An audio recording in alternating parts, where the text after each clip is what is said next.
cradling his suppressed MP5 in his arms, he edged forward, entering the rushing water head first. The force of the stream rushing down the mountain was stronger than he thought it would be. He hoped it wasn't any deeper than his waist, or they might have a more difficult time getting across than they'd planned. As the water deepened, Rapp found his footing and carefully picked his way across, ready to drop down into the water at a moment's notice if someone appeared from one of the two tents. Fortunately, the water never got above the middle of his thighs. As long as none of the other men lost their footing, they would have little difficulty in fording the stream. When he reached the other side, he crawled up the grassy bank and took up a cover position a mere 30 feet from the hostages' tent. Using hand signals, he gestured for Jackson to bring the other two teams over. This had been Jackson's idea. The original plan was to send Rapp over on his own and see if he could get close enough to the one tent to somehow tell them where the hostages were positioned inside. They all agreed that most likely the Andersons were huddled together at the far end of the tent. Nonetheless, it would be nice to know exactly where they were. SEALs regularly trained in shooting rooms set up for hostage rescues. They'd have to burst through a door, window, or sometimes even a wall, and in a matter of a second or two differentiate between the hostages and the terrorists and then kill the latter. Jackson's suggestion had been to get the remaining two teams across before Rapp tried to sneak a peek. This way, if things went wrong, they'd be in a much better position to execute the takedown. No one wanted to return without the Andersons, so Jackson urged that they hold nothing back. Rapp looked over his shoulder and saw Jackson reach his side of the creek and then gesture for the next man to follow. As he waited for Jackson to join him, he was startled by a flash to his left. Rapp's whole body tensed as light spilled out from the other tent. Looking through the grass, he saw a man holding back the flap of the tent and relieving himself. Rapp didn't bother to train his gun on the man. He knew Wicker would have already done so. Looking over his shoulder, he could barely make out one of Jackson's men crouching down in the middle of the rushing water. With no fear of being heard due to the falling rain, Rapp whispered into his lip mic, "Everyone relax. This guy can't see more than 20 feet. When the guy finished his business and let the flap of the tent close, there was a collective sigh of relief. The fording continued, and before long all of the men were across and in position to move should Rapp be discovered. Sitting atop the slight ridge, just 200 feet from the village, Coleman had an unobstructed view. He'd watched intently as Rapp and then the others crossed the rushing stream. Both flanking elements were not visible as they worked their way through the jungle. Wicker had already scouted that terrain and reported that it was free of booby traps. When each element was ready, Coleman spoke to Rapp. "Mitch, when you're ready, go sneak a quick peek and then get out of there. Lieutenant, have your conga line ready." The conga line Coleman was referring to was an entry technique the SEALs used. The men lined up as if dancing the conga and then entered the structure, every other man peeling off and responsible for clearing a given area within the room. It was a tried-and-true technique used by all hostage rescue teams. Whispering into his mic, Rapp let Coleman know he was going in. Crawling through the grass, he inched his way forward toward the tent. Now out in the relative open, protected only by darkness and rain, he moved quickly. Across a muddy path and then up a slight slope of shorter grass, he was careful to keep the barrel of his weapon clear. Less than 10 feet from the tent now, he began to hear voices. He continued toward the far side of the tent, where the Andersons were most likely situated. He was now within the stakes. Carefully, he crept up to the edge of the tent. A thin sliver of light spilled out from under the green canvas where it floated just above the wet ground. Rapp made no effort to look under the side at first. Instead, he repositioned himself so he was lying in the right direction and listened to the voices. Over the din of the rain pelting his hat, the tent, and the ground, he could barely make out the voices of men speaking Filipino. Rapp crawled toward the other end of the tent, and the voices grew louder. He also saw shadows cast from the interior down along the gap at the bottom. Satisfied that they'd guessed right, he scooted backward through the grass and mud to the other end. Before looking under the side of the tent, Rapp stared momentarily at his suppressed MP5 with its night vision scope and long 30-round magazine extending from the underside. If he had to shoot, the weapon might be difficult to bring up under the side of the tent. Rapp laid the weapon down on the ground in front of him and reached for his silenced 9mm Beretta. After quietly drawing it from his thigh holster, he held the weapon lightly in his left hand. Unlike the movies, there was no need to chamber a round, take the weapon off safety, and cock it. Rapp operated with his weapons hot at all times. He listened for another moment, but gleaned nothing further. If the hostages were inside, they weren't making any noise. Cupping his hands over his lip mic, he whispered, "I'm going to sneak a peek. Be ready to move." Twisting onto his back, he positioned himself so he could look under the side by pulling the bottom up slightly with his right hand, leaving his left hand free if he needed it. Laying his head almost on the ground, he took a look. He was rewarded with nothing more than the sight of the rotten wood boards that served as a floor for the tent. Cautiously he lifted the side of the tent, only an inch at first, though he was confident that the wind and rain would conceal any noise that he made. Rewarded with an up-close look at a dirty foot, he paused, not knowing if it belonged to a Filipino or an American. Raising the side another inch and pulling it out slightly, he saw part of a hairless calf encrusted in mud and bug bites, and a separate foot that was so small it could have belonged only to a child. Rapp's spirits instantly rose, and he pulled back the bottom of the tent a little farther. As in the other tents, a single lantern hung from the ceiling. In the dim light he spied two of the children and the back of the mother, their red hair making them instantly recognizable. Rapp continued to scan for the father and the other child. Knowing exactly where everyone was would allow them to execute a clean takedown. Rapp thought he could make out part of the father's leg on the far side of the tent.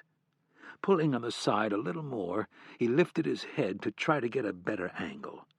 Suddenly he was met with a pair of wide eyes, and that was when it happened. Chapter 40. Coleman watched everything from his perch. Even in the relatively warm air, he was chilled. He ignored the physical signs that he needed to find a dry, warm place. His body had been through worse. Even at his age, he knew he could tolerate quite a bit more. Silently, he urged Rapp to hurry. It was important that they verify the position of the Andersons, but it was not imperative. He'd never gotten used to the anxiety that went along with these types of operations. That was probably a good thing, but one would think that after all the operations he'd been part of, it would get a little easier. Looking through the scope of his M4 carbine, he watched Rapp draw his pistol and then roll onto his side. Then he heard Rapp's voice warn everybody to be ready. Coleman kept the scope on Rapp. His finger was nowhere near the trigger. If things got hot, his eyes and commands were more important than his shooting skills. That was unless they were routed into a full retreat. In Coleman's mind, that wasn't even a possibility, not with surprise on their side and the skill of the shooters he deployed. As someone who had often commanded men in battle, Coleman had a real feel for when things weren't going well, and conversely when they were. So far, all seemed to be going very well. That sentiment instantly died when a scream came clamoring over his earpiece. Coleman instinctively winced at the sound of something so ominous and unwanted. Before he had a chance to find out what was going on, Rapp began shouting orders over the net. Rapp saw the look of fear begin to form on the face of the young red-headed girl cradled in her mother's arms. In an effort to forestall the inevitable, Rapp smiled at the girl and mouthed the words, "It's okay." It was about this time that he remembered his face was smeared with green, black, and brown paint. He could smile at this young child all he wanted, but it wouldn't change the fact that he looked like a monster coming to get her and her family. As soon as the little mouth started to open, Rapp knew what would follow. He hesitated for only a fraction of a second, and then brought his gun up just as the girl let loose a blood-curdling shriek. A subsonic 9mm round spat from the end of the silencer, striking the nearest kidnapper in the side of the head, instantly dropping him into the lap of the man who was sitting next to him. The terrorists were sitting around a rickety table, and for the briefest of moments they froze. With a tone of urgency, but not panic, Rapp shouted the go word over and over into his lip mic as he moved from one target to the next. His gun moved as an extension of his arm, efficiently seeking out targets, sweeping from left to right. The pistol carried 16 rounds, 1 in the chamber and 15 in the grip. Each depleted round registered in his mind as its brass casing was ejected. He got off 3 clean headshots before the tent became so filled with terrorists diving and lurching every which way that he had to resort to aiming for chests and backs. One of the men got hold of his weapon, and Rapp shot him in the shoulder, sending him sprawling and the gun clattering to the floor. Remembering Jackson and his men, Rapp yelled, "Spray down the right side of the tent! The hostages are all down by me!" The last thing he wanted was to hit one of them with a stray bullet as they came through the tent, or worse, have one of them hit him coming the other way. Rapp saw two muzzles coming around. One was trekking toward the hostages, but Rapp couldn't get a clear shot. A body was in the way. Screaming, "Shoot at the damn tent!" he squeezed off 3 quick rounds, directed at a target he couldn't fully see. The terrorist teetered backward, the dead body of his comrade knocking him off his feet. His finger squeezed the trigger on the way down, sending a 3-round burst tearing through the wall and roof of the tent. Rapp saw more movement to his right. His eyes moved faster than his gun. He saw the flash of the rifle muzzle, and then the wood floor in front of him splintered with the impact from a bullet, followed by another flash and another. The man was shooting the assault rifle on full automatic, shredding the rotten floorboards before him. Rapp rushed his first shot, hitting the man in the shoulder. He needed only a split second more to place the terrorist's head in his sights, but he never got the chance. The searing pain of a bullet slammed into his flesh, sending his shot wide of the target. Before he could react to what had just happened, a fusillade of bullets ripped through the canvas wall of the tent, sending the terrorist who had just shot him into a spastic, sideways dance. No fewer than 6 shots propelled the man over a plastic chair and to the ground. The bullets did not stop coming for another 5 seconds, over 100 of them in total. Rapp finally called out for Jackson and his men to secure the hostages. Keeping his weapon and eyes trained on the mass of bodies at the other end of the tent, he tensed as the first wave of pain radiated to the extremities of his every limb. He watched as Jackson's men came into the tent. Several quick shots were fired from the end of the thick silencers, but most of the work had already been taken care of. They were just mopping up. Letting his head rest on the ground, he looked over at the huddled family in the corner. He was about to call out over the radio that he'd been hit, but stopped. The other elements would still be in the thick of it. Coleman didn't need the distraction just yet. No. Rapp decided he would just lie there and relax for a bit. Chapter 41. A slight headache gnawed at the base of Kennedy's brain. She knew in truth it was due to the second cosmopolitan that she'd had with Anna Rapp. It had been worth it, though. Her private conversation with Anna had broken through some barriers. The two women had reached an understanding of sorts. Mitch was their link. They both loved him, and if they truly cared about him, they would make the effort to get along. Kennedy was magnanimous in her understanding of Anna's plight, but insistent that Mitch would not be happy leading the indolent lifestyle of an intelligence analyst. He was an incredibly talented individual who just so happened to be in the business of counterterrorism. His skills and his commitment had aided countless individuals and led to the prevention of death and destruction. Now, as Kennedy was returning to the scene of last night's festivities, she wondered how she could look like anything other than a liar to the woman whose confidence she had just gained. She'd gone to great lengths to calm Anna's fears over her husband's safety. Speaking with true conviction in regard to Rapp's talents and penchant for survival, she'd told Anna that Mitch had been involved in much more dire operations and that he, in fact, would be nowhere near the point of battle while on his current mission. Since he had already succeeded in eliminating General Morrow, she felt this was close enough to the truth. Others would be taking care of the hostage rescue, and Mitch would be monitoring the operation from a safe distance. That had at least been her understanding of how things would proceed. All that changed when her phone rang this morning at precisely 5 a.m. Jake Turbis, the director of the CIA's Counterterrorism Center, awoke his boss to inform her that the operation in the Philippines had been a success. This fruitful conclusion to an international situation was all a very big surprise to Kennedy, since the operation wasn't supposed to have begun yet. After thanking the director of the CTC and giving him no sign that she'd been somehow left out of the loop, Kennedy pulled herself from her bed and went straight to Langley. When she got there, the puzzle of what had occurred some 6,000 miles away began to fall into place. The mission had been a complete success. The Andersons and all of the operators were safely on board the Belleau Wood, sitting out a rather ferocious tropical storm, and there was only one injury to report. All things considered, Kennedy should have been very pleased with the outcome. On the surface, she appeared her calm, cool self, nodding at the right times and asking only the most pertinent of questions, but inside she was seething. Someone had been shot, and as luck would have it, it was none other than Mitchell Rapp. Kennedy was furious. How in the hell did Rapp get shot when he was supposed to be sitting on a warship 10 miles off the coast?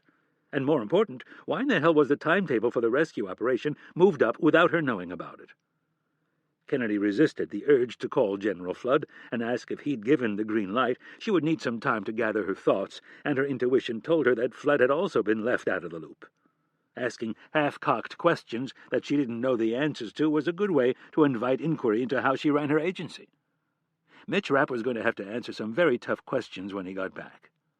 Kennedy's only solace right now was that, ultimately, Rapp would pay for his cowboy attitude far worse at home than he would at work. At Langley, he was the golden boy, capable of doing no wrong. A mythology had been structured around him. He was a walking, talking legend, a man with rugged good looks who could point to a dossier of more successful clandestine operations than any operative in perhaps the history of the agency. That resume would protect him. There wasn't a person at Langley who would dare lock horns with him, and only a handful of politicians on the Hill who would even consider taking such a risk. Not that this most recent incident would offer them any real opportunity. Rapp was a hero, and Americans loved their heroes. As her predecessor Thomas Stansfield had taught her, Kennedy suppressed the desire to get Rapp on the phone and read him the riot act. It would be better to cool her emotions and let him sweat it out for a while, maybe even the entire long flight home. No, Kennedy would let the one woman who truly mattered to him take care of things. It didn't matter how good Mitch was. His little powder keg of a bride was going to kick his ass like it had never been kicked before. It would almost be worth it to bug his house just to hear the interrogation. No matter what Rapp said or did, he could not lie his way out of what he had done. He couldn't hide behind national security because Kennedy wasn't going to let him. And unless he kept his clothes on for the next month, there was no way he was going to be able to hide the fact that he'd been shot. In an effort to keep up her newfound friendship with Mrs. Rapp, she called Anna shortly before 6 a.m. and told her that the mission was a success and that her husband would be on his way home shortly. Anna, grateful for the call, thanked the director of the CIA profusely. Kennedy, in return, thanked Anna for being so understanding and told her to call if she had any questions. This sudden coziness between his boss and wife would give the intensely private and compartmentalized Rapp reason for pause once he found out about it. Kennedy took a certain amount of devious comfort in that, and in the fact that Rapp would be dreading how to explain what had happened. As Kennedy stepped off the elevator on the third floor of the executive mansion, she was prepared to do what presidential advisors had done for centuries: spin.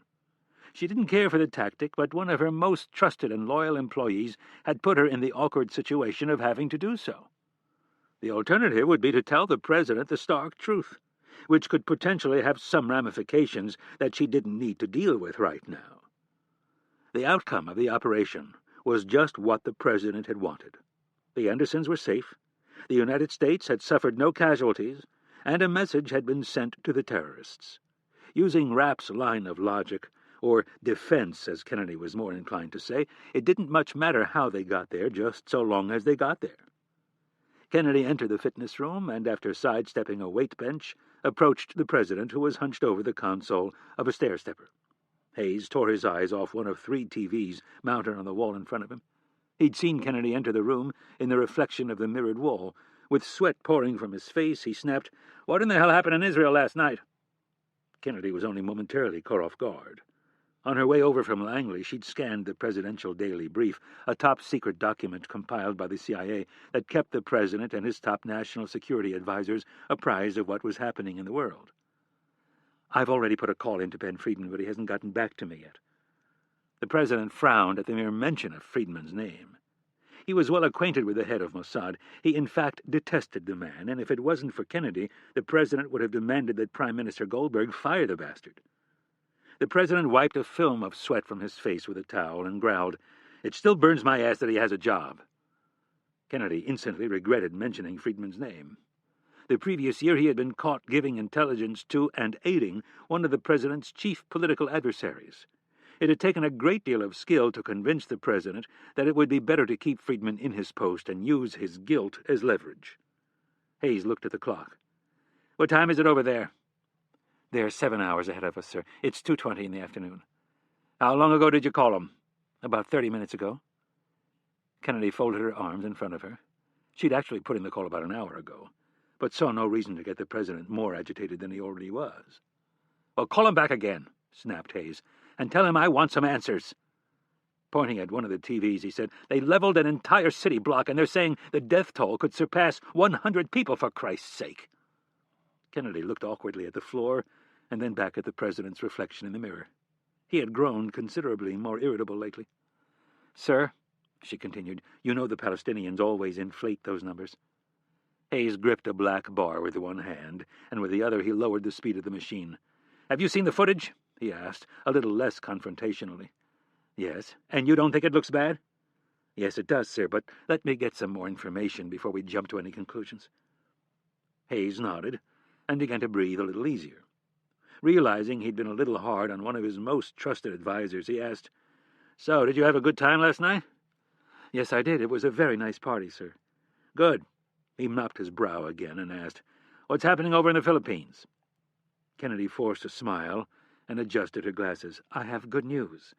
The Anderson family is safely on board the Belleau Wood, as are all military personnel who participated in the operation." As if someone had delivered an unexpected gift, a mix of joy and confusion spread across the president's face. He glanced at the clock on the wall and said, "I thought the rescue wasn't set to take place for another hour or two." "Well, there were some developments during the evening, sir, that caused us to move up our timetable." Fortunately, Kennedy knew the president was a man who never punished success. Like most good chief executives, he delegated authority and wanted results.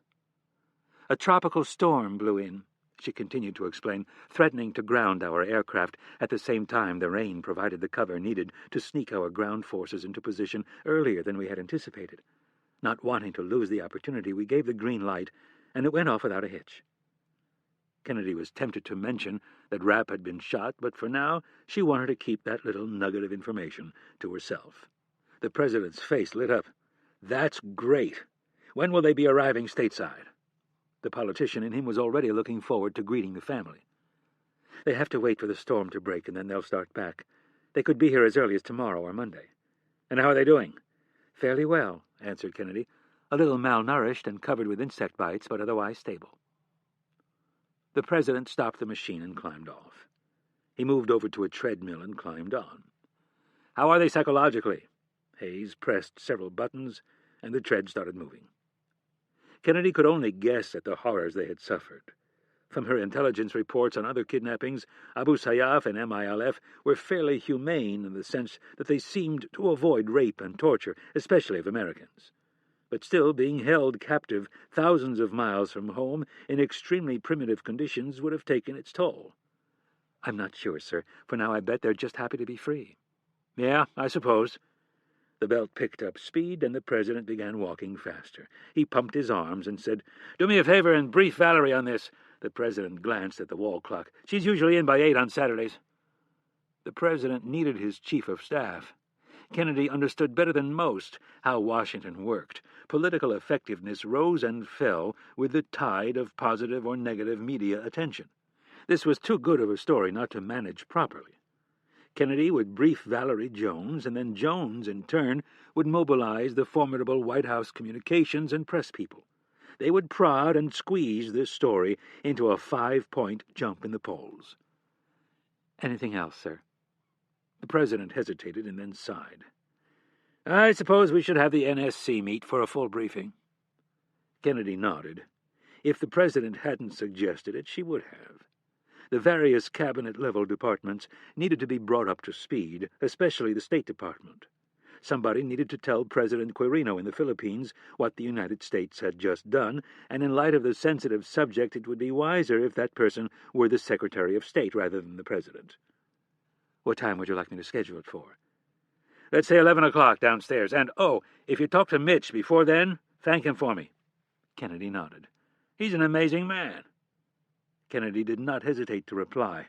"Yes, he is."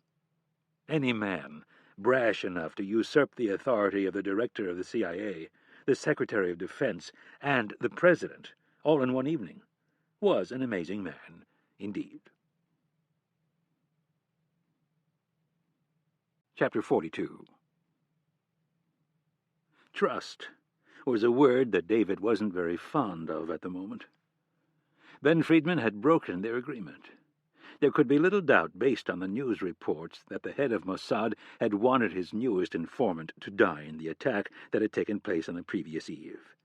Extending that logic and understanding the brutality that Friedman was known for, David felt the need to get out of Israel as quickly as possible. After stumbling away from the site of the bombing, David didn't make it far, only 2 blocks to be precise. A ruptured eardrum caused him to walk as if he were drunk. His dust-covered suit, listless walk, and bloodied face caught the attention of a paramedic who, after a quick examination, thrust him into a waiting ambulance. Upon arrival at the hospital, David gave a fake name. Mossad had spies everywhere, and if they weren't lucky enough to have one at the hospital, they could hack into the patient files with little effort. One of the first people to arrive after the attack, he was treated right away. The gash in his leg and neck were cleaned and stitched up with great speed. More seriously injured people were being pulled from the rubble and on their way. Having grown up around hospitals, David had no problem finding the doctor's lounge. He moved without fear of being discovered. The staff would be working at a crisis pace for the next day or more. His clothes were no longer useful, so he threw them into the garbage and cleaned up.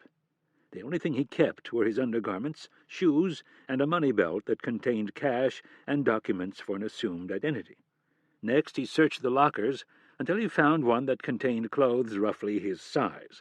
David changed into them and took the car keys sitting on the top shelf. Out in the parking garage, he went to the first level where the physician's parking was located and hit the door lock button on the keyless entry twice. Up ahead on his right, a pair of headlights flashed and a horn honked. David left Hebron as directly as possible. Various Palestinian groups had already begun setting up barricades to keep the Israeli Defense Forces from entering the city, and he was lucky to find a way through them. By sunup, David had made it all the way to the south and crossed the border into Jordan at Arava. Feeling only slightly safer, he called the prince and requested that he send his plane to the seaside town of Aqaba to pick him up. The prince, comatose from a night of festivities, was unable to speak, so it was his always efficient assistant, Devon, who sent one of Omar's 5 private jets. By noon, he was safely out of Friedman's reach and on his way to France. He landed in Nice in mid-afternoon and was taken by limo to the Carlton Hotel in Cannes, where Devon had booked him a suite. The first order of business was clothing, so after an hour of shopping along de la Croisette and billing everything to his hotel room, and ultimately the prince, David returned to the solitude of his plush room and collapsed out of exhaustion. Some time later he was awakened by the fleshy, soft hand of none other than Prince Omar. David rolled over onto his back and tried to blink the weariness from his eyes. As the room came into focus, he realized it was nighttime. Omar reached out and pawed the side of David's neck. The touch stung the tender skin around the stitches. Out of reflex, David slapped the prince's hand away. Almost instantly he was aware of someone else in the room, someone large by the size of the shadow they cast against the wall. Chung, the obedient Chinese bodyguard, was making his presence known, lest David try anything stupid. Prince Omar, however, was not bothered by the slap. He was too amused by the mark on David's neck and the implications it held. "I think someone has been up to something." Omar cupped David's cheeks in his hands and said, "I want to hear all about it." David shooed Omar's hands away. His head was killing him, and the last thing he wanted right now was the prince touching him. "Hear about what?" "About last night," proclaimed the Saudi prince with a twinkle in his eye. "I don't know what you're talking about," David groaned. Omar stood up, laughing. He was dressed immaculately in a very expensive silk suit. "Oh, you know what I'm talking about. Now get your duff out of bed and get ready for dinner." Omar gestured with his hands toward the bathroom. "Come now, hurry. I am very hungry, and I have been watching Al Jazeera. I want to know everything. We will eat and celebrate tonight. I will be waiting for you downstairs." Omar, as giddy as a schoolgirl, left the room with Chung in tow. By the time he got into the shower, his spirits had lifted a bit. He was famished. Maybe a nice feast with Omar wouldn't be so bad. Shaving proved to be a bit more of a challenge than he would have liked, but with Omar, skipping it was not an option. The prince was a stickler for appearances. He wanted to be surrounded by beautiful people, and that meant well-groomed and well-dressed people. David put on his new clothes, a white shirt, 4-button black suit, and blue tie. The tie was a bit tricky, but as long as he didn't turn his head too much, it was manageable. A large flesh-colored Band-Aid over his stitches helped keep blood off the collar. David found Omar downstairs in the bar. He was sitting in a corner booth, squeezed in between 4 women, 2 on each side. 2 other men sat at each end of the U-shaped booth. They were both Arab, and more than likely were several of Omar's 3,000-plus cousins. As for the women, they were undoubtedly high-priced hookers that had been secured for however long the prince chose to stay in Cannes, or until he tired of them and replacements were obtained. David almost didn't notice Chung, which was no easy feat considering his size. Somehow he'd managed to conceal himself on the other side of a large potted fern and column. David winked at him, just to let him know he wasn't fooled. Chung's sphinx-like face remained utterly impassive. As David approached the table, Omar released his always groping hands from 2 of the girls. Reaching out, he held his palms up in a gesture of enthusiastic welcome. "David, I am so glad you could join us." Looking to his guests, he said with a conspiratorial wink, "David is a man of many talents, and he is soon to be very famous." The 2 Arab men nodded as if they knew more than they should. The girls looked at him with playful eyes, and then began giggling and muttering to each other in French. David ignored the women and gave the prince a disapproving look. Omar, not wanting his little party spoiled by the often too serious David, rushed to say, "Sit!" The prince gestured to one of his cousins to make room. "Come, sit with us, we will celebrate." Looking to the waiter standing obediently near the booth, Omar yelled, "Champagne! More champagne!" David held up his arm, freezing the waiter before he could fill the order. With a smile and a slight bow at the waist, David said, "My prince, if I may have a moment of your time in private." David's forceful dark eyes conveyed that his words were not a request, but a demand.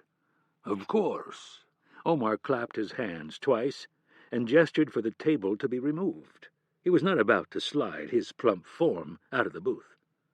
The waiter snapped his fingers, and 2 busboys rushed over and removed the table. Omar left his guests without saying a word and grabbed David by the elbow. With a look of deep concern, he asked, "What is wrong?" David strained to look at ease. He was willing to bet double or nothing on the $10 million that Omar had given him not even a week ago, that the prince had shared their secrets with other members of the Saudi royal family. "Who are those 2 men?" "Cousins, of course." "Ah, just as I thought. And what have you told them?" "Nothing." David stared doubtfully at Omar. Caught in an obvious lie, Omar said, "Nothing of consequence. I simply told them you are a great man who is changing the world, a true warrior for the Arab people." David sighed uncomfortably. He had to have a serious conversation with Omar, but he would need his undivided attention for at least an hour. "I'm very hungry, and I need to speak with you." Omar looked back to the table. "Good, then let's sit now." "Not them, just the 2 of us." The prince looked back and forth between David and the table several times, reluctant to leave the women. Reading his mind, David said, "They can wait. You will have all night to enjoy them. All I need is 1 hour of your uninterrupted time." Omar finally agreed. After waving one of his cousins over and explaining the situation, Omar and David were led to a private table in the far corner of the restaurant. David was unsure of how to proceed. He had stressed many times how important it was to share their plans with no one. As a brother to the crown prince and high-ranking member of the Saudi royal family, Omar had always done whatever he wished. This was why David had to handle him with kid gloves. Even so, there were times when it was simply impossible not to speak his mind. As the last 24 hours had shown, this was a very dangerous game they were playing, and although it was David who was currently on the front line taking the risks, circumstances could change very quickly. If the voyeuristic prince wasn't careful, he just might end up closer to the action than he would ever wish. After choosing his words carefully, David said, "It flatters me that you say such noble things about me, but I can't stress enough that you must cease all conversation regarding our plans." "But, David, there are people who care deeply about the cause, people who we can trust." "People like your cousins?" asked David with a raised eyebrow. "Of course, I trust them with my life." David studied his benefactor. "What did you tell them?" "I bragged about you a bit." Omar answered in a sheepish tone. "Did you happen to mention that I may have been involved in something that happened last night?" Omar smiled. "Maybe?" David clutched the ornate armrests of his chair so ferociously that he thought they might snap. His mind off and running, he imagined these two ninnies pulling out their cell phones and calling their friends and family back in Saudi Arabia, bragging about their cousin and the clandestine operation he was launching to finally rid them of Israel. David never wanted to get rid of Israel. He wanted Palestine to coexist with the Zionist state, but that would never be enough for Omar and the majority of his relatives. They wanted the complete destruction of the Israeli state and the annihilation of the Jewish people. As they always did, David's thoughts returned to the phones. "My prince, I have warned you before, and it is not just to protect me, it is for your own good." David shook his head sadly. "You cannot tell people what we are doing. I know you can trust your family, but you are missing the point. I do not think your cousins are going to run to the Americans and tell them what we are up to. No, I don't believe that for a moment. I think the Americans, however, will monitor their phone calls, and they will catch them bragging to other relatives." Omar frowned and shook his head. "Impossible. The Americans do not spy on my country." David was taken completely aback by Omar's overconfidence. "You do not think the Americans spy on your country?" "No," answered the prince in his same confident tone. "We have an agreement with them." David stared in disbelief that someone as worldly as Omar could be so naive. "I hate to break the news to you, Prince Omar, but America spies on Saudi Arabia." "They do not, David. I have spoken with my brother about the agreement, and our intelligence service monitors things very closely." With a smug nod, he added, "I can assure you." "They may not have people on the ground. They may not be actively spying on you, but that does not mean they are not passively spying on you." "What do you mean, passively?" "Satellites," answered David. "They pick up everything. Their national security agency listens to everything." Omar seemed to think about this for a moment, and then asked with a frown, "How is it possible with so many people talking on phones?" David tried not to show his shock over the prince's stupidity. Omar was not a very bright man, which, in addition to his wealth, was one of the reasons why David had picked him. He was a gambler with a very large bankroll. He had amassed his personal fortune, one separate from his family's, by getting out of real estate and into stocks at just the right time, and then vice versa a decade later. His instincts in terms of knowing when to buy and when to sell were uncanny, but his knowledge of espionage was almost nil. "Trust me on this. They can do it. And every time you brag to one of your relatives, we have no idea how many other family members they call." David detected a gleam in the prince's eye, and something clicked. Notoriety was the real reason for his loose lips. He had not been chosen as the crown prince despite his financial successes, and so he now worked doubly hard to try to build his reputation within the dysfunctional House of Saud. One of the reasons he had been overlooked as a serious candidate for crown prince was his playboy lifestyle. In a country where over 90% of the residents were fervent Muslims, it was important that the king at least appear to follow the teachings of Muhammad. "Prince Omar, trust me when I tell you we do not want the Americans to find out what we are up to, or for that matter the French, the Israelis, or anyone else." With a sour look on his face, Omar said, "I am not afraid of the Americans. They wouldn't dare touch me. My family could flush their entire economy right down the toilet." Omar snapped his fingers contemptuously. David was tempted to point out that the Saudi royal coffers weren't what they once were. In addition, the Saudis had so much money invested in America that they would be cutting their own throats if they turned off the oil spigot. Omar was nowhere near as safe as he thought, but David would never be able to convince him of that. His life of opulence had given him a false sense of importance. "Please, don't forget," pleaded David, "that the key to our success is to get the international community to think that Israel is out of control." Omar shook his head. The key to our plan is getting my brother to threaten America with an oil embargo. That will wake them up. Yes, that is very important, but if you want our plan to succeed, then we need to make sure the Americans don't find out what we're up to." Grabbing his menu, Omar nodded with a frown of irritation on his face. "Enough of this talk. I thought you were hungry." Omar gestured to the menu sitting untouched in front of David. "We will eat, and you will tell me about last night." David grabbed the menu and glanced at the first page. Based on a conversation he had had with Omar some months earlier, he decided to make one more attempt at getting him to shut his mouth. Looking over the top of his menu, David said, "Omar, trust no one completely, not me, and most definitely not your family. You have said it yourself that you have relatives who are far too cozy with the Americans. You know as well as I that there are people in your family, pro-Westerners, who are very jealous of your success. They would gladly sell you out to the Americans." Omar slammed his menu down. The water glasses on the table jumped, and the candle flickered. "And what would the Americans do about it?" spat Omar. "Kill a member of the Saudi royal family? Never." David nodded, if for no other reason than to calm the prince. His slight outburst had attracted some unwanted attention. Omar was probably right. The Americans were unlikely to assassinate him, but they might find someone else to do it. On the other hand, the Americans wouldn't think twice about killing David. David looked over his menu and decided it was best to change the subject. "How are things with the ambassador?"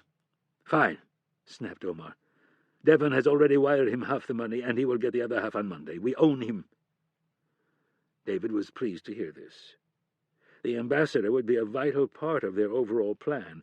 Things were going exceedingly well, but David knew he should temper his optimism.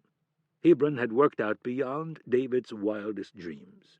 Friedman had overplayed his hand, and now had a massacre to explain. Tomorrow he would fly to America to carry out the next phase of the operation. It wasn't the Americans, the French, or the Israelis who were currently on the job, but the British. Alan Church's sailboat was berthed in the harbor not far from the massive yacht he'd been following for weeks. His most recent report had stirred some guarded interest back at MI6 in London. His orders were to maintain surveillance and see if he could identify the man who had met with Prince Omar. Apparently, the photographs he had snapped in Monaco were either not good enough to get a positive identification, or the man was unknown. Church had been sitting at the bar, keeping an eye on the prince and his guests, when in walked the very man in whom headquarters had shown an interest. The handsome Arab spoke to the prince in a manner that suggested he was more than just another one of Omar's abundant sycophants. After a brief exchange, Prince Omar and the mysterious individual went unaccompanied to the dining room, where they were seated at a remote table. A long-time follower of the Saudi royal family, Church was more familiar than most with the turmoil and tumult that bubbled just beneath the calm veneer of the very private clan. The spoiled consortium of relatives, numbering just over 5,000, sat atop a powder keg of some 23 million subjects who were growing increasingly impatient with the excesses of the ruling family. For years, the House of Saud had tried to placate religious fanatics in their country by building them lavish mosques and madrasas. The ultra-fundamentalist Wahhabi sect prospered more than any other group during this time, and now held great sway and power with an increasingly unruly populace. Church was unsure if he would see it in his lifetime, but he was confident that the days of the Saudi monarchy were numbered. They had sowed the seeds of their own destruction by funding religious fanatics who would never tolerate their secular ways and gluttonous lifestyles. Omar was one such royal. Living in the lap of Western luxury, he tried to assuage his guilt by paying penance to the ultra-conservatives of a faith that he was born into, but one that he had never seriously practiced or believed in. Church informed the maitre d' that he was ready to be seated for dinner. Cannes was a town where people partied well into the night, and the evening dinner crowd was still light.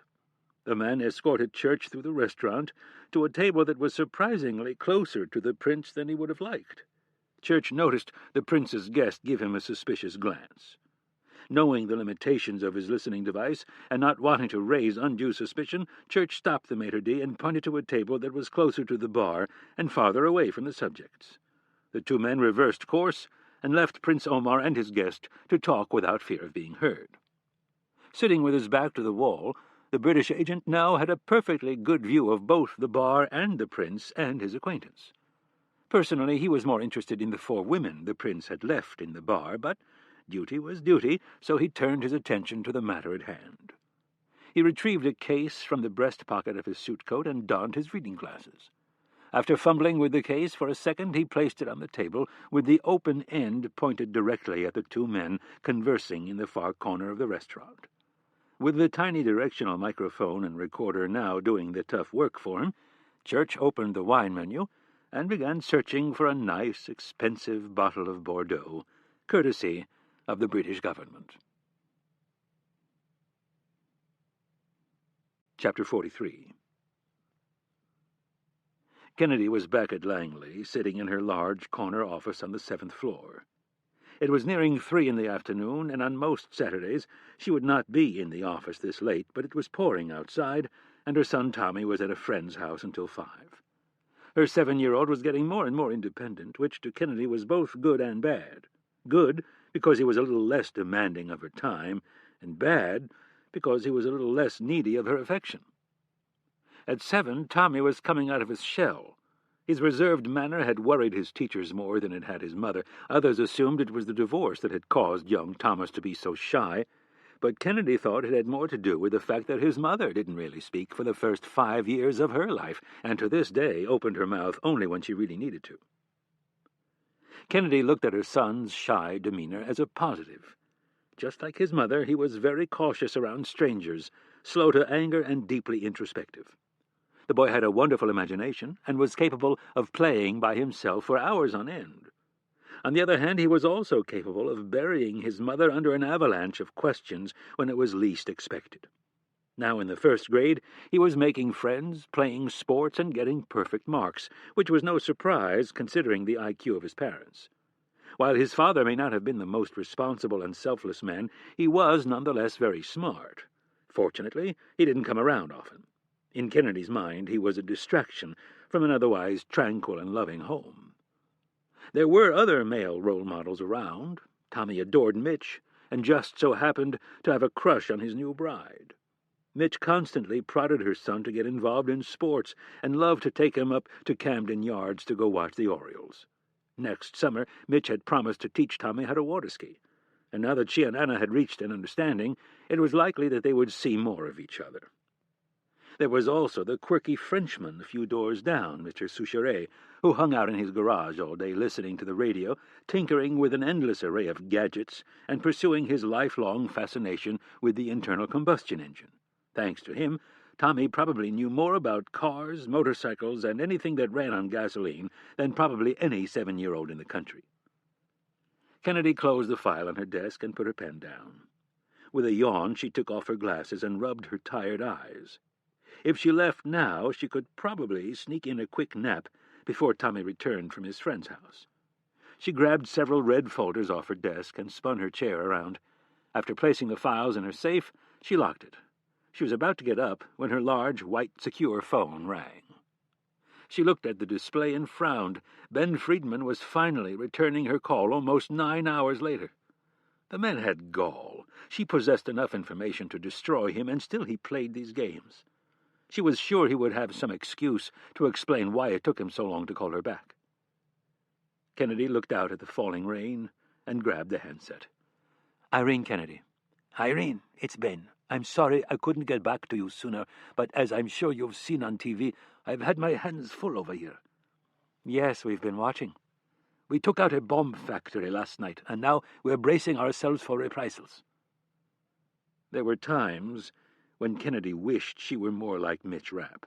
If she were, she'd tell her Israeli counterpart that he was full of shit.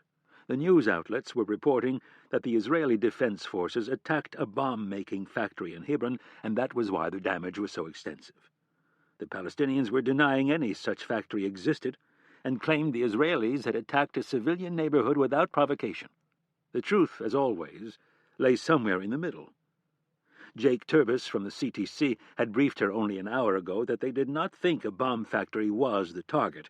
They'd picked up cell phone chatter that the real target was a high-level meeting of Palestinian terrorist groups. She also had in her possession satellite imagery that showed Israeli helicopters showering the neighborhood with missiles. Ben Friedman was lying to her, but in the hall of mirrors that was her life, she wasn't about to reveal what she really knew.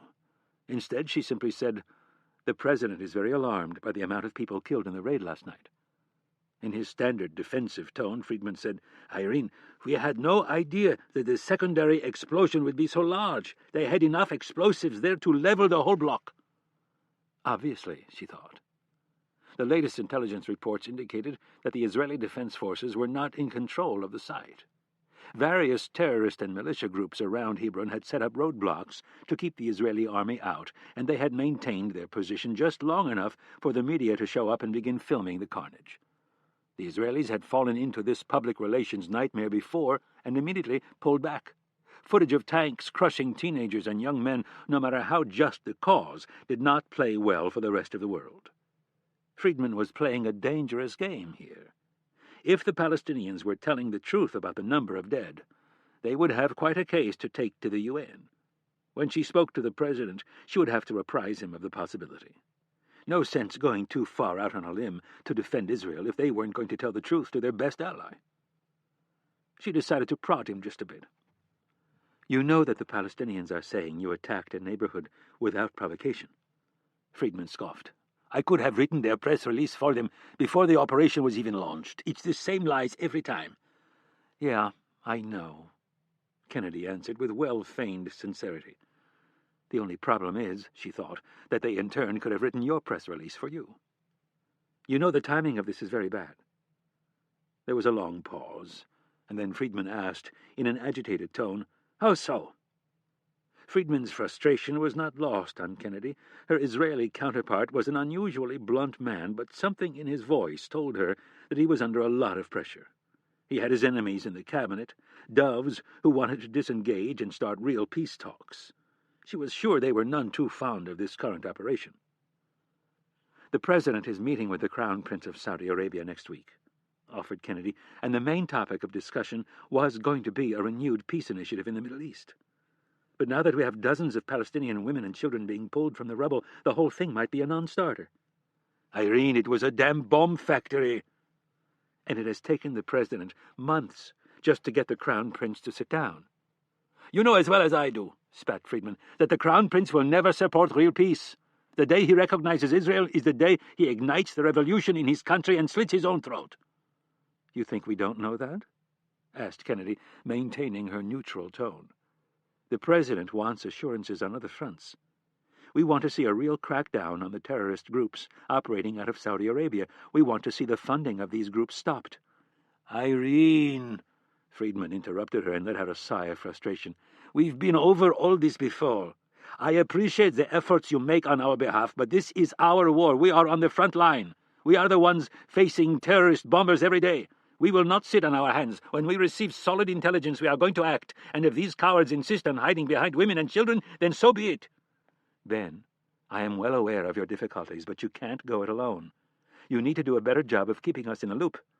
"I am keeping you in the loop," he replied earnestly. "What do you think I am doing right now?" Kennedy was not about to let him know that she knew he was lying to her, so she simply said, "You're calling me 9 hours after I put a call in to you, stating that the President of the United States wished to know what was going on." Kennedy let the statement sink in and then added, "Now come on, Ben, you and I are veterans at this. There's only a couple of reasons why you wait that long to return a call, and none of them are good from where I'm sitting." Kennedy listened intently while she pictured Friedman squirming on the other end of the line. Finally he said, "There's something I've been working to confirm. Something that's very important. I didn't want to call you until I knew for sure." "And what is that?" "This goes no further than you. I don't want you telling the President until I can verify it. We had intelligence that a high-level meeting was taking place last night." "How high?" "I'll send you the list, but suffice it to say that there were key players from Hamas, the Popular Liberation Committee, Force 17, Islamic Jihad, leaders of the Mahdi Brigades, and possibly Mohammed Atwa, the head of Palestinian General Intelligence." You're serious?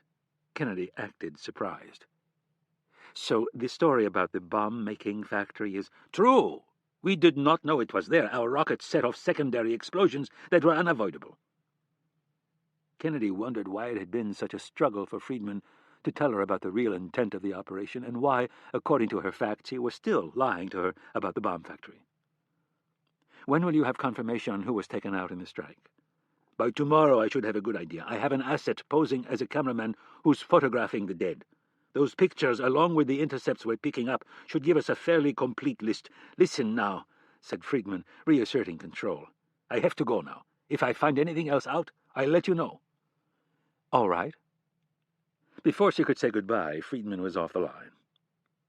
Kennedy sat there for a moment, staring at the handset, trying to separate the fact from the fiction in an effort to discern what the head of Mossad was up to. In the end, it could be nothing more than his inability to play things straight. There were plenty of people like him in the business, never tell the whole story, only parts of it. Or it could be much deeper than that. Kennedy would have to monitor the situation closely.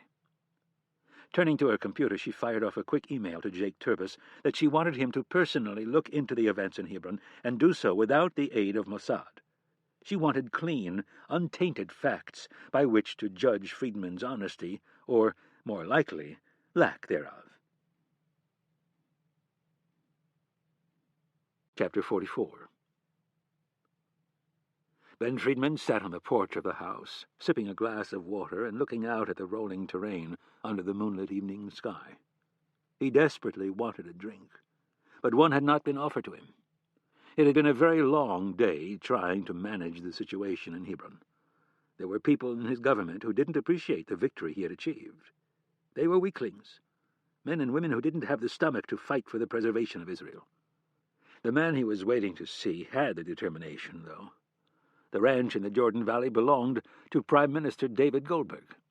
Goldberg, the head of the conservative Likud party, had been elected by an overwhelming majority of the Israeli people, despite the fact that his party held only a handful of seats in the 120-member Knesset. That had been 2 years ago, when the people had seen how duplicitous the Palestinians were. The Israelis extended the olive branch, and Yasser Arafat took it from them and slapped them in the face. He used the new Palestinian Authority to secure his hold over the Palestinian people and bring in weapons and explosives to help wage an even bloodier war against the Jews. All the while, he feigned a lack of control over the so-called martyr brigades. Goldberg had been swept into office as a hardliner who would crack down on the Palestinian terror groups and restore some security to the country. Unfortunately, things had not gone as planned. They were up against a new form of terror, one that so far they had been unable to stop. The steady stream of homicide bombers had crippled Israel's fragile economy and frayed the nerves of even some of the stoutest patriots. The martyr brigades needed to be stopped, and Ben Friedman was willing to be every bit as ruthless as the enemy to get the job done. He was worried about his old friend and current prime minister, though. There had been signs lately that Goldberg was beginning to crack under the pressure. His cabinet was filled with backstabbers, and even his own party was asking if the old general had what it took to deal with the crisis. And then, on top of that, the damn Americans were giving him orders to back down. Friedman had seen it all before. He understood the visceral hatred the Arabs felt toward him and his country. In Friedman's mind, it was based on jealousy. The Arabs and their closed patriarchal society couldn't handle being bested by the Jews. The Palestinians had held on to this land for thousands of years and had done nothing to improve it. The Jews came back to their homeland and in 1 generation turned much of the arid landscape into plentiful farms and orchards. They had tried to negotiate a fair peace, but the Arabs would have none of it. There would always be a large and influential segment of the Palestinian people who would never be satisfied until Israel ceased to exist. It was Friedman's job to make sure that never happened. This was the important mission of Friedman's life. It was his vocation to make sure Israel survived, and he was willing to go to great lengths to ensure success. Doing it alone, though, was not possible. He needed help. He needed allies who would pacify the bleeding hearts in his country, those naive imbeciles who actually believed that peace was worth risking the entire security of a nation, of a people who had narrowly avoided extinction. He needed lobbyists in America to lean on the right people. People who could get to other people who controlled the lifeblood of politics, money. People who could deliver the 3 states that every presidential hopeful wanted: New York, Florida, and the crown jewel, California. He needed America's support more than ever, and he would work diligently to make sure it was there when the time came. Right now, though, the thing he needed most was a strong prime minister who would stay the course. He'd seen signs lately that his old friend was losing his stomach for the fight. This could not be allowed to happen. Prime Minister Goldberg needed to hold true to his commitment and stave off another attack from the Liberals. David Goldberg stepped onto the porch, holding 2 bottles of Gold Star beer. He handed one to Friedman and apologized for making him wait. Even though Friedman would have preferred a stiff drink, he took the beer and watched his friend take a seat in the rocking chair next to him. On the face of it, Goldberg was the most unlikely hawk you would ever meet. His plump, fleshy appearance made him appear too soft for a war hero. He had a mane of white hair which framed a tanned face and heavy jowls. He was a large man, but not muscular, and it was easy to see him as the grown-up version of the pudgy kid in school who was always picked on. This was a mistake. The man's temper and valor were legendary. Never one to shy away from a fight, Goldberg had the disposition of a bull. He had distinguished himself many times on the battlefield, and for that at least he had the respect of his countrymen. Unfortunately, though, his valor did not indefinitely guarantee their support. Goldberg took a swig of beer and said, "Ben, you have created quite a stir." Friedman listened to a dog barking in the distance and said, "Don't I always?" "Yes, you do, but these are delicate times." Friedman already disliked the tone of their conversation. "When haven't they been?" The Prime Minister disagreed by shaking his head. "We have never seen the international pressure we see now. Forgive me for being so blunt, David, but the international community can kiss my ass. Believe me, I share your feelings, but we cannot ignore them. What you did last night is causing me problems." Friedman looked away from his old friend and took a drink from his beer. "David, you asked me to hit back, and did I ever find a way to hit back? It will take them years to recover from this." The Prime Minister wasn't so sure anymore, not since these she-devils started blowing themselves up. More and more, Goldberg was starting to think in terms of withdrawal from the West Bank and the occupied territories. There were only 2 things that prevented him from doing so. The first was the settlements. Thousands of Jews had moved into the areas and would die rather than leave. The second reason he wouldn't support the withdrawal and recognition of a Palestinian state was that he feared for his life. The man sitting next to him on the porch, along with many others, would have him killed if he were to gamble so recklessly with Israel's security. Knowing he had to be careful with how he dealt with Friedman, he said, "The attack was the crowning achievement of your career, Ben." Goldberg held out his bottle for a toast. "Thank you." Friedman clanged his bottle against the Prime Minister's and said, "But?" Goldberg finished his drink and in a confused tone asked, "But what?" "Don't protect me, David. Remember, I hear everything. I know your cabinet is furious with the number of casualties." "They are rarely in agreement on anything. Well, if you'd like me to address them, I am more than willing." Goldberg considered this for a moment. It wasn't a bad idea. Ben Friedman could intimidate even the staunchest opponent. "Maybe later, but for now, I am more concerned about explaining to the international community how so many innocent civilians died." He was tempted to remind him that the Palestinians living in the neighborhood were hardly innocent, but the Director General of Mossad decided against it. Goldberg the warrior had transformed into Goldberg the politician. Instead, he said, "They are an unfortunate casualty of war. But 16 Hellfire missiles, Ben. What were you thinking?" Friedman shrugged. "This was a once-in-a-lifetime chance. I wasn't about to let a single one of them escape if I could help it. I've been told your infiltrator had enough explosives in those cases to take out everyone at the meeting." Friedman was more than a little surprised that Goldberg knew about the specifics, but he covered it well. He had intentionally told him little prior to the mission, with the tacit understanding that if things went wrong, the Prime Minister would have deniability. Now someone within his own agency was talking to the Prime Minister, and Friedman would have to find out who. "David, don't tell me you've lost your stomach for this."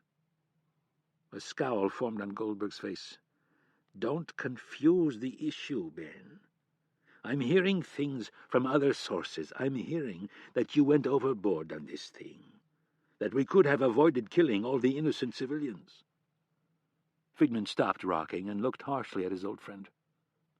"Do me a favor and stop calling them innocent. They have been blowing up women and children for years, and you know as well as I that the only way to make them stop is to hit them harder than they hit us." Goldberg wasn't so sure anymore. When he'd been a young tank commander, he'd thought so. When he'd taken the reins of the country just a few years ago, he had thought so. But now, after all the homicide bombs, he was wavering in his conviction. "Ben, these are delicate times. The eyes of the world are upon us." Friedman was disgusted by what he was hearing. He was tempted to tell Goldberg to step down if he didn't have the Constitution to see it through. Instead, he said, "The eyes of the world have always been on us. It shouldn't matter any more now than it has in the past. We are not the aggressors here, David, and you know that. They are the ones who have continued to attack us, and both of us have been around long enough to know the only thing they respond to is force. But it has to end at some point. We need to find a way." "What?" snapped Friedman. "Do you want to pull out and build your stupid wall? Have you paid no attention to history? All you will be doing is giving them land that they will use to someday attack us from. You will be remembered as the Neville Chamberlain of Israel." "I am talking about doing no such thing," replied a terse Goldberg, "and don't sit here and lecture me about being Neville Chamberlain when just last night you killed 100 innocent women and children. I've been briefed by the army, Ben. I know there was no bomb factory. Those people did not need to die."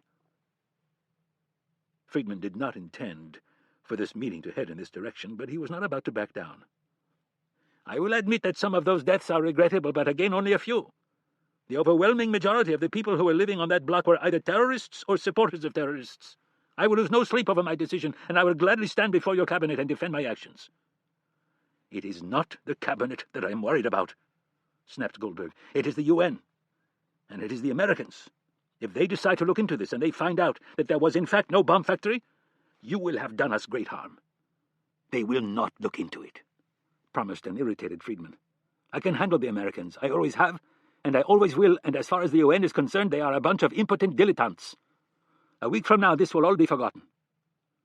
Friedman took a swig of beer and confidently added, "I can promise you, this will all blow over. Right now, though, we need to stay on the offensive. In the wake of an attack such as last night, they will make mistakes. They will seek vengeance, and we must be ready to pounce. This is what I propose we do." Goldberg rocked in his chair and listened, as the head of Mossad laid out his plan for how to keep the various Palestinian groups on the defensive. The Prime Minister was torn as he listened. The old soldier in him very much wanted to press the advantage, but there was another voice in his head that was preaching caution. It was the voice of a politician who had the support of less than half of his country. So far, the only reason he hadn't received a vote of no confidence was because there was no clear challenger willing to step into the ring.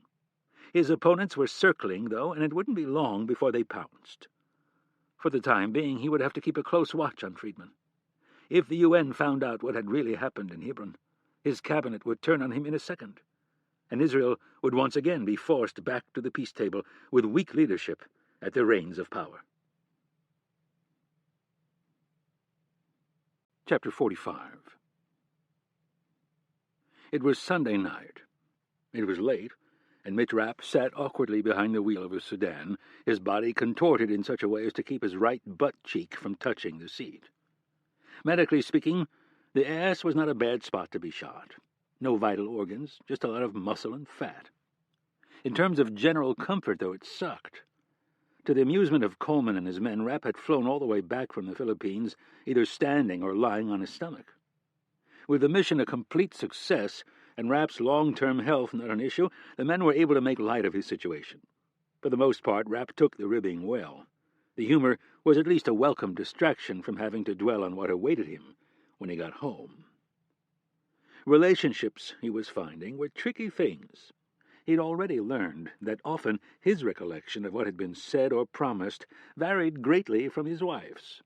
He'd been searching his memory for the last day, trying to remember if he had ever specifically promised to stay out of situations where he might be shot. Most of these conversations were vague by nature of the secrecy that went along with his job, but he seemed to remember some reassurances he'd made that he wouldn't do anything stupid. Something told him that she would classify getting shot in the ass as downright moronic. Ultimately, however, he realized that this legalistic approach, while an inventive defense, was worthless. Nothing specifically had ever been agreed upon or said, but there were clearly expectations in place. Anna was not a judge or jurist, so any case pleaded on the grounds of technicalities would be unwise. She was his wife, and no amount of truth or logic would save him from her wrath. This briefly led him to the conclusion that he would need to stall and fabricate a story. The Anderson family was currently recuperating at the Naval Hospital in Pearl Harbor. Rapp had told Kennedy that he wanted to stay with the family for a few days and handle their debriefing. He was hoping to stretch the debriefing into a full week of recuperation for his own tender wound. In addition to that, he felt it would be fairly easy to fake a surfing accident on a coral reef. All he'd needed to do was shred a pair of swim trunks and scrape himself up with some coral. It would hurt like hell, but it would pale in comparison to what his wife would do to him if she found out he'd been shot. Kennedy had dismissed his request immediately, saying that something had happened in Israel and she needed him back in Washington immediately. A plane would be waiting for him in Pearl Harbor, and he wasn't to waste a minute. Ever since that conversation, he'd been struggling to find a way out of an impossible situation. Somewhere over the western United States, he'd come to the awful conclusion that he would have to face the wrath of his wife head on. This was all new to him, this feeling of dread.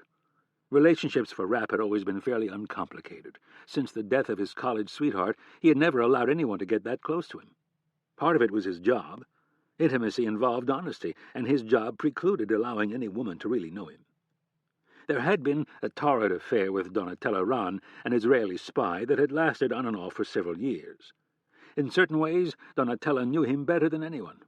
It was a volatile relationship, prone to great highs and depressing lows, and in a certain sense they were too much alike to ever marry, although she sure would have liked to have tried. There had been plenty of other relationships, but never one so serious as to make him want to change. Anna had altered all that. Before her, if someone asked too many questions or demanded too much of him, he found the nearest exit and never looked back. Relationships had always been easy because they were always on his terms, and as soon as those terms were challenged or questioned, it was over. Now, everything was different. There was no walking away, no my place and your place. It was now their place. He had married Anna because he wanted to spend the rest of his life with her. She made him want to be a better man, and deep down inside he knew it was for all the right reasons. But right now, driving down this dark, rural Maryland road, he dreaded seeing her reaction. In a way, he hoped she would lash out at him and get it over with. The alternative was too painful to think of. Anna was a fiercely stubborn woman. The worst thing she could do to him was withdraw her love and affection. Rapp turned into their driveway and swallowed hard. He'd called her earlier in the day when they'd landed in California to refuel and told her he'd be in around midnight. It was now closer to 1 o'clock, and he hoped she would be asleep. The front porch light was on, but that was about it. Rapp parked on the new pad next to the single-car garage so Anna could get her car out in the morning if she left first. Carefully, Rapp rolled out of the car seat and stood still for a moment. Every time he placed weight on his right foot, it felt like someone was sticking a knife into the wound. The doctor on board the Belleau Wood gave him a pair of crutches that he'd left at the airport. This whole shot-in-the-ass thing was going to be handled on a need-to-know basis, and Anna was the only one who needed to know. As far as everyone else was concerned, he'd pulled his hamstring. After grabbing his bag from the trunk, he limped over to the front door like an invalid. When he inserted his key, the dog began barking. Rapp opened the door and quietly greeted his mutt. "Hi, Shirley." Rapp patted her head and then keyed in the code to turn off the alarm. Somewhere in the house he thought he heard music playing. Anna had left the small light over the kitchen stove on, but other than that the first floor was dark. In the faint light cast from the porch, Rapp saw a piece of paper sitting on the stairs. He picked up the linen card and opened it. It was addressed, "My dear husband, I've missed you terribly. Hurry upstairs." Looking at the note, Rapp let out a long sigh and then started gingerly up the stairs, his left foot taking each upward step carefully, followed by his right. By the time he reached the top step, he could tell the music was coming from the bedroom. He approached the open doorway with trepidation, torn between a deep yearning to hold her in his arms and the fear of how she would react when she discovered his wound. The room was lit with candles, and there she was, lying in the middle of the bed, in a black silk nightgown propped up against an array of plush pillows with one leg languidly crossed over the other. She gave him a devilish smile and held out her hand. Rapp's brain was racing in opposite directions. Part of him wanted to tear off his clothes and jump into bed with her, and another part of him was saying that he needed to explain a few things before he got naked. For the short term, the path of least resistance and most enjoyment won out. Rapp moved across the room, smiling at his gorgeous wife. Stopping at the side of the bed, he reached out and held her hand, and for a moment all of his worries melted when he looked into her sparkling emerald eyes. She tugged, pulling him closer. Rapp bent at the waist only a few inches and was instantly shocked back to reality. The fresh wound stopped him in his tracks, sending signals screaming to his brain not to bend farther. Rapp recovered by pulling Anna toward him. She got up on her knees and wrapped her arms around his waist. "I missed you, honey." "I see that," replied Rapp as he cupped her face in his hands and kissed her on the lips. "Did you miss me?" "You know I did." Rapp smiled. "More than you can imagine." "Oh, I think I can imagine." She wrapped her arms around his back and squeezed tight. Rapp held her head against his chest and laughed like a little boy. "Did you have a good week?" "No." Anna reached up and slid his jacket over his shoulders, letting it fall to the floor. "How could I have had a good week without you?" Next, she grabbed the leather holster of his Beretta and slid it over his shoulders. The daughter of a Chicago police officer, she knew enough not to let the weapon drop to the floor. Carefully, she lowered it and set it on the jacket. Rapp admired her slim figure under the thin black silk and let his hands begin to explore. Anna tugged at his shirt and began unbuttoning it while she tilted her head back and offered her lips to her husband. Rapp kissed her, knowing he should stop her from undressing him and explain what had happened, but he couldn't. He didn't want it to stop. Anna tore off his shirt and broke away from the kiss. Pushing herself back, she ran her hands over his bare chest and down around his sides. She took in his lean, strong body and let out a lustful moan. Before Rapp could react, her hands slid from his sides down and around to his butt. Anna looked into his eyes with a playful hunger and squeezed with a force that matched her passion. There was a split second in Rapp's mind where time stood still. Everything froze, and his mouth and eyes opened in anticipation of what was about to happen, and then the pain emanating from Anna's grip shot through his body like a lightning bolt. His entire body went rigid, and he reached for his wife's hands. Prying them loose, he stepped back and closed his mouth and eyes as a wave of nausea washed over him. "What's wrong?" asked a startled and concerned Anna. Rapp held onto her hands and waited for the pain to subside.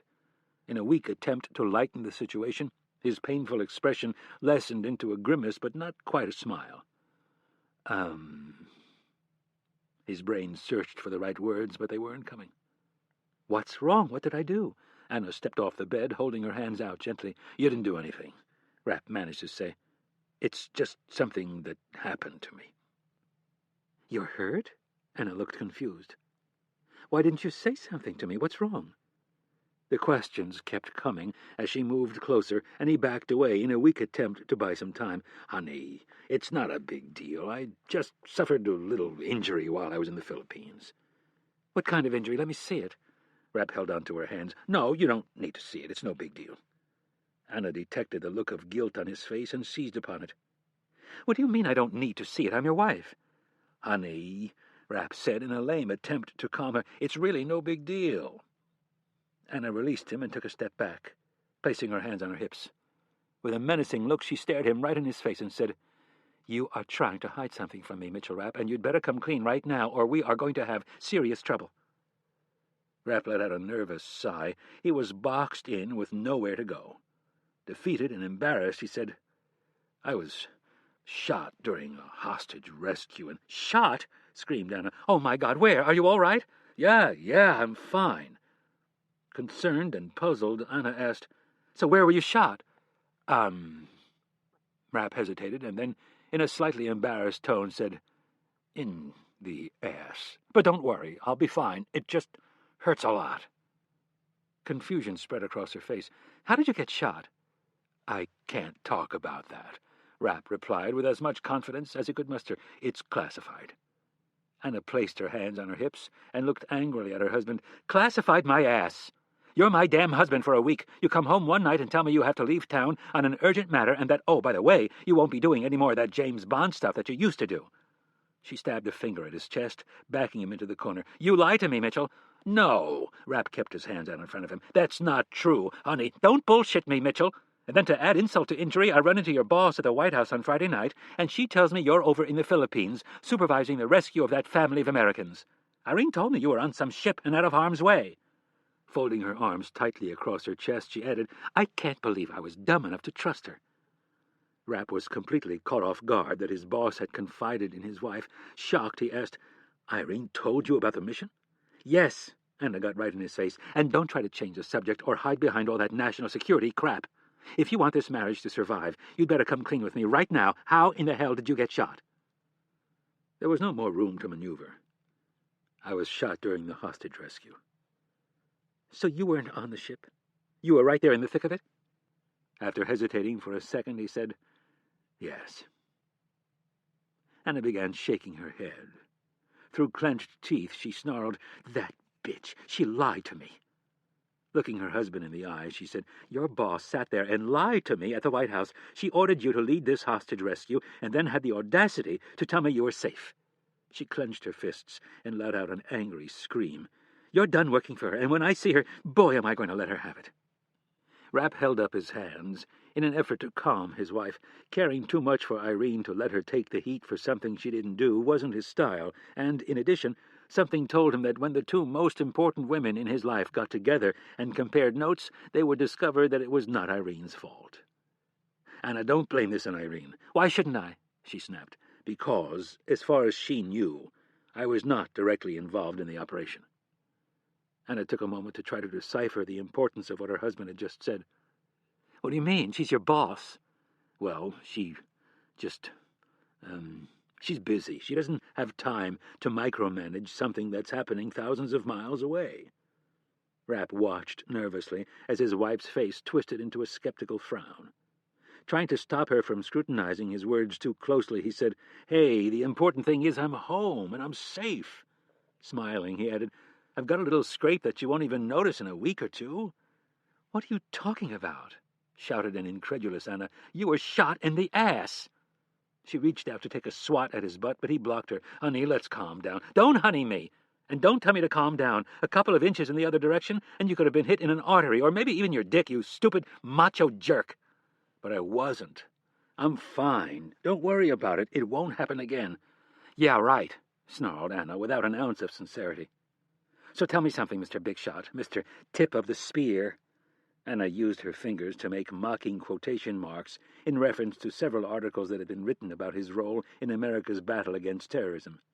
You're pretty high up on the totem pole. In fact, the last time I checked, you only take orders from two people, the President and Irene. Isn't that right? Anna poked him in the chest with a finger. Rapp chose not to answer the question. So if Irene didn't order you to be involved in the rescue, then who did? I doubt it was the President. Rapp hesitated, then decided to keep his mouth shut.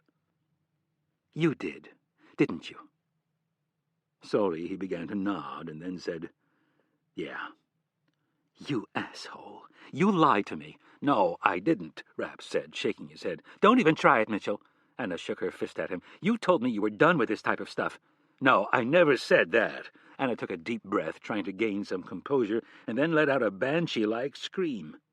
Rapp put his hands out to grab her shoulders and try to calm her, but she retreated too quickly. She shook her fist at him, saying, Oh, I swear to God, I could hit you right now. Anna's jaw was set and her fists were clenched in rage. She needed to get away from him, to sort things out, to try to make sense of how she had been so naive. She turned and took a step toward the door. Rapp let his hands fall and started to follow her. Anna, don't worry. Everything is going to be fine. The don't worry part was what really got to her. It was only her life they were discussing. The man she loved more than anyone in the world had lied to her and then got shot, and she was being told not to worry as if they'd had some slight misunderstanding. It was too much to handle. Her entire body tight with rage, she spun and delivered a clean punch to her unsuspecting husband. Rapp would have been able to block the blow if his eyes had been open, but unfortunately they were closed while he cursed himself out for being so monumentally stupid. The blow stopped him dead in his tracks, causing him to stumble back a step. Instinctively, his hands snapped up in defense as he prepared to grab hold of his wife's wrists, but she was done with him. She stormed from the room with tears welling in her eyes. Rapp was left alone in the bedroom to ponder the mess he had created. Chapter 46. "Trust me, I'm not happy about it either," said an unusually agitated Irene Kennedy into the phone that she was clutching. Mitch Rapp stood in the doorway of his boss's office, following the conversation in complete shock and trying to make sense of what was happening. It appeared that his worst nightmare was taking place before his very eyes. Things were spiraling out of control, and for Mitch, who was very much accustomed to being in charge, it was unnerving. Rapp's body was stiff from sleeping on the couch, and his rear end hurt almost as badly as it had right after he'd been shot. His left eye was slightly swollen, and a headache seemed to be just over the horizon. Rapp stood on the threshold of the sun-filled office and wondered what forces had allowed this cruel alliance to form against him. The more he listened to his boss, the worse things looked for him. "No." Kennedy shook her head while holding the phone. "No." "Oh, that's great," the director of the CIA said with rare sarcasm. She looked up at Rapp disapprovingly from behind her brown glasses. "No, he didn't bother to tell me that he'd been shot in the ass." She scowled at him and pointed sternly at a chair in front of her desk. In all of his years of knowing Kennedy, he had never seen her show this much emotion. Last night with his wife was bad enough, but Kennedy had always been someone he could depend on. This just might be intolerable. Rapp stepped into the office and closed the heavy soundproof door. The administrative assistants didn't need to hear this. He walked slowly across the large office as his boss continued discussing his bad behavior with his wife. The whole thing was very unsettling. "No," Kennedy said. "You don't need to apologize to me. I can see why you thought it was my fault." She stopped talking and listened for a few seconds. Then, in response to whatever it was that Anna had said, she replied, "Well, that is very nice of you to say. I feel the same way, and believe me, you can count on me for the same thing. I think the two of us are more than up to the task." Rapp closed his eyes and let out a low groan.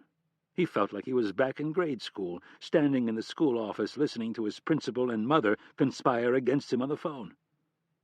"Yes, I'll be the judge of what is classified and what isn't." She spun her chair around, turning her back to Rapp. Then, shaking her head, she said, "Yes, don't listen to him any more. If you have any questions, pick up the phone and call me." Again, Kennedy paused to listen, and then said, "Exactly. I couldn't agree more. I might even recommend that he spend some time with one of our in-house psychiatrists." Rapp stared at the back of his boss's head and said, "Over my dead body." Kennedy spun her leather chair back around and shot him a glare.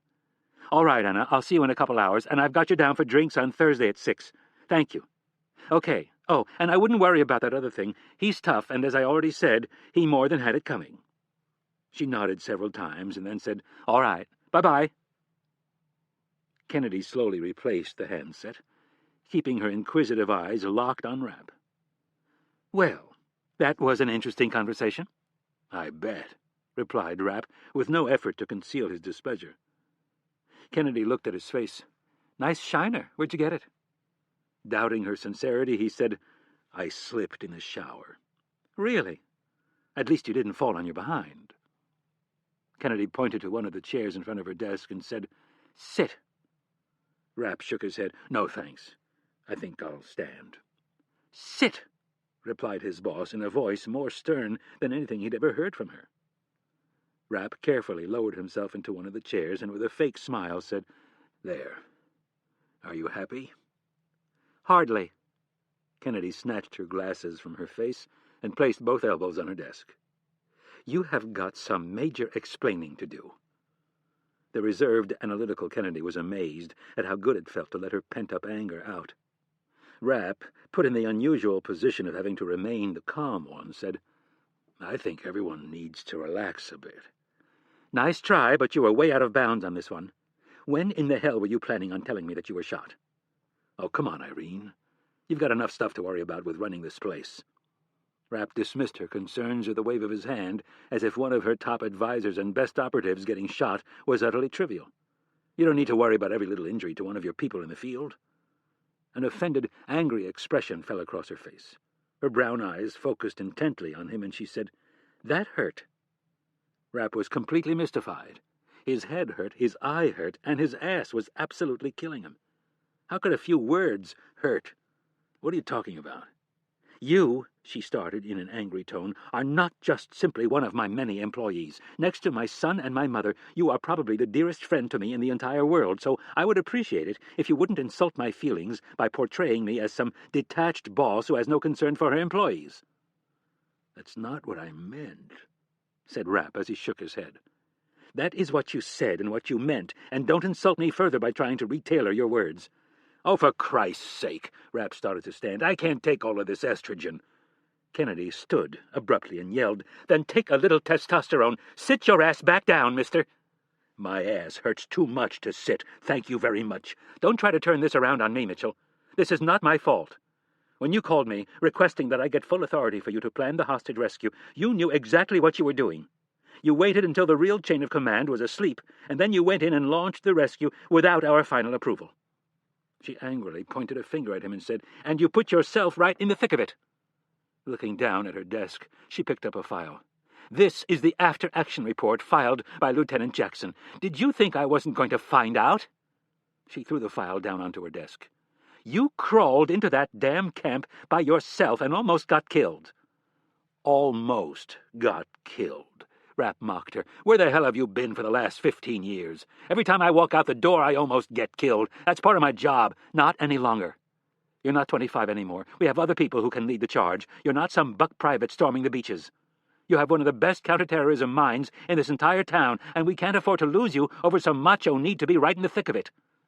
Are you done?" Rapp looked at her defiantly. He knew there was some truth to her words, but he was sick of being on the receiving end of another tongue-lashing.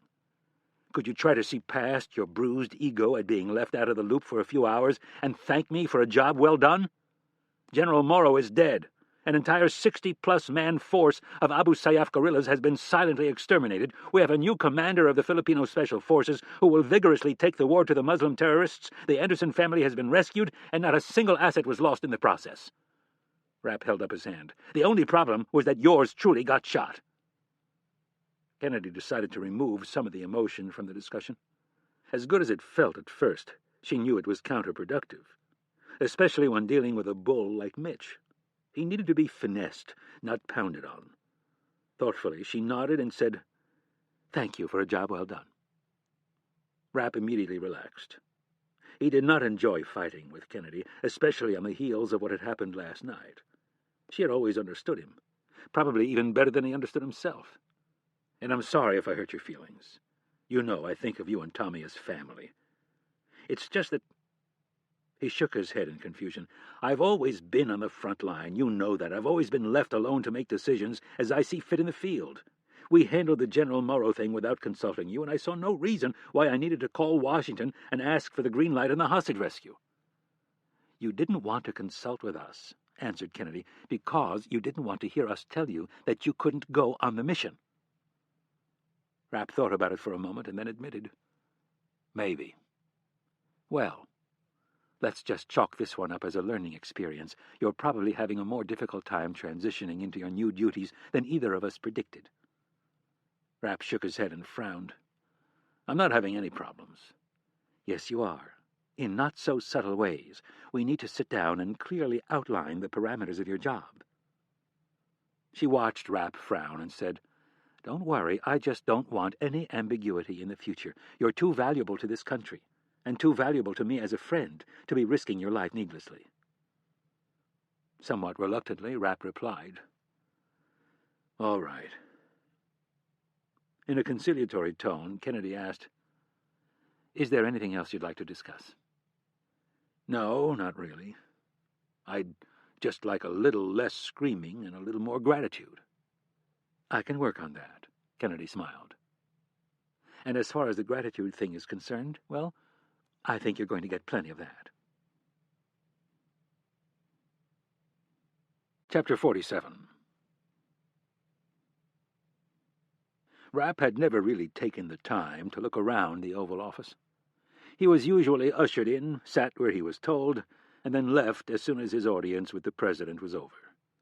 This time, having declined to sit, he meandered around the room, checking out the various pieces of art and waiting for the President to appear. It was painful knowing that Anna was downstairs in her office. During the ride over from Langley, he had relayed his version of last night's events to his boss. She informed him in the gentlest of ways that he had neglected to do the single most important thing, which was to simply say he was sorry. Rapp told Kennedy he felt torn. Yes, he was sorry that he'd hurt his wife's feelings. But she didn't marry an advertising executive. His injury shouldn't have been entirely unexpected. Kennedy stressed that, expected or unexpected, it didn't change the fact that in her mind Anna could have lost the man she had just promised to spend the rest of her life with. Kennedy asked Rapp how he would feel if the shoe were on the other foot, and it was Anna who had been shot. The thought of losing Anna sent such a pain through him that he began to see her point more clearly. When he was done with this meeting, he would have to find her and apologize. Maybe he could even milk the Shiner for a little sympathy. Despite his injury, he desperately wanted to be alone with her. Rapp was studying a portrait of Thomas Jefferson when Valerie Jones entered the office. For some reason she was all smiles, which, as far as Rapp could recollect, was a first. "Good morning, Irene," she said. Kennedy replied with a simple, "Hello, Val." Jones turned her attention to Rapp. "How are you, Mitch?" Rapp remained facing the portrait of one of America's greatest presidents. Instead of turning around, he looked over his shoulder at the Chief of Staff. He and Jones had never gotten along. In fact, he could think of no other woman who he currently detested more. Regarding her suspiciously, he answered, "I've been better," then returned his attention to the portrait of Jefferson. "Oh, that's too bad. How'd you get the black eye?" Fortunately for Rapp, the President entered the room before he could answer. "Sorry I'm late." Hayes dropped a leather-bound folder on his desk and hurried over to greet Rapp. "Mitch, once again, you saved the day. Great job over there in the Philippines." "Thank you, sir." Rapp took his hand. The President's attention locked in on Rapp's Shiner. "Did things get a little rough for you over there?" "Not too bad." Rapp shrugged it off. "It looks like it hurts." Rapp shook his head. "No, not really. I've had worse." The President nodded. "Yes, I suppose you have. Well, listen, have a seat." Hayes gestured to the couch opposite Kennedy and Jones. "There are a few things we want to discuss with you." "If it's all right with you, sir, I'd prefer to stand." Hayes stopped and gave Rapp a questioning glance. "It's my back, sir. If I sit down, I might not be able to get up." "Oh, I see. By all means. Stand if it feels better." Hayes took his usual chair in front of the fireplace. "Well," said the President, "at 11 o'clock, the Secretary of State and the Attorney General are going to hold a joint press conference announcing the prosecution of Assistant Secretary of State Petrie and Ambassador Cox." Rapp was shocked. He'd figured the President would string him along for another few weeks and then let the issue die down. "That's good news, sir." Hayes looked up at Rapp, who was standing behind the couch on his right. "I'm told Mr. McMahon has Ambassador Cox in custody and is on his way back?" Rapp nodded. "That's right. The embassy staff was told the ambassador had to rush home for a family emergency." "Good. The National Security Council is meeting next door as we speak. If you're still up for it, I've arranged for you to be present when Assistant Secretary Petrie is arrested." "I wouldn't miss it for the world." Hayes nodded and then turned to Kennedy. "Now, on to an issue that isn't so good. What in the hell is going on in Israel?" "I'm working on that, sir." The director of the CIA retrieved a file from her briefcase and pulled out a single sheet of paper. She handed it to the President and said, "That is a list of the terrorists who were killed in the attack." Hayes put on his reading glasses and scanned the names. "Holy cow, is this for real?" "As far as I can tell, yes, but the CTC is working to verify the names through other sources." President Hayes stood to reread the list for a second time. "What's the death count?" Again, the CTC is trying to verify the number, but right now the Palestinians are saying over 100 people were killed. "Is that possible?" asked a skeptical Hayes. Kennedy hesitated and then said, "Yes. But I thought they always exaggerated those numbers. They might not have to this time." Hayes kept studying the list, even though he was thinking about something else. "Of those 100 people, how many were terrorists?" "Right now we're guessing anywhere from 20 to 40, but I stress that is only a guess." "And the whole bomb factory story that the Israelis have been putting out?" Kennedy shook her head. "It doesn't hold up. We have satellite imagery and radio intercepts of the attack. There was an initial explosion that we haven't been able to pinpoint. That blast destroyed the house where we think the meeting was taking place, and then there were a series of explosions that followed." "Where did those come from?" asked the President. Kennedy hesitated for a second, knowing the President would not like the answer. "They appear to have come from helicopter-launched missiles." "Appear to have?" Hayes wanted a more precise answer. "The imagery people are saying they were Hellfire missiles launched from Apaches." "Back up a minute," ordered the President.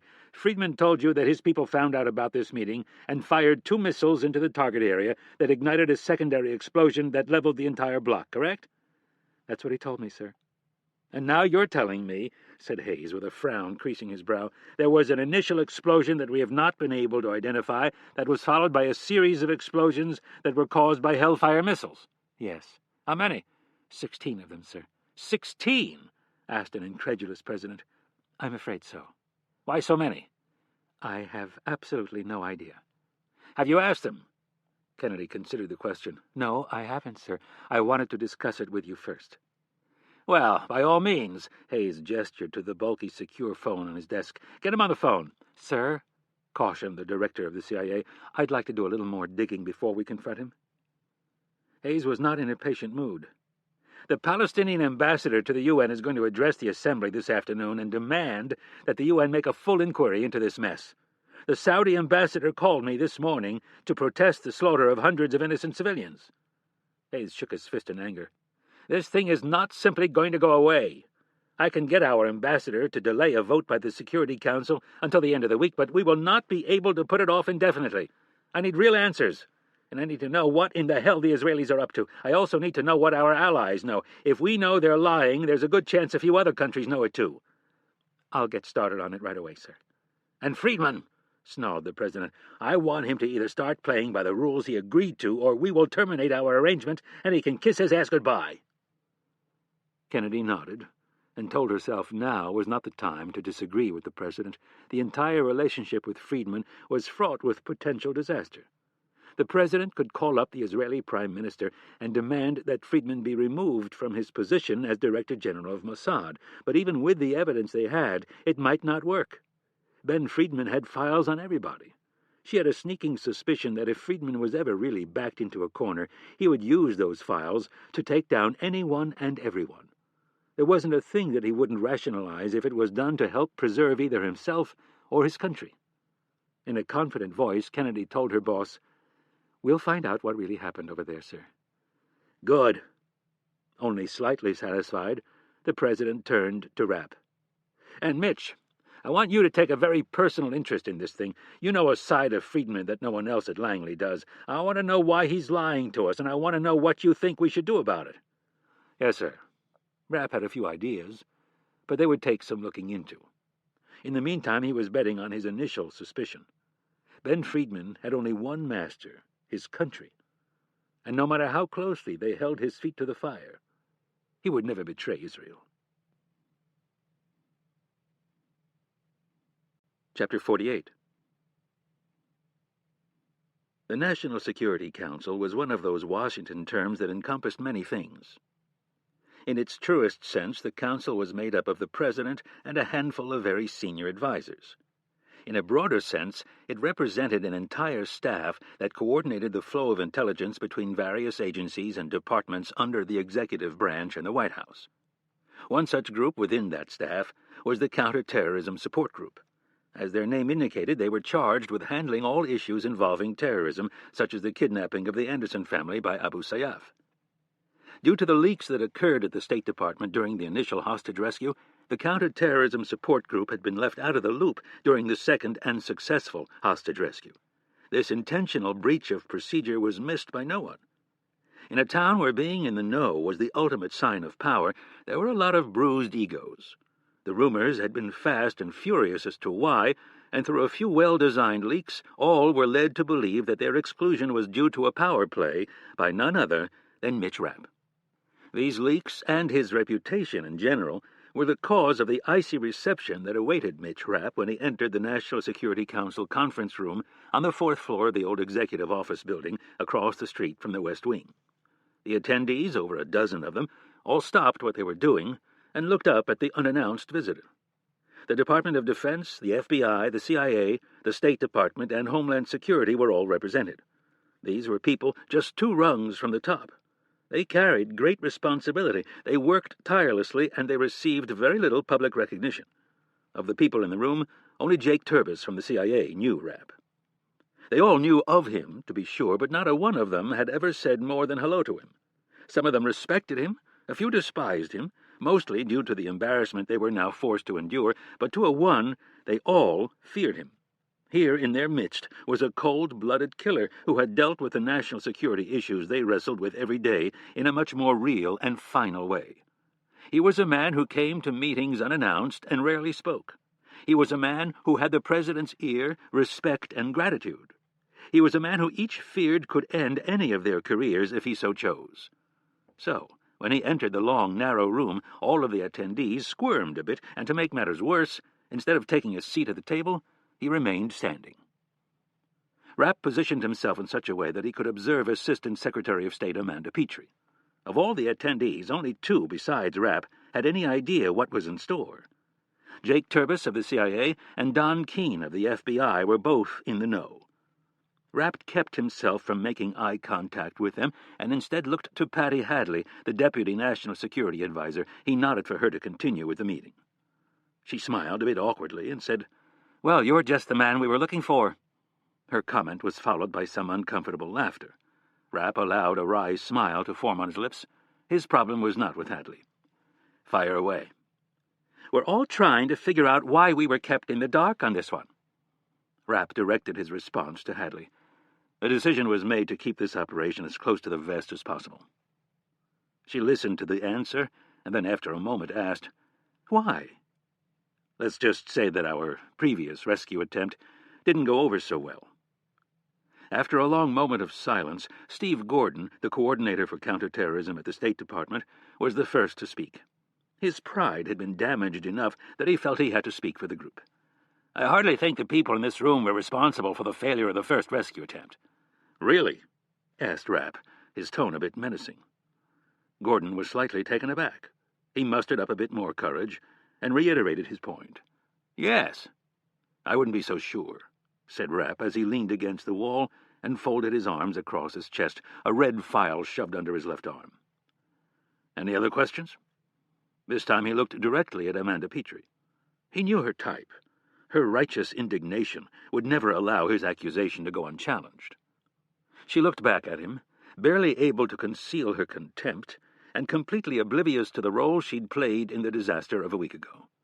The false belief that the rest of the group supported her gave her the confidence to say, "Mr. Rapp, you may not think very highly of us, but you should at least respect the fact that we care about this country every bit as much as you do, and we work very hard at our jobs." Rapp was simmering for the moment. He would blow later. This was a role he relished. It was an opportunity to remind everybody just how high the stakes were. What unfolded in this room in the next 5 minutes would be spread all over Washington by week's end. It would be whispered about around the coffee pots and water coolers, and it would grow and become more sensational with each retelling, and in the end, people would be reminded that national security was something to be taken very seriously. To respond to your first point, I doubt very much that you care about this country as much as I do, and as far as your second point is concerned, I have no doubt that you all work very hard. But that by itself doesn't cut it. You people aren't on the board of some corporation. You are entrusted to help protect the national security of this country. And to be brutally honest with you, working hard isn't enough." Rapp's eyes never left Petrie's. Her nostrils flared just a bit, and unable to contain herself, she said, "The State Department plays a very important role in this country's national security, Mr. Rapp, whether you like it or not. And for us to do our job, we need to be kept abreast of what is going on." "Kept abreast." Rapp repeated her words and slowly bobbed his head as if he were taking them very seriously. "Tell me, Ms. Petrie, can you think of a single reason why the rescue operation was launched without consulting this committee?" "I'd say somebody such as yourself advised the President that we be kept in the dark," answered Petrie with a look of disdain on her face. "Exactly," said Rapp, his tone rising a bit. "And can you tell me why I would have advised such a move to the President?" There could be little doubt by the expression on her face that she hated the man who was questioning her. "I have no idea." Rapp opened the file under his arm and threw 2 5x8 photographs down on the table. They were headshots of the 2 dead Navy SEALs. "Do you have any idea who these 2 men are?" "No," replied an indignant Petrie. "Irv McGee and Anthony Mason, United States Navy. They were killed last week on a little sand beach in the Philippines. Both were married, and combined they left behind 5 kids. Rapp made no effort to retrieve the 2 photos sitting in the middle of the table. This was as close as any of them would ever get to the 2 dead warriors, and he wanted to make sure everyone in the room looked at their faces. "Ms. Petrie, can you tell me how these 2 men ended up dead?" Rapp paused just long enough to see that she wasn't going to answer his question. "I'll tell you how they died," his voice boomed out in anger. "Someone in this room disregarded operational security because they felt the rules didn't apply to them." Petrie didn't crack a bit, and Rapp asked her, "You have no idea what you did, do you?" Petrie's face was now flushed, but she had yet to register what was happening. Blinded by her own belief that she was being wronged, Petrie said, "You'd better have a pretty good explanation for this, Mr. Rapp." The red file flew open, and out came the copies of Petrie's emails to Ambassador Cox. Rapp slammed them down on the table and yelled, "The President decided last week that our embassy in Manila was not to be told in advance about the hostage rescue. You ignored that order and sent Ambassador Cox an email alerting him to the specifics of the rescue. Well, I guess since you work hard and care about your country, you don't have to adhere to operational security." Petrie looked at her own email and still refused to admit any wrongdoing. "I hardly see how this ended up causing the deaths of these 2 men. "Because, you idiot!" screamed Rapp. "Ambassador Cox alerted President Quirino about the operation, who in turn notified General Morrow, who just so happens to be a paid asset for Abu Sayyaf. If you would have done what you were told, those 2 men would be alive right now. You and your fucking diplomatic arrogance got them killed, and that's why this committee was kept in the dark." Rapp stood at the end of the long table, his fists clenched in rage. No one attempted to speak. Amanda Petrie sat in shock, looking at the 2 photos, still refusing to believe that a simple email could have caused their deaths. Rapp knew that there were those in Washington who would think what he'd just done was unprofessional and insensitive, but he couldn't have cared less. In his mind, this town, especially the national security apparatus, could use a whole lot less sensitivity. Rapp turned and opened the door. 2 FBI agents were waiting outside to arrest Petrie. He passed them and started down the hall, his thoughts turning to the 2 dead SEALs. Their families deserved his sensitivity and sympathy, not Petrie. Chapter 49. David had practiced the routine precisely 8 times. He looked just like any other New Yorker as he walked up Park Avenue, his shoulders set with determination and the collar of his black trench coat turned up both to conceal his face and to ward off the bite of the cool March evening air. The pedestrian traffic had died down from its post-workday peak, but at 7:15, David was far from alone. Unlike in Jerusalem, however, David did not feel as though he were being watched. There was an outside chance that the FBI was trailing him, or an even slimmer chance that Mossad had somehow followed him to America, but David was confident in his ability to both elude and detect surveillance. No, he was alone. He'd seen the footage of the massacre in Hebron. Ben Friedman would think he had killed his Palestinian informant. The destruction in Hebron was so complete it would be some time before all the bodies were accounted for. And as far as the Americans were concerned, they had their hands full chasing Arab students on expired visas.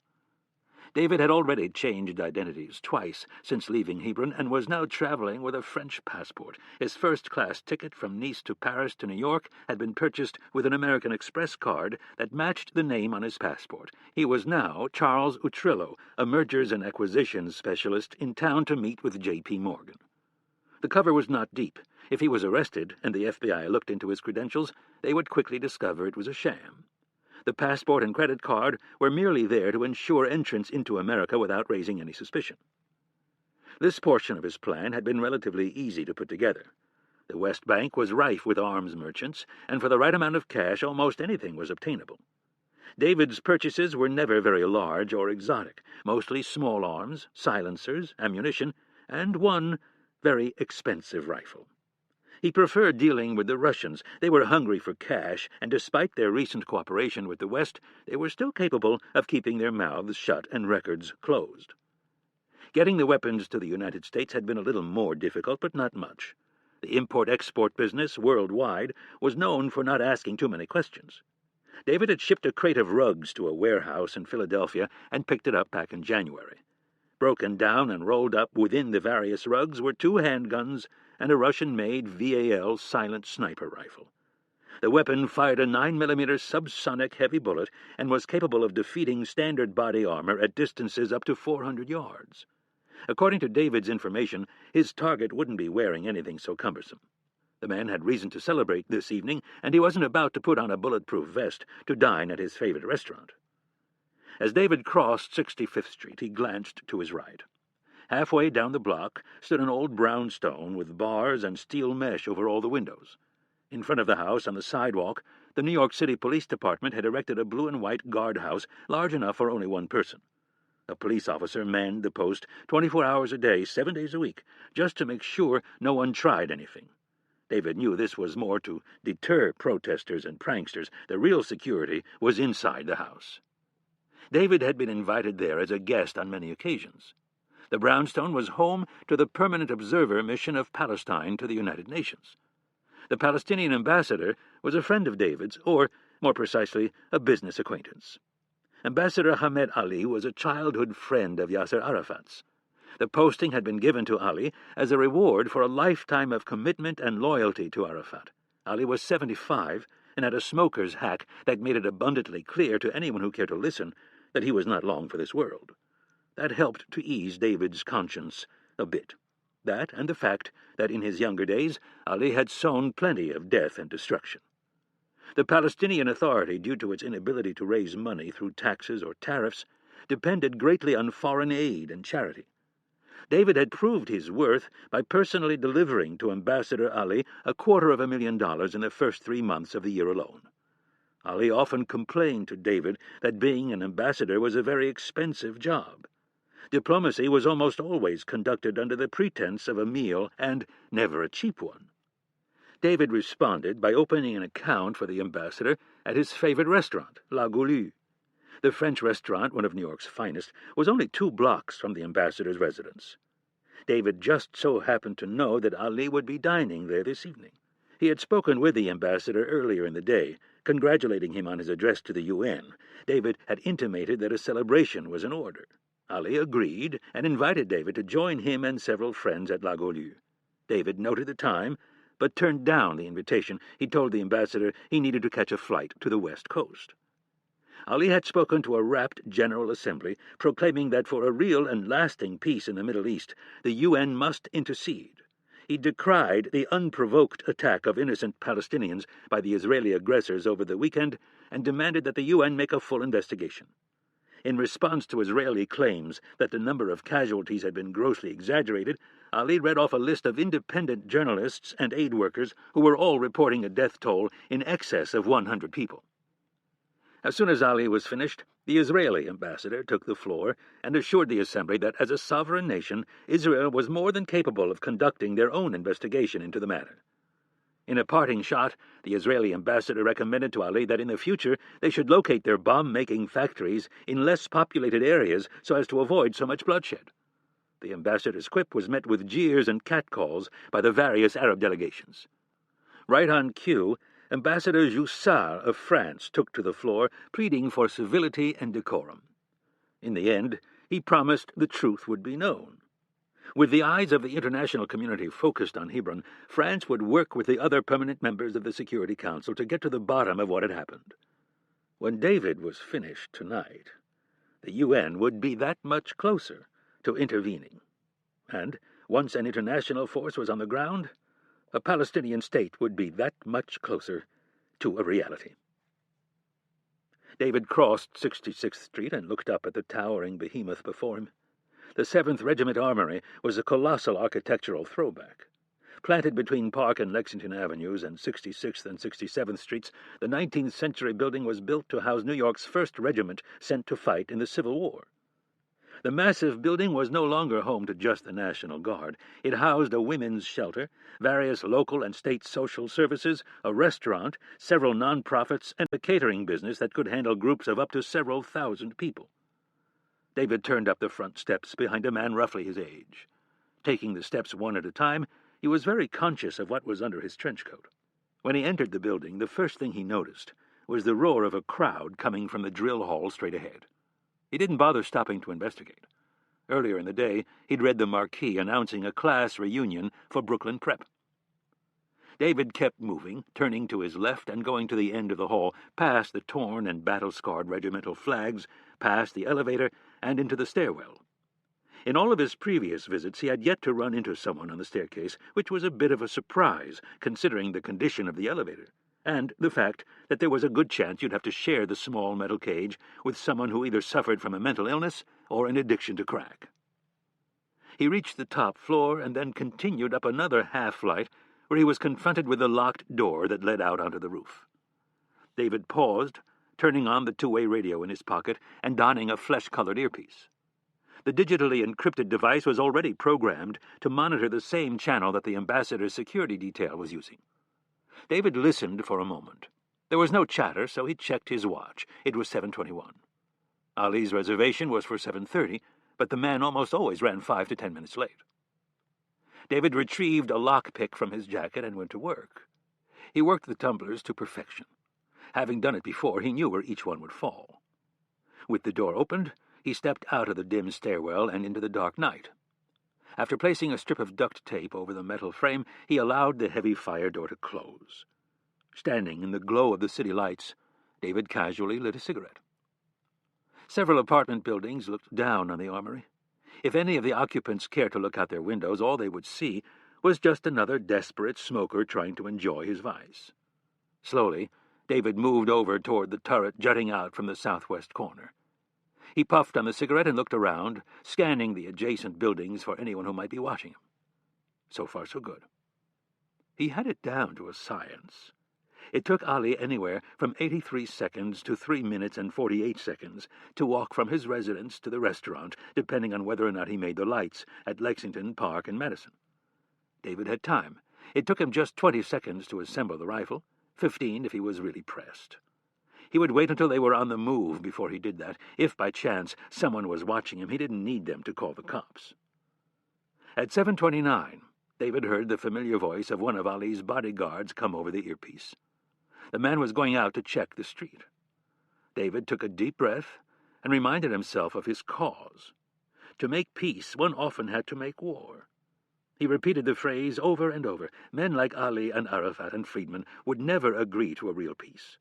It would take huge pressure from the international community, and America had to be a part of that. They were the only country that could force Israel to sit down and grant the Palestinian people a state, and after tonight, the tide would continue to swell. More chatter came over the radio. The second bodyguard announced that the ambassador was coming out. David had no idea who or how many people would be with him, or if he was meeting his guests at the restaurant. This was the part that he needed to be flexible about. It was out of his control. He started the stopwatch mode on his wristwatch, took one last drag from his cigarette, and then stabbed it against the wall of the turret. Well versed in American investigative techniques, David placed the butt in a plastic bag and put it in his pocket, as he had done with each cigarette he had smoked while on the roof. He would leave as little behind for the FBI as possible. From one of his pockets he grabbed a sock filled with rice and placed it in the base of the notch in the wall. It would help to balance the weapon and prevent leaving metal residue from the barrel.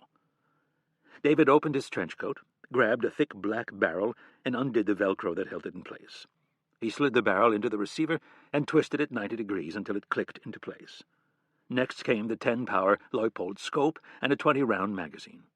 David extended the stock into the locked position, pulled back on the cocking handle, and then released it, chambering one of the special 9mm bullets. Casually, he checked his watch. He was at 29 seconds and counting. David took one last look around and then placed the heavy rifle inside one of the notches in the stonework. Like a medieval archer perched atop a castle wall, he prepared himself to take out the enemy. David looked through the scope to make sure everything was as he wished. The range had been checked for the southwest corner of Park and 65th. He'd zeroed the rifle in himself at a state park 2 hours north of the city. David was extremely accurate with the weapon up to 300 yards. A better marksman could probably take it up to 500 yards, but David had no kind of need for that distance. Tonight his target would be roughly 145 yards from him. It was an easy shot, with one exception. Ali would be moving, and there would be people around him. David checked his watch again. They were coming up on a minute and a half. They must have missed the light at Lexington. David eased his grip on the rifle and scanned the street without the aid of the scope. He would see the bodyguard first, walking several paces ahead, clearing the way. As expected, the man appeared and stopped at the red light. David eased his eye in behind the scope and put the bodyguard in the center of the crosshairs. Then he moved the weapon to the east and soon found what he was looking for. The ambassador stopped just behind the man, and David let out a curse. Ali was with a woman. She had her arm hooked in his, and she was standing between David and his target. The light turned green, and the group began walking across Park Avenue. One bodyguard in front, the other behind, and Ali and the woman in the middle. David kept breathing in a steady manner and kept his hand relaxed as he followed the group, looking for a shot that wasn't there. When they stepped onto the curb on the other side of Park, he made his decision. He hadn't come this far to not take the shot, but neither was he going to kill a woman he did not know. He did not like it, but it was a contingency he'd planned for. He quickly maneuvered the rifle, bringing the crosshairs to bear on the head of the trailing bodyguard. David squeezed the trigger, and the rifle bucked just slightly as the heavy bullet spat from the end of the thick black barrel. He instantly chambered a fresh round, and a split second later David had found his next target. The man ahead of Ali was still walking, oblivious to the fact that his friend had suffered a mortal wound and was at this moment falling to the ground. Again, David squeezed the trigger, sending another round on its way. The rifle settled as another round clicked into the chamber, and David steadied the scope on his next and last target. Ali took 2 more steps before he realized something was wrong. The woman took 2.5 steps before she noticed the man falling in front of her. That extra half step that she took was all David needed. David watched as Ali turned, looking behind him for help from his other guard. The expression on the ambassador's face turned from one of shock to horror as he discovered that he was without protection. Before Ali could react further, David pulled the trigger for a third time and sent a final silent bullet into the head of his intended target. Chapter 50. It was dark outside, and the wind was howling off the big bay. Rapp stood in front of the full-length mirror in his bedroom and carefully pulled the bandages back from his wound. It looked like he'd been stepped on by an elephant. The bruising covered almost his entire right butt cheek and had already started to seep down into his leg. The doctors wanted him to stay off his feet for this very reason, but both he and the doctor knew the advice wouldn't be followed. He'd keep taking antibiotics and applying ice when he had the time, and he'd make it through just fine. He threw on a pair of sweatpants and a thick cotton T-shirt and carefully made his way down to the kitchen. Anna was on her way home from work, and Rapp was praying that she had calmed down enough that they could talk about last night without getting into another fight. Rapp wasn't much in the mood for any more screaming. He'd thought on and off all day about how he should have handled things with Anna. He'd screwed up, to be sure, but he wasn't completely off base. Anna knew who she was marrying. She'd seen him in action before and knew it could be rough. And on top of that, her father and 2 of her brothers were cops. The Philippines had been a successful trip. The Andersons were safe and on their way home. The deaths of the SEALs had been avenged. General Morrow had been dealt with. Abu Sayyaf had been routed on their own turf, and General Rizal had requested the aid of the CIA in ferreting out any other traitors. It had been a good couple of days for the agency. On another front, however, things were not so good. Tensions between the Israelis and the Palestinians were approaching a dangerous level. there was a movement afoot in the United Nations to send in a team of independent inspectors to review what was already being called the Hebron Massacre. New footage was being released by the hour of tiny bodies being pulled from the rubble. The outrage was building to the point where several Jewish groups had taken to the airwaves protesting the heavy hand of Prime Minister Goldberg. Having been on the receiving end of perhaps the most horrific act of mass genocide in the history of mankind, Jews were very sensitive to the murder of women and children. As a people, they held the moral high ground when it came to suffering, and the last thing many of them ever wanted to see was their own people committing atrocities that drew comparisons to the Nazis. After returning from the White House, Rapp had gone straight to the CIA's counterterrorism center on the ground floor of the new headquarters building, where he was brought up to speed by Jake Turbis. He had been Kennedy's replacement when she'd vacated her post to become the new DCI. Kennedy had handpicked him with the consent of President Hayes. Turbis was a veteran of both Laos and Afghanistan. He was one of the few people left at Langley with any real field experience. This, probably more than any other reason, was why Rapp got along with him. It was amazing that Turbis, a maverick from Louisiana, had survived the agency's purges. The risk-averse CIA of the 90s did not treat case officers like Turbis well. He was a real throwback. And Rapp suspected that Turbis had only survived the various shake-ups by keeping a low profile and a little black book. Rapp had confirmed a rumor that one of Turbis's bosses had indeed tried to fire him. The boss, a slick climber, didn't like Turbis's rough style and gunslinger attitude and wanted him out. With 30 years under his belt, Turbis was informed that he was being forced into early retirement. Turbis politely declined. The boss told him he didn't have a choice. Turbis then told the boss that he knew all about the girlfriend he kept in Cathedral Heights, and that he would be more than happy to tell both his wife and the counter-espionage guys that he was keeping a flame on the side. The boss decided to rethink Turbis's early retirement, but that wasn't enough for the 53-year-old veteran. He told the supervisor he had 24 hours to resign from that agency, or he could kiss his reputation and family goodbye. The next morning, the boss resigned. Right now, Turbis was very unsettled about what was going on in the Middle East. Prior to the terrorist attacks of September 11, the director of the CIA's CTC was afforded a fair amount of anonymity. That was no longer the case. Congressmen and senators now called frequently, demanding to know what dangers were lurking on the horizon and what the CTC was doing to thwart them.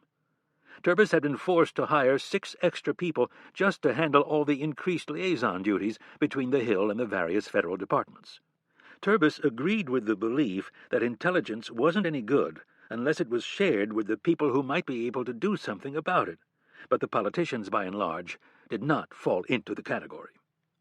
As far as Turbis was concerned, there was one absolute about Washington, and that was that politicians loved to hear themselves talk.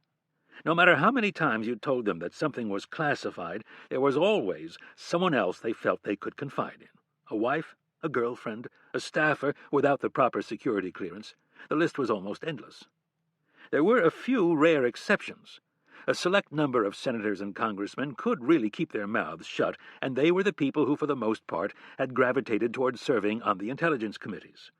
The real plums for the egos on the Hill had always been judicial, appropriations, finance, and armed services.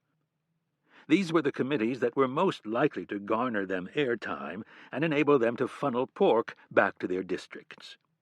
But with the new war on terror, a few of the opportunists had forced themselves onto the intelligence committees so they could capitalize on the committee's sudden higher profile.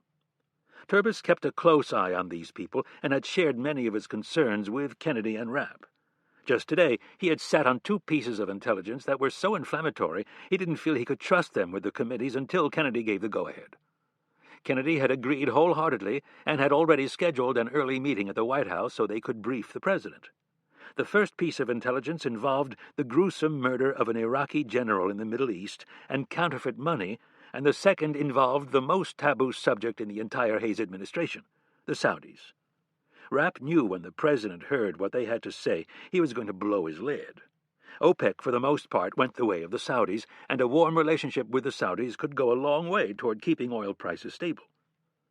Rapp grabbed a pot from under the stove, filled it with water, and placed it on the burner. While waiting for it to come to a boil, he decided to check to see if they had any messages. There were 2 for Anna, and he saved them both. After adding the rigatoni noodles to the boiling water, he uncorked a bottle of red wine and started making the sauce. Shirley the mutt sat on the floor watching him intently, waiting for any scraps that might fall her way. The extent of Rapp's culinary skills were limited to 3 or 4 pasta dishes and steaks on the grill. After he had the sauce going, he put 2 place settings on the breakfast bar. He would have to eat standing for a few more days.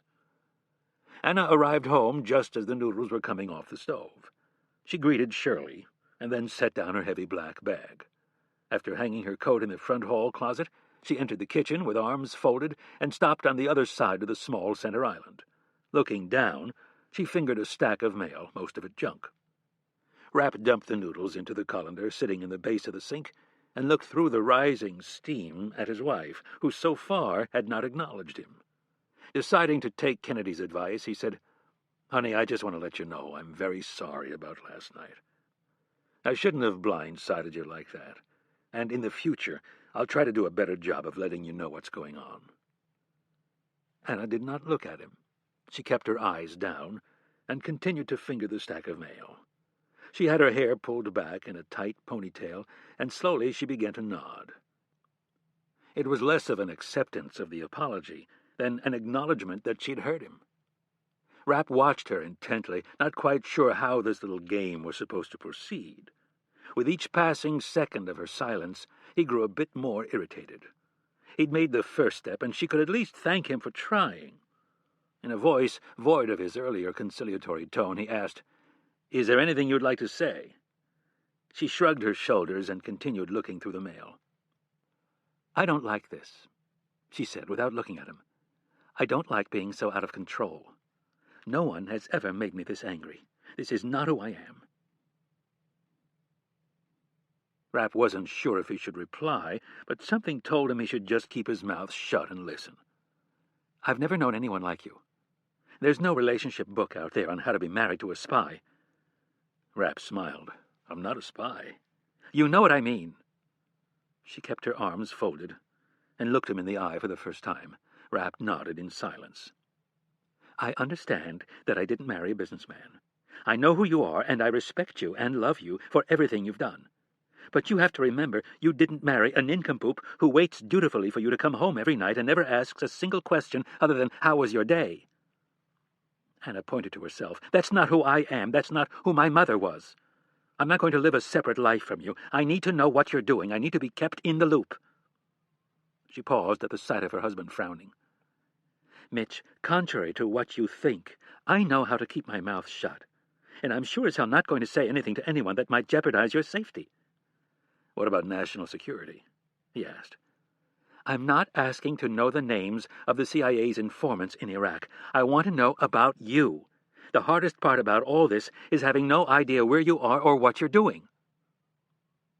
It was all so strange for Rapp.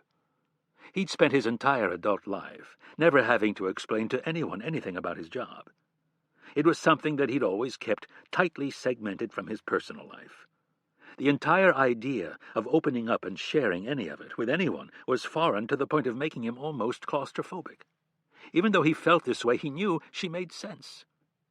If she were to suddenly leave the country with barely a moment's notice and give him no explanation of where she was going, how long she would be gone, or what she'd be doing, it would drive him insane. There had to be some type of a middle ground where they could meet. Finally, he said the only thing he could. "I can't argue with a single thing you've said. But you have to understand it won't be easy for me. I'm not exactly a great communicator." This made Anna laugh. "No, you're not.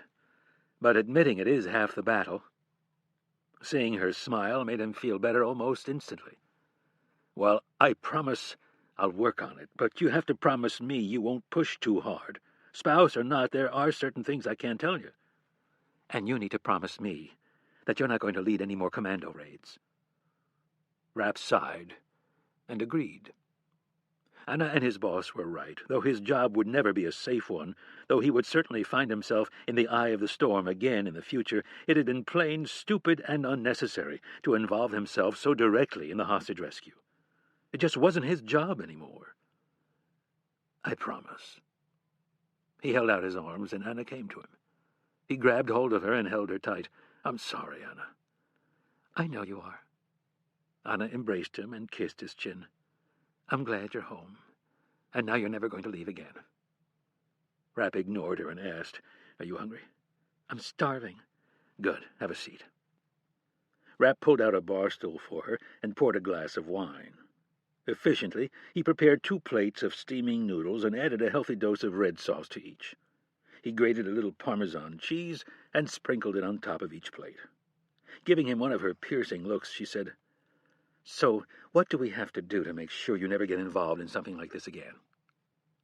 Rapp wasn't exactly crazy about his wife's choice of words. He was a man of action, and the phrase, never get involved, had far too much finality to it. To buy some time, he said, Irene and I are going to talk about it.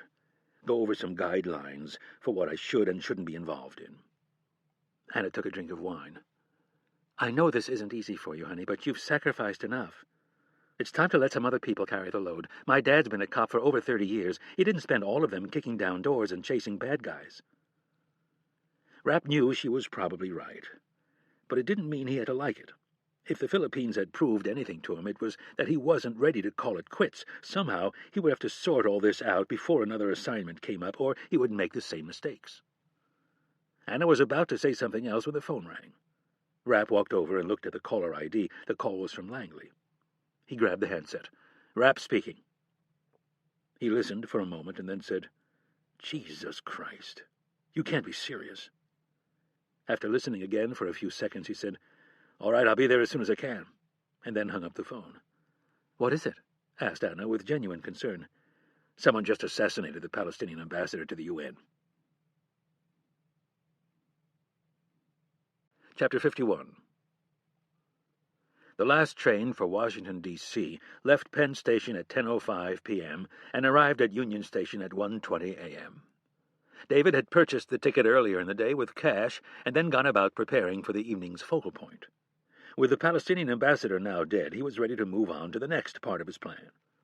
David regretted having to kill the 2 bodyguards, but there had been no other way. He tried to take comfort in the fact that their deaths would hopefully result in the birth of a nation.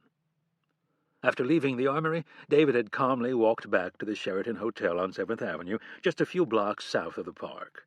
He had chosen the hotel for its proximity to the theater district, the main hub of tourist activity for New York. With so many visitors from all over America and the rest of the world, it was effortless to come and go unnoticed. Once up in his room, David had sanitized the rifle one last time, even though he had never touched the weapon without wearing gloves.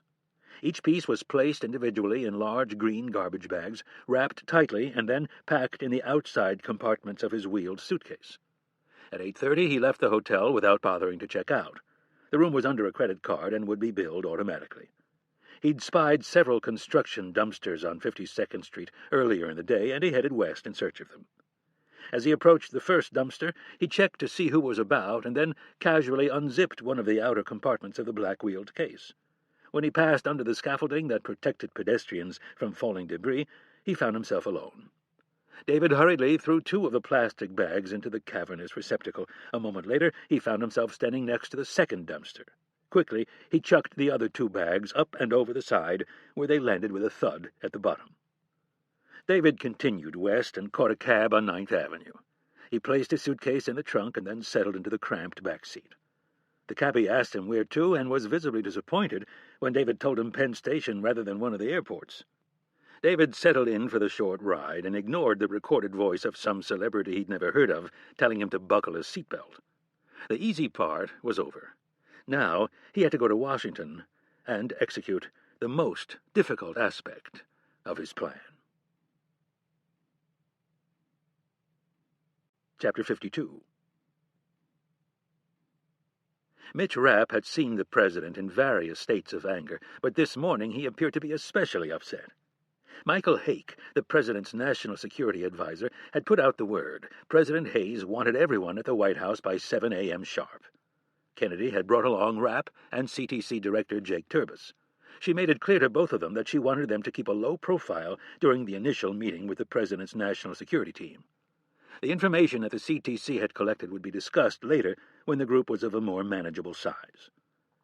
The large conference table in the cabinet room was surrounded by brown leather chairs, each of them exactly alike, with the exception of one. The president's chair had a higher back and was placed in the middle of the table so that he was the focus of attention. This morning, with his strained face and clenched jaw, he was very much the center of attention.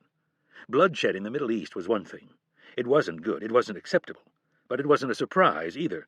The assassination of a foreign ambassador in New York City, along with 2 of his bodyguards, was absolutely shocking and unacceptable. President Hayes listened to FBI Director Roach relay the facts surrounding the assassination of the ambassador.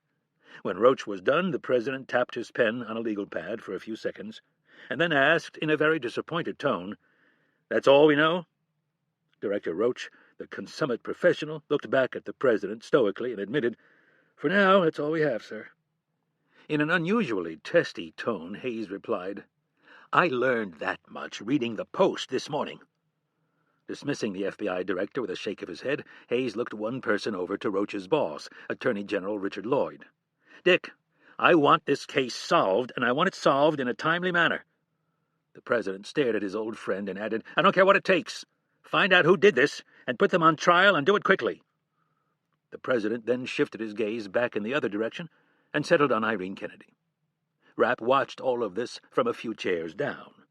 The president was sitting with his back to the window, his national security advisor Michael Hake on his left and his chief of staff Valerie Jones on his right. Across the table and next to the Attorney General were Secretary of State Beatrice Berg and Secretary of Defense Rick Culbertson. Hayes kept his eyes fixed on Kennedy, his agitation clearly visible in the way he tensed his jaw. "What have the Israelis had to say about this?" Kennedy was prepared for the question. If the president wanted to know what the Israeli response was to the killings, he would have asked Secretary of State Berg. Instead, he'd asked the director of the CIA, which meant he wanted to know what Mossad had to say about the assassination. She'd already spoken to Ben Friedman 3 times, and on each occasion he had vociferously denied having had anything to do with it. "Sir, Director General Friedman denies categorically that Mossad had a hand in what happened last night." The president looked doubtful. "Why should I believe him?" The question could be answered in many ways, none of them good. Friedman had wasted what little trust the president had in him, and Kennedy doubted there was anything she could say or do that could rebuild the damage. She would have preferred to stay quiet on the issue, but the president wanted an answer. "I don't think Mossad would risk doing something this brazen." "And why's that?" asked Hayes. "Simple cost-benefit, sir. Killing Ambassador Ali gains them very little, and as we are sure to see as the day progresses, it'll cost them greatly in the international community." "That line of reasoning would work if they actually gave a rat's ass what the international community thought. But as we saw with the attack on Hebron over the weekend, I'm not so sure they much care what the rest of the world thinks." Valerie Jones nodded. "I would agree." Several other people seconded her opinion. Secretary of State Beatrice Berg, however, dissented. "I don't see it that way. They might think very little of the UN, but they certainly care what we think." The president immediately turned his attention back to Kennedy. "Everyone here is familiar with what Israel says took place in Hebron over the weekend, correct?" All the attendees nodded. Hayes turned his gaze on Kennedy. "Now, Irene, would you please share with the rest of the group what really happened?" Kennedy sighed ever so slightly.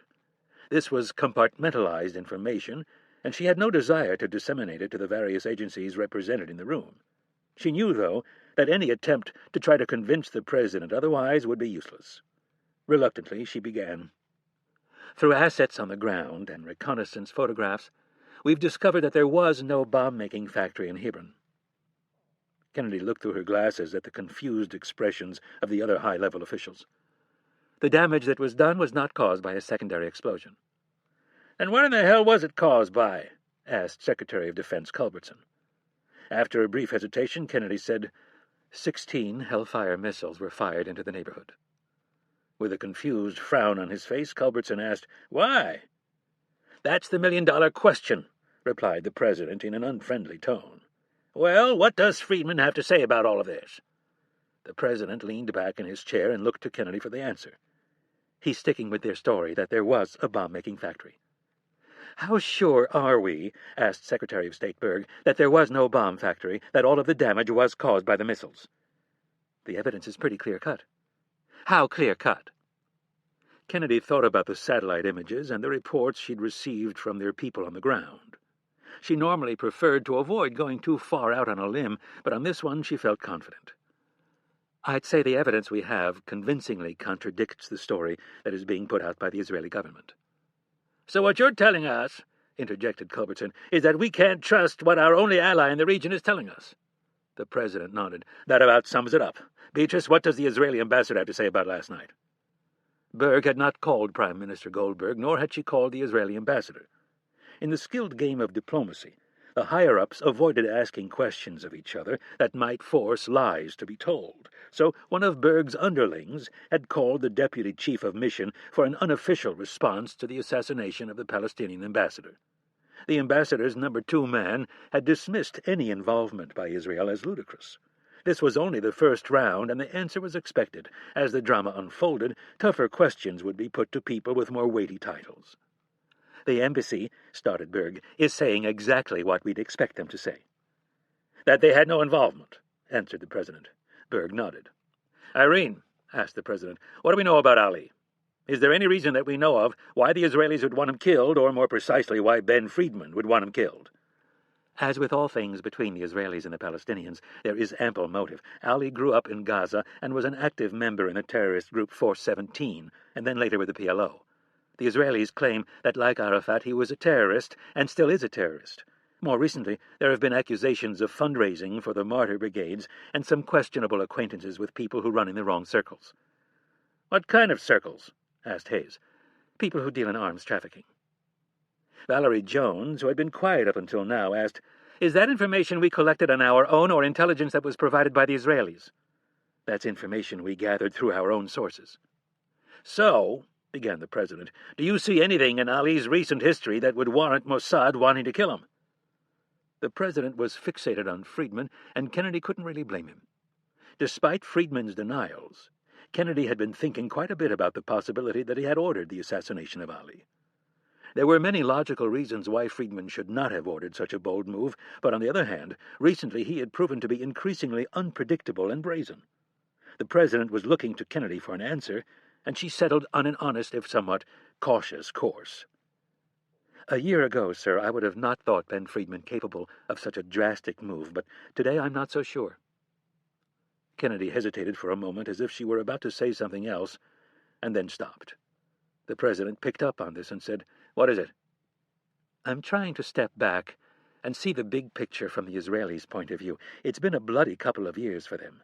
The homicide bombers have taken a massive toll in both life and morale. Israel already receives almost no support from the international community. So in that regard, they risk almost nothing. They could be expanding the war, an extension of their attitude that if you hit them, they will hit you back even harder. President Hayes nodded. Hit the Palestinians where they feel safest and keep them off balance. Kennedy shrugged. It's a possibility. One that I think is a bit of a stretch, but a possibility. Hayes seemed to like this line of thinking. It gave him something he could get his hands around to explain why Friedman would do something so reckless. In a final effort to draw out any disagreement, Hayes asked, Can anyone right now come up with a suspect other than Mossad? Rapp had been listening keenly to the discussion, and despite his complete lack of faith in Ben Friedman, he thought there were quite a few other possibilities that should be explored.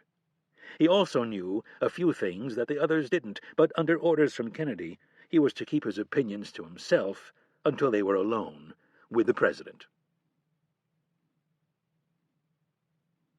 Chapter 53. Prime Minister Goldberg had never in his life felt so beleaguered. This was worse than the Yom Kippur War, when he had been surrounded by Syrian forces and shelled until his ears bled, and ordered by his commanders to hold his position until a counterattack could be mounted. He had hung on for 3 days without sleep. He and his men were fighting a much larger Syrian force in a bloody battle for the Golan Heights. The counterattack eventually arrived, and an angry Israeli army threw the Syrians back across the border and closed to within spitting distance of Damascus. Then the United States and the Soviet Union had stepped in and tried to separate the belligerents like fighting children on a playground. Goldberg would never forget the lesson he learned in 1973, and that was to never trust his Arab neighbors. They had attacked on the holiest Jewish holiday of the year, when Israelis were either at home or in their synagogues praying. For the first 3 days they had hammered the Jewish people, and then, when the Israeli army regrouped and pushed both the Egyptians and the Syrians back across their borders, the Arabs screamed for international intervention. They launched a sneak attack and then whined for peace, and of course wanted their land back, even though thousands of Israelis lay dead.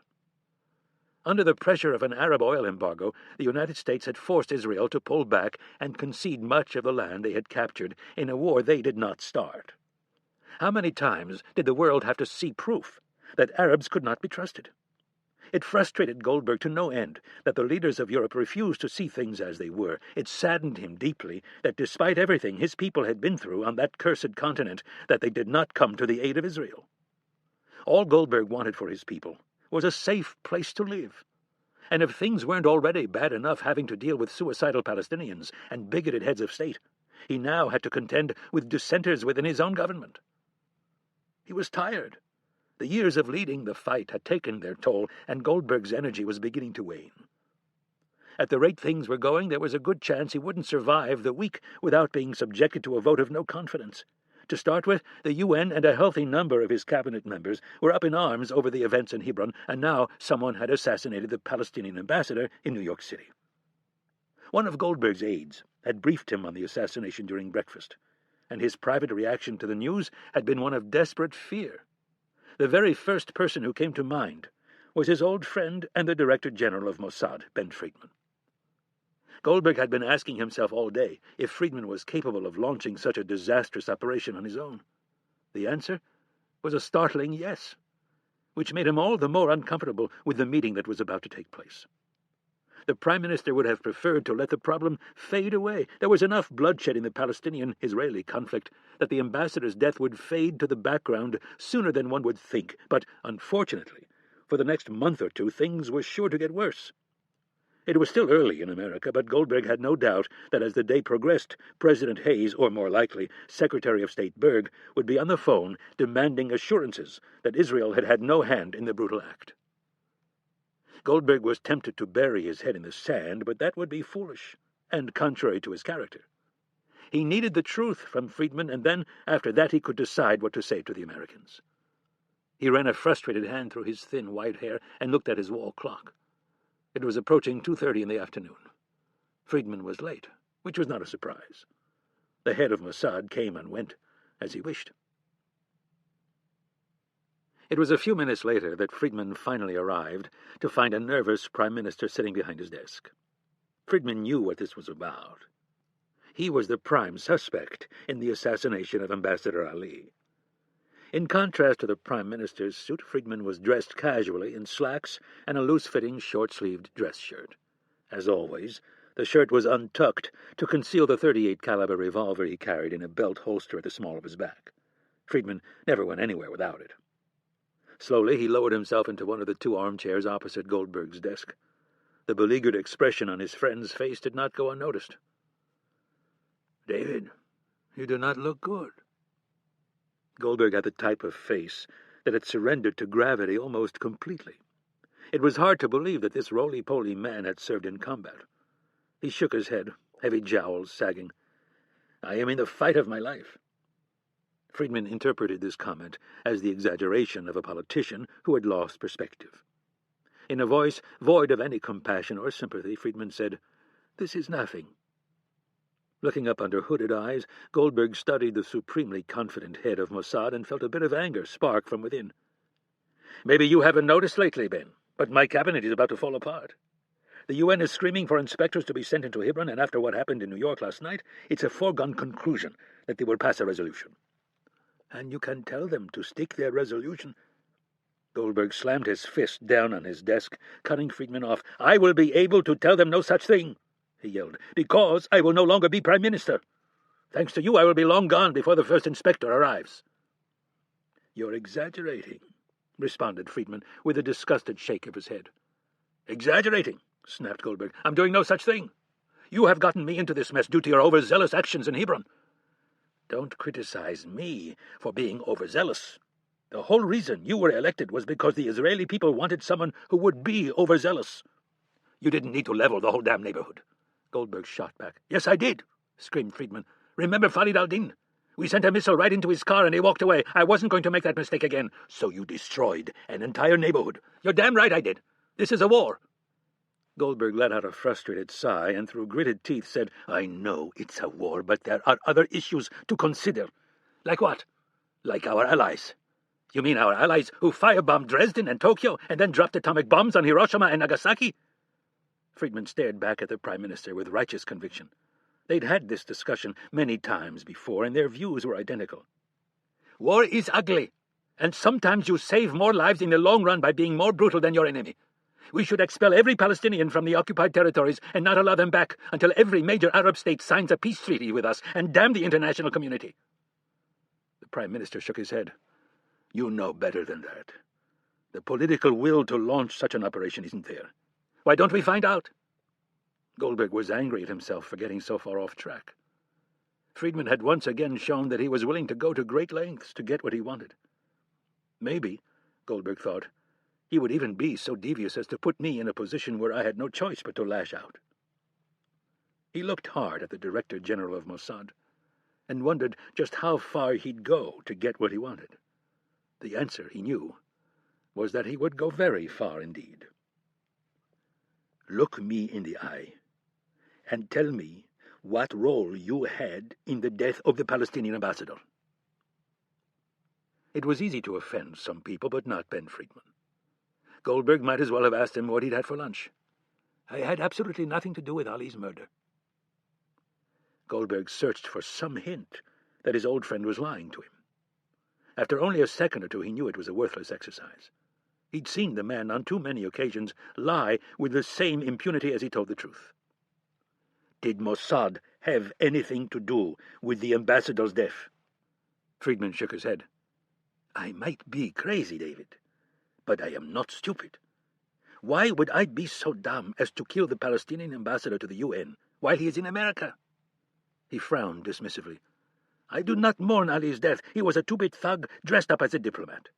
He's in Ramallah almost every month. If I wanted him dead, there would be easier ways to do it, with far fewer repercussions. These words had the opposite effect on Goldberg than he had intended. Through Friedman's defense, the Prime Minister glimpsed the very reason why he might have thought he could get away with killing the ambassador. Sound-minded people would eventually decide that the Director General of Mossad would never risk offending the Americans when he could simply kill the ambassador when he was visiting the West Bank. Now, Goldberg was truly worried. What if one of his closest advisers was working behind the scenes to provoke an all-out war? Friedman could tell that Goldberg was not buying his denial. In a more ingratiating tone, he said, I promise you, David, I had nothing to do with this. I have already spoken to Director Kennedy, and she believes Ali's assassination may have something to do with a business deal gone bad. Friedman was stretching the truth a bit, but felt it was needed. Goldberg gave him a skeptical look. What kind of business deal? Ali has been known to deal in arms from time to time. Weapons? Yes. Friedman was happy to see this seemed to give the Prime Minister some hope. And you say the Americans knew about these activities?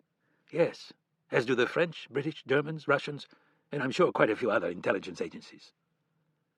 I would like to see Ali's file as soon as possible and give the Americans everything we have on him. It's already in process. Goldberg felt a little bit better, but he still had the Hebron disaster to contend with. Assuming we are fortunate enough to be cleared of any wrongdoing in Ali's death, it will still be too late to help us with the Hebron thing. With the current political mood, the UN is sure to vote for inspectors by today or tomorrow. Have the United States stall. They won't, not right now. Then just deny the inspectors access. Goldberg had already thought it through and discussed it with his closest political advisers. Dejectedly he replied, I can't. It would be political suicide. My cabinet would fall apart, and I'd get a no-confidence vote within 24 hours. Friedman knew he was right, but wasn't willing to give in so easily. The two men sat in silence, both of them trying to find a way out of this complicated mess. Friedman had come up with only one option when his thoughts were interrupted by a muffled rumble coming from outside the building. Both he and the Prime Minister got to their feet and went to the window, just as another explosion was heard in the distance. Unfortunately, this was a noise they had become all too familiar with. Within minutes, reports were streaming into the Prime Minister's office. 3 suicide bombs had gone off within minutes of each other, 2 in West Jerusalem and 1 in Tel Aviv. The damage and death toll was unknown, but expected to be high. Emergency response teams were at each site and searching frantically to make sure no other bombs were set to explode. It was a new and particularly evil trick of the martyr brigades to set secondary devices to detonate later and kill the paramedics who rushed to the scene to help the victims. Friedman grabbed Goldberg by the elbow and led him into a corner out of earshot from his aides. "This is your opportunity." "How could this be an opportunity?" "Send in the army and declare a curfew on Hebron. Secure the area and leave the rest up to me. By the time the UN inspectors arrive, there will be ample evidence of a bomb-making factory. You will stifle the critics in your cabinet, and the UN will be appeased." Goldberg thought about it for a second, then slowly began to nod. It was his only option. It was war, and in war, the truth was almost always the first casualty. Chapter 54. The rest of the meeting at the White House was dominated by what would happen at the UN. They all agreed that Israel was about to be strung up and that for the first time the United States might not be able to stem the backlash. Valerie Jones gave everyone a stern warning about the press. No one was to give any interviews without checking with her first. The last thing they needed right now was individual cabinet members and administration officials contradicting each other. Storms like these could be weathered, but only if everyone hung together. They could not afford to have the Hayes administration look as if it were in disarray. When the president ended the meeting by standing, Kennedy caught Jones's eye and held up 5 fingers. The president's chief of staff nodded and looked down at her appointment book. The president's day was already running behind, but Jones was more than up to the task of juggling meetings and canceling or shortening events. Kennedy didn't ask often, and considering the events of last night, her request was undoubtedly important. Jones looked over at her boss, who was talking to Secretary of State Berg. They were standing under a portrait of Theodore Roosevelt. The chief of staff returned her attention to Kennedy and said, "Wait in the Oval, and I'll bring him in as soon as I can tear him away." Kennedy thanked her and then left the cabinet room with Rapp and Turbis. As the 3 of them entered the Oval Office, Rapp said, "He already has his mind made up on this thing." "Yeah, I know." "He's not going to like what we have to say," added Rapp. "No, he won't." Before the 3 of them had a chance to settle in, the president entered the office, with Jones and his personal secretary. The president went straight to his desk and deposited a leather folder. His personal secretary began reciting a list of things that needed his attention, while Jones stood off to one side looking through a stack of pink message slips that one of her people had just handed her. She froze on one, and then looked up to the president. "The Saudi ambassador wants to see you as soon as possible." Kennedy suddenly became very interested in what the president had to say to his chief of staff. She took several steps forward and listened. Hayes had a very warm relationship with the Saudis. Almost without thought, he replied, "Set it up." "Sir, if I may." Kennedy stepped even closer. Looking to the president's secretary, the DCI said, "Betty, would you please excuse us?" The secretary honored Kennedy's request without hesitation. Once she was gone and the soundproof door was closed, Kennedy said, "Sir, there have been some developments that I think you need to know about before you schedule that meeting with the ambassador." Hayes raised a suspicious eyebrow. "Such as?" Kennedy gestured toward the 2 couches by the fireplace. "I think we should sit. This might take some time." Hayes paused for a moment as he looked down at the workload on his desk, but then agreed. Kennedy and Turbis sat on one couch, while Jones and the president took the other one. Rapp chose to stand rather than sit. Kennedy started by saying, "Early this morning we received some intel from the Brits. As you know, per our informal agreement with the Saudis, we do not spy on them in an active fashion. The Brits, however, have no such agreement and are kind enough to share with us whatever they dig up." Kennedy never wasted the president's time, so he assumed this was good. "And what did they dig up?" Kennedy opened a red file marked Eyes Only, and was about to hand it to the president when she decided it would be easier if she showed it to him. Getting up, she moved to the other couch and sat on the president's left. She pointed to a 5x8 black-and-white photograph and asked, "Do you know who this is?"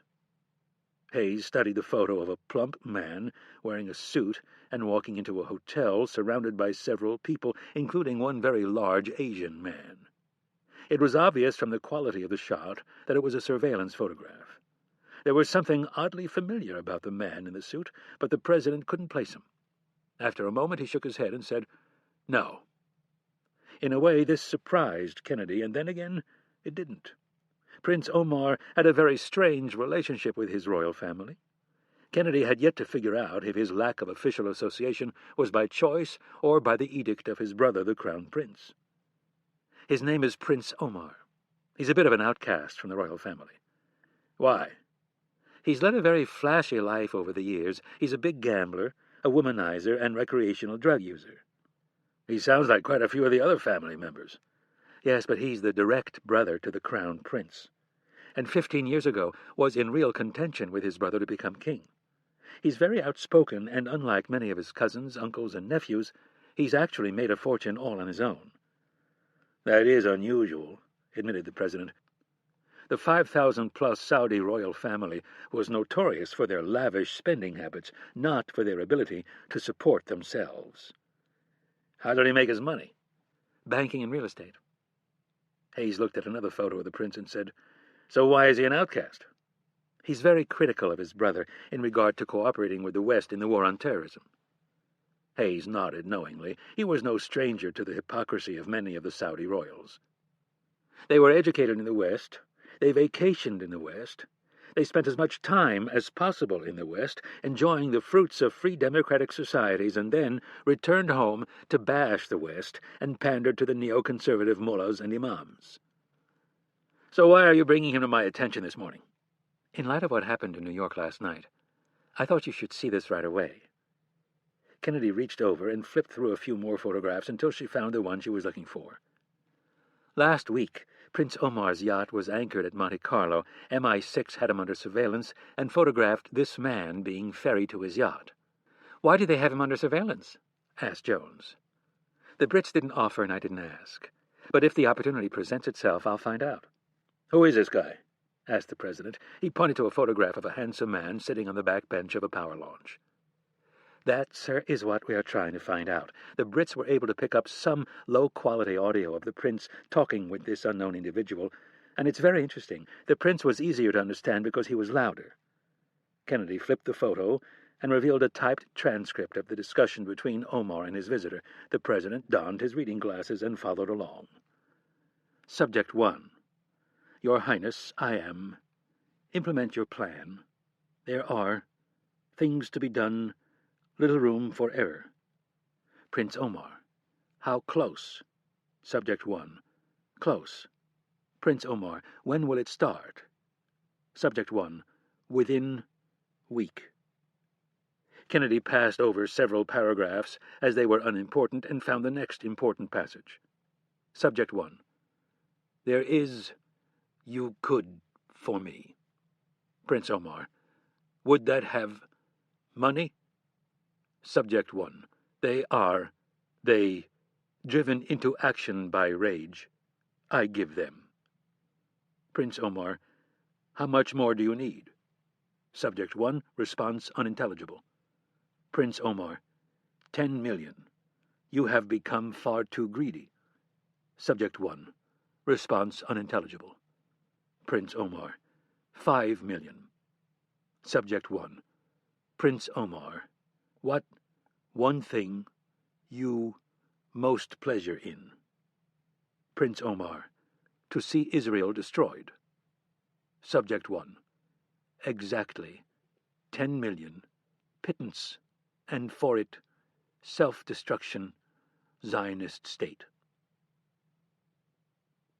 President Hayes slowly took off his glasses and looked at Kennedy cautiously. "Do we have the actual audio of this conversation?" "Yes, our people are working on it right now, but I doubt they'll be able to do much more with it than the Brits already have." The president grabbed one of the photos and asked again, "Who is this man?" "We don't know yet." Turbus leaned forward. "Sir, I've got the best people at the CTC looking into this. I'm hopeful we'll get an idea on him within a day or two." "There's one more thing, Mr. President." Kennedy closed the file. "The Brits say the prince and this man met again in Cannes last Saturday. Apparently they had some problems with their audio surveillance, so the tape of their conversation has yielded very little, but they were able to confirm one thing." "And what is that?" The Brits say the man was headed for America. Why? Asked Hayes in confusion. I thought he stated in the transcript that the target was Israel. Kennedy shook her head. I don't know, sir. We're trying to sort this all out. Irene, the President said with a bit of a disappointed tone, I know I've told you countless times to keep me in the loop, but I think all you've done here this morning's confused me. I would have much rather taken a day or even a week to flesh this out, but considering what happened in New York last night, I wanted to make you aware of it as soon as possible. But why? Hayes shook his head. This transcript tells me the target of these two is Israel, not the United States. Then why did John Doe leave France for the United States? Rapp paced slowly behind the couch, not bothering to look at the President or his boss. If his goal is Israel, then he should be headed in the other direction. Or maybe MI6 is reading too far into this, or we're taking the wrong meaning from it. Rapp looked down at the President. Arabs are famous for being shameless braggarts when it comes to Israel. They puff up their chests and throw around wild, brutal ideas, but rarely do they ever follow through on them. What if all we heard on that tape was a business transaction that... Rapp thought of something Kennedy had said in the meeting. What if Prince Omar was involved in an arms deal with Ali and he got burned? Hayes looked at Rapp with a skeptical frown and asked, Do you really think that's what this is about, Mitch? I'm not sure, sir. It's too early to tell. I'm just trying to throw out some other possibilities before we get swept up in this blame Israel storm. The President didn't feel like hearing any dissension this morning. Ben Friedman had abused the trust of his country's greatest supporter, and until someone gave him hard evidence to the contrary, Friedman would continue to be the focus of the President's ire. Mitch, do you trust Ben Friedman? Rapp didn't waver for a second. Of course not. Hayes nodded. And you think he's capable of something this reckless? This time Rapp took a moment to consider the full breadth of the question. Absolutely. If it means protecting his country, I think he's capable of almost anything. The President concurred with a firm nod. But, Rapp added quickly, one thing doesn't quite make sense. I think the fact that the assassination took place in New York City leaves some doubt. Why, because you don't think he'd risk offending us? Yeah. Hayes scowled. I don't think Ben Friedman worries about offending anyone. But Prime Minister Goldberg does, answered Valerie Jones. His coalition cabinet is ready to fall right over the edge of the cliff. If he gets implicated in this, the Knesset will vote him out like that. Jones snapped her fingers in the air. Sir, warned Kennedy, all we're trying to say is let's be very careful about what positions we take until we know more. After sitting back, Hayes thought about Kennedy's cautionary words and sighed. Her advice went against his instincts. He'd lost all patience with Ben Friedman and his lying ways, but he knew Kennedy was right. He looked at her and nodded. All right. For now we stay quiet about all this, but, looking to Rapp and Turbis, he said, find out who this man is and if he had anything to do with Ambassador Ali's assassination. Rapp nodded, but Turbis was preoccupied with reading an email off his BlackBerry. The director of the CTC glanced up from the small screen, a grim expression on his face, and announced, 3 suicide bombs just went off in Israel. President Hayes placed a hand over his face and said, Oh, God, this just keeps getting worse. Chapter 55. The old house wasn't in the nicest neighborhood, and it wasn't in the best condition, but it served its purpose. It was right on the bubble where North D.C. bordered Northeast D.C.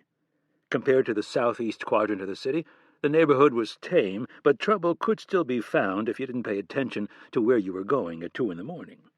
That was the Washington take on things, but having spent most of his life living under occupation, David found the neighborhood to be extremely safe. He'd passed himself off to the landlord as a French software designer who owned his own company and was trying to break into the U.S. market. He would only be in D.C. sporadically, as meetings with his lobbying firm and the Department of Commerce dictated, but when he was in town he would need ample space to continue his work. The rent was reasonable, and the landlord didn't balk when David handed over the first 2 months plus deposit in cash. In the 5 months since then, David had wired the rent to the landlord from a dummy account in Paris that matched his false identity of Jean Racine. David's only request, which he offered to pay for, was to upgrade the electrical service in one of the upstairs rooms and get the house wired for high-speed internet access.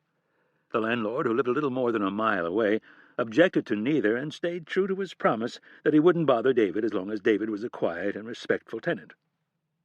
Now David sat in the converted office on the second floor of the Victorian home and concentrated on the array of visual equipment before him. Mounted on the wall were 8 Sony 21-inch flat-screen monitors costing over $1,000 each. 2 workstations were set up on the long folding table that served as a desk. The station on the left was for checking email, managing his funds, which were spread out at various financial institutions around the world, and keeping an eye on a certain online news service that provided almost instantaneous access to what was going on at 1600 Pennsylvania Avenue. The other workstation was dedicated to controlling the other 7 monitors as they fed him live feeds from traffic cameras around the city. That part of the plan had been achieved with less effort than he had anticipated. Simple bribery had bought him access to the Washington, D.C. Department of Motor Vehicles traffic camera network. At any given moment, he was just a few keystrokes away from accessing any one of the more than 100 cameras located throughout the district. The password to enter the system had cost him only $2,000. The DMV was a true menagerie of immigrants, most of whom had come from third-world countries where government salaries were often augmented by bribes and payoffs. The young Palestinian who he approached leaped at the chance to make a little extra money and never once asked why the stranger from his homeland wanted access to such information. The man could have thrown out a decent guess, but he would have assumed wrong. David had his eyes set on a very ripe target, one that would enrage the United States and unite the Arab world. The pressure for peace in the Middle East and a free and autonomous Palestinian state was about to reach an apogee. David just needed one simple meeting to take place, and he would spring the trap. Chapter 56. Rapp followed Turbis down the sterile hallway of the new headquarters building of the George Bush Center for Intelligence. The CTC had been recently relocated from its relatively small space on the 6th floor of the original headquarters building to the bottom 2 floors of the south wing of the new structure. This massive increase in space, staff, and budget was a reflection of just how seriously Washington was now taking the threat of terrorism. To Rapp's mind, this was a mixed blessing. The new funding was great for buying high-tech equipment and training new people, but it also brought with it more oversight, more accounting, more red tape, and in general, more people getting in each other's way. Rapp was an advocate of small, specialized teams that could react quickly and plan operations with as little interference as possible. Instinctively, he recoiled against large organizations, and for that reason, more than probably any other, he always felt a little uncomfortable entering the new CTC.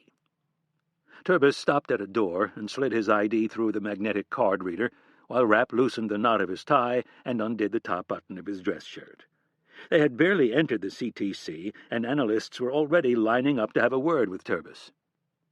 Somewhere near the back of the line, Rapp spotted Marcus Dumond and Olivia Bourne. Dumond was the CTC's resident computer genius, and Bourne was the senior regional analyst for the Gulf states. Officially, she had nothing to do with Saudi Arabia. Unofficially, she kept as close a watch on the Saudi royal family as politics would allow. When Rapp had been brought in from the field and named special assistant to the DCI on counterterrorism, Kennedy had sat him down and given him an overview on the CTC. At the top of the list of the center's most valuable people, Kennedy had placed Olivia Bourne. The 39-year-old West Virginian had an undergraduate degree from Brown and a graduate degree from Princeton. She had literally no field experience, but was a walking encyclopedia when it came to tracking the Islamic radical fundamentalists, or IRFs, who they hunted.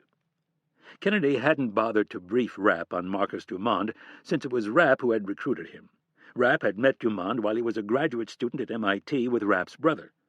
At the time of his recruitment, Dumond had been a 27-year-old computer genius and almost convicted felon. The young cyber genius had run into some trouble with the feds while he was earning his master's degree in computer science at MIT. He was alleged to have hacked into one of New York's largest banks and then transferred funds into several overseas accounts. The part that interested the CIA was that Dumond wasn't caught because he left a trail. He was caught because he got drunk one night and bragged about the looting to the wrong person. When the feds came and broke down his apartment door, Dumond was living with Stephen Rapp. Rapp heard about the incident from his brother and alerted Kennedy, who was then the director of the CTC, that the hacker was worth a look. Langley doesn't like to admit the fact that they employ some of the world's best computer pirates, but these young cyber geeks are encouraged to hack into any and every computer system they can. Most of these hacking raids are directed at foreign companies, banks, governments, and military computer systems, but just getting into a system isn't enough. The challenge is to hack in, get the information, and get out without leaving a trace that the system was ever compromised. Dumond was a natural at it, and his talents were put to good use in the CTC. Both Bourne and Dumond were gesturing to get Rapp's attention. Bourne held up a piece of paper and pointed eagerly to the face on the printout. Rapp bypassed the line and went straight for Bourne. Grabbing her by the elbow, he pulled her away from the crowd. Keeping his voice hushed, he asked, "What's up?" Bourne smiled. "We've got a beat on Prince Charming." Rapp's first reaction was to turn and see what Turbis was doing.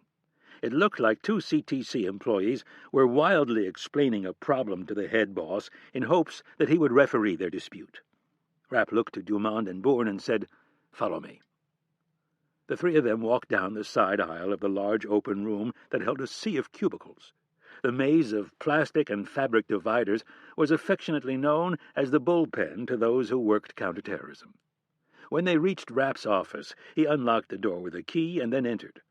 Glancing at Dumond, he said, "Close the door."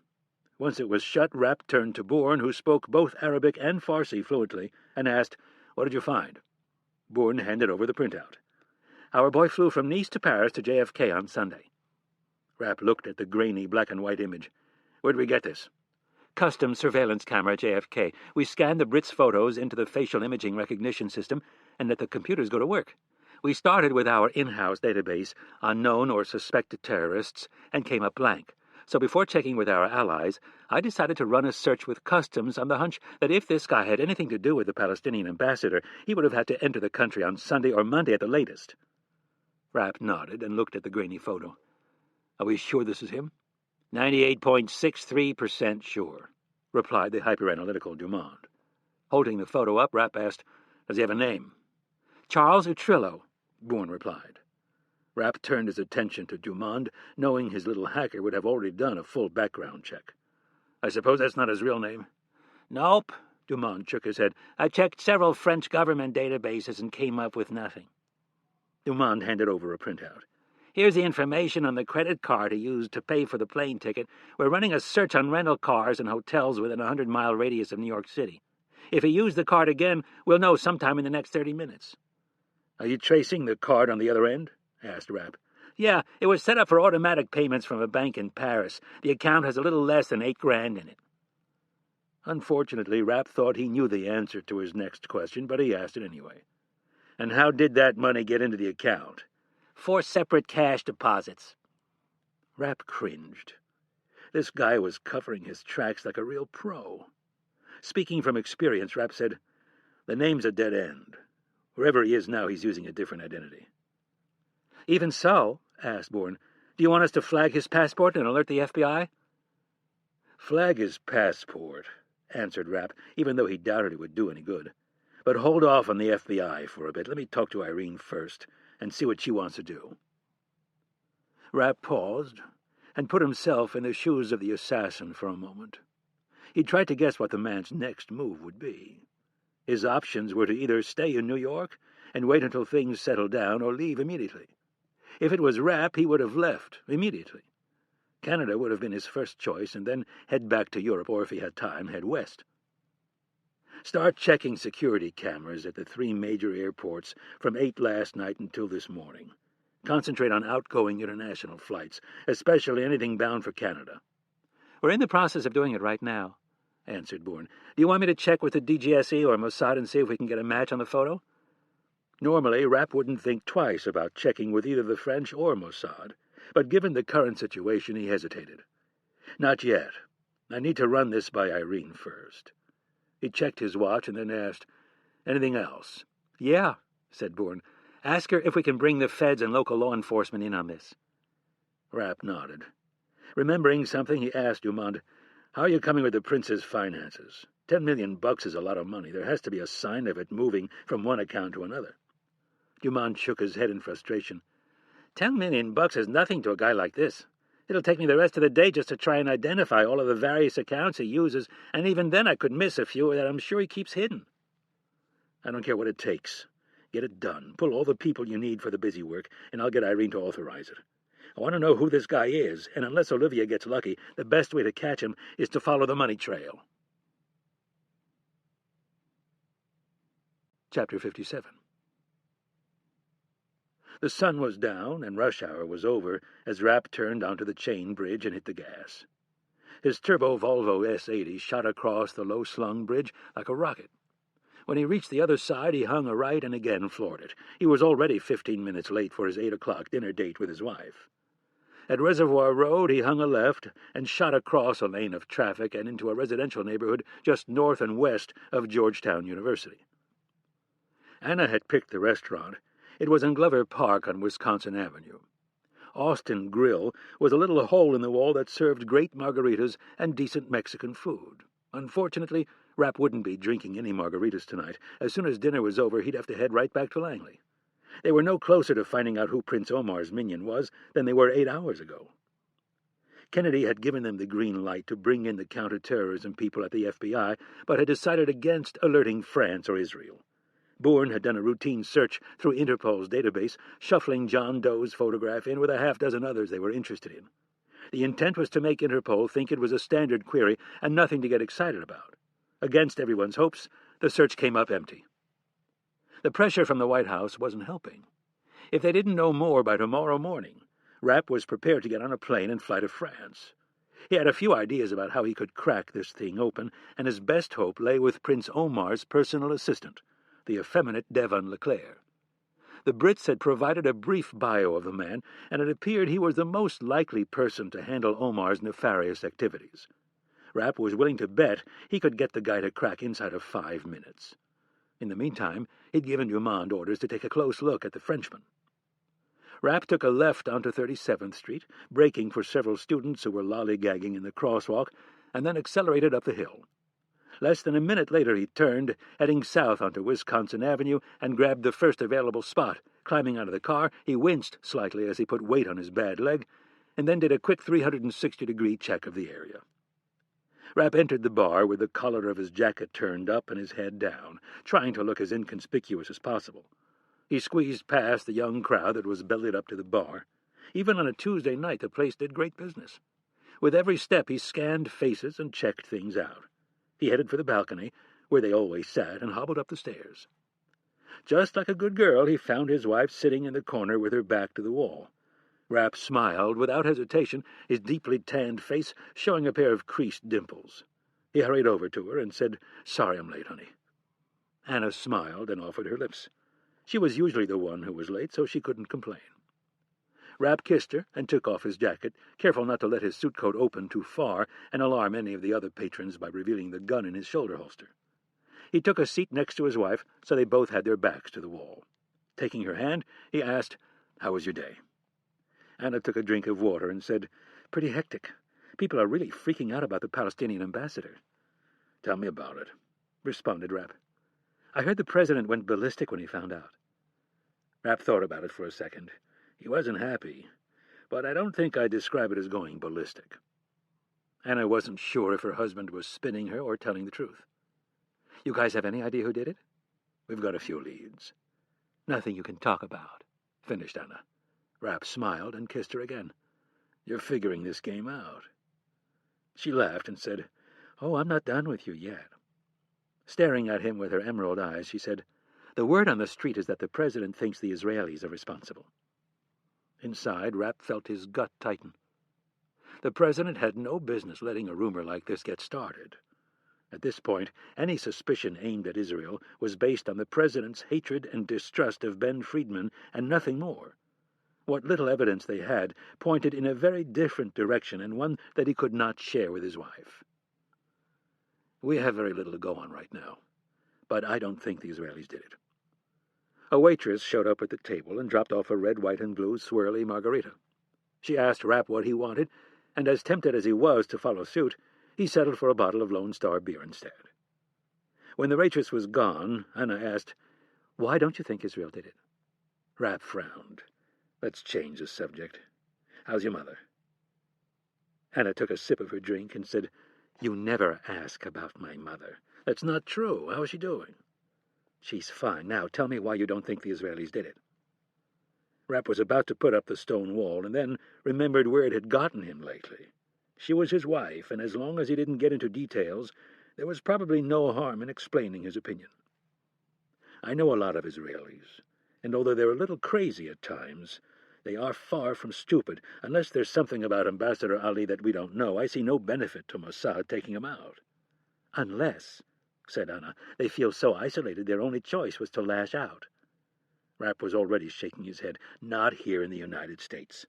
What if they're thumbing their nose at the UN? Anna took another sip. Why not kill him when he's in the West Bank and avoid offending their one true ally? Maybe they couldn't get at him when he's in the West Bank. Rapp laughed. His wife obviously knew very little of Mossad's capabilities. Trust me, Mossad could have taken him down any one of a dozen times in the last year. Well, Anna said a bit defensively, I'm hearing the President is pretty convinced it was the Israelis. Rapp was tempted to tell his wife that the President didn't know what in the hell he was talking about, but discretion won out, and he simply said, We'll know a lot more in a few days. And until then, I think we should all keep our theories to ourselves. Anna smelled dissension and pounced. So the CIA and the President are in disagreement.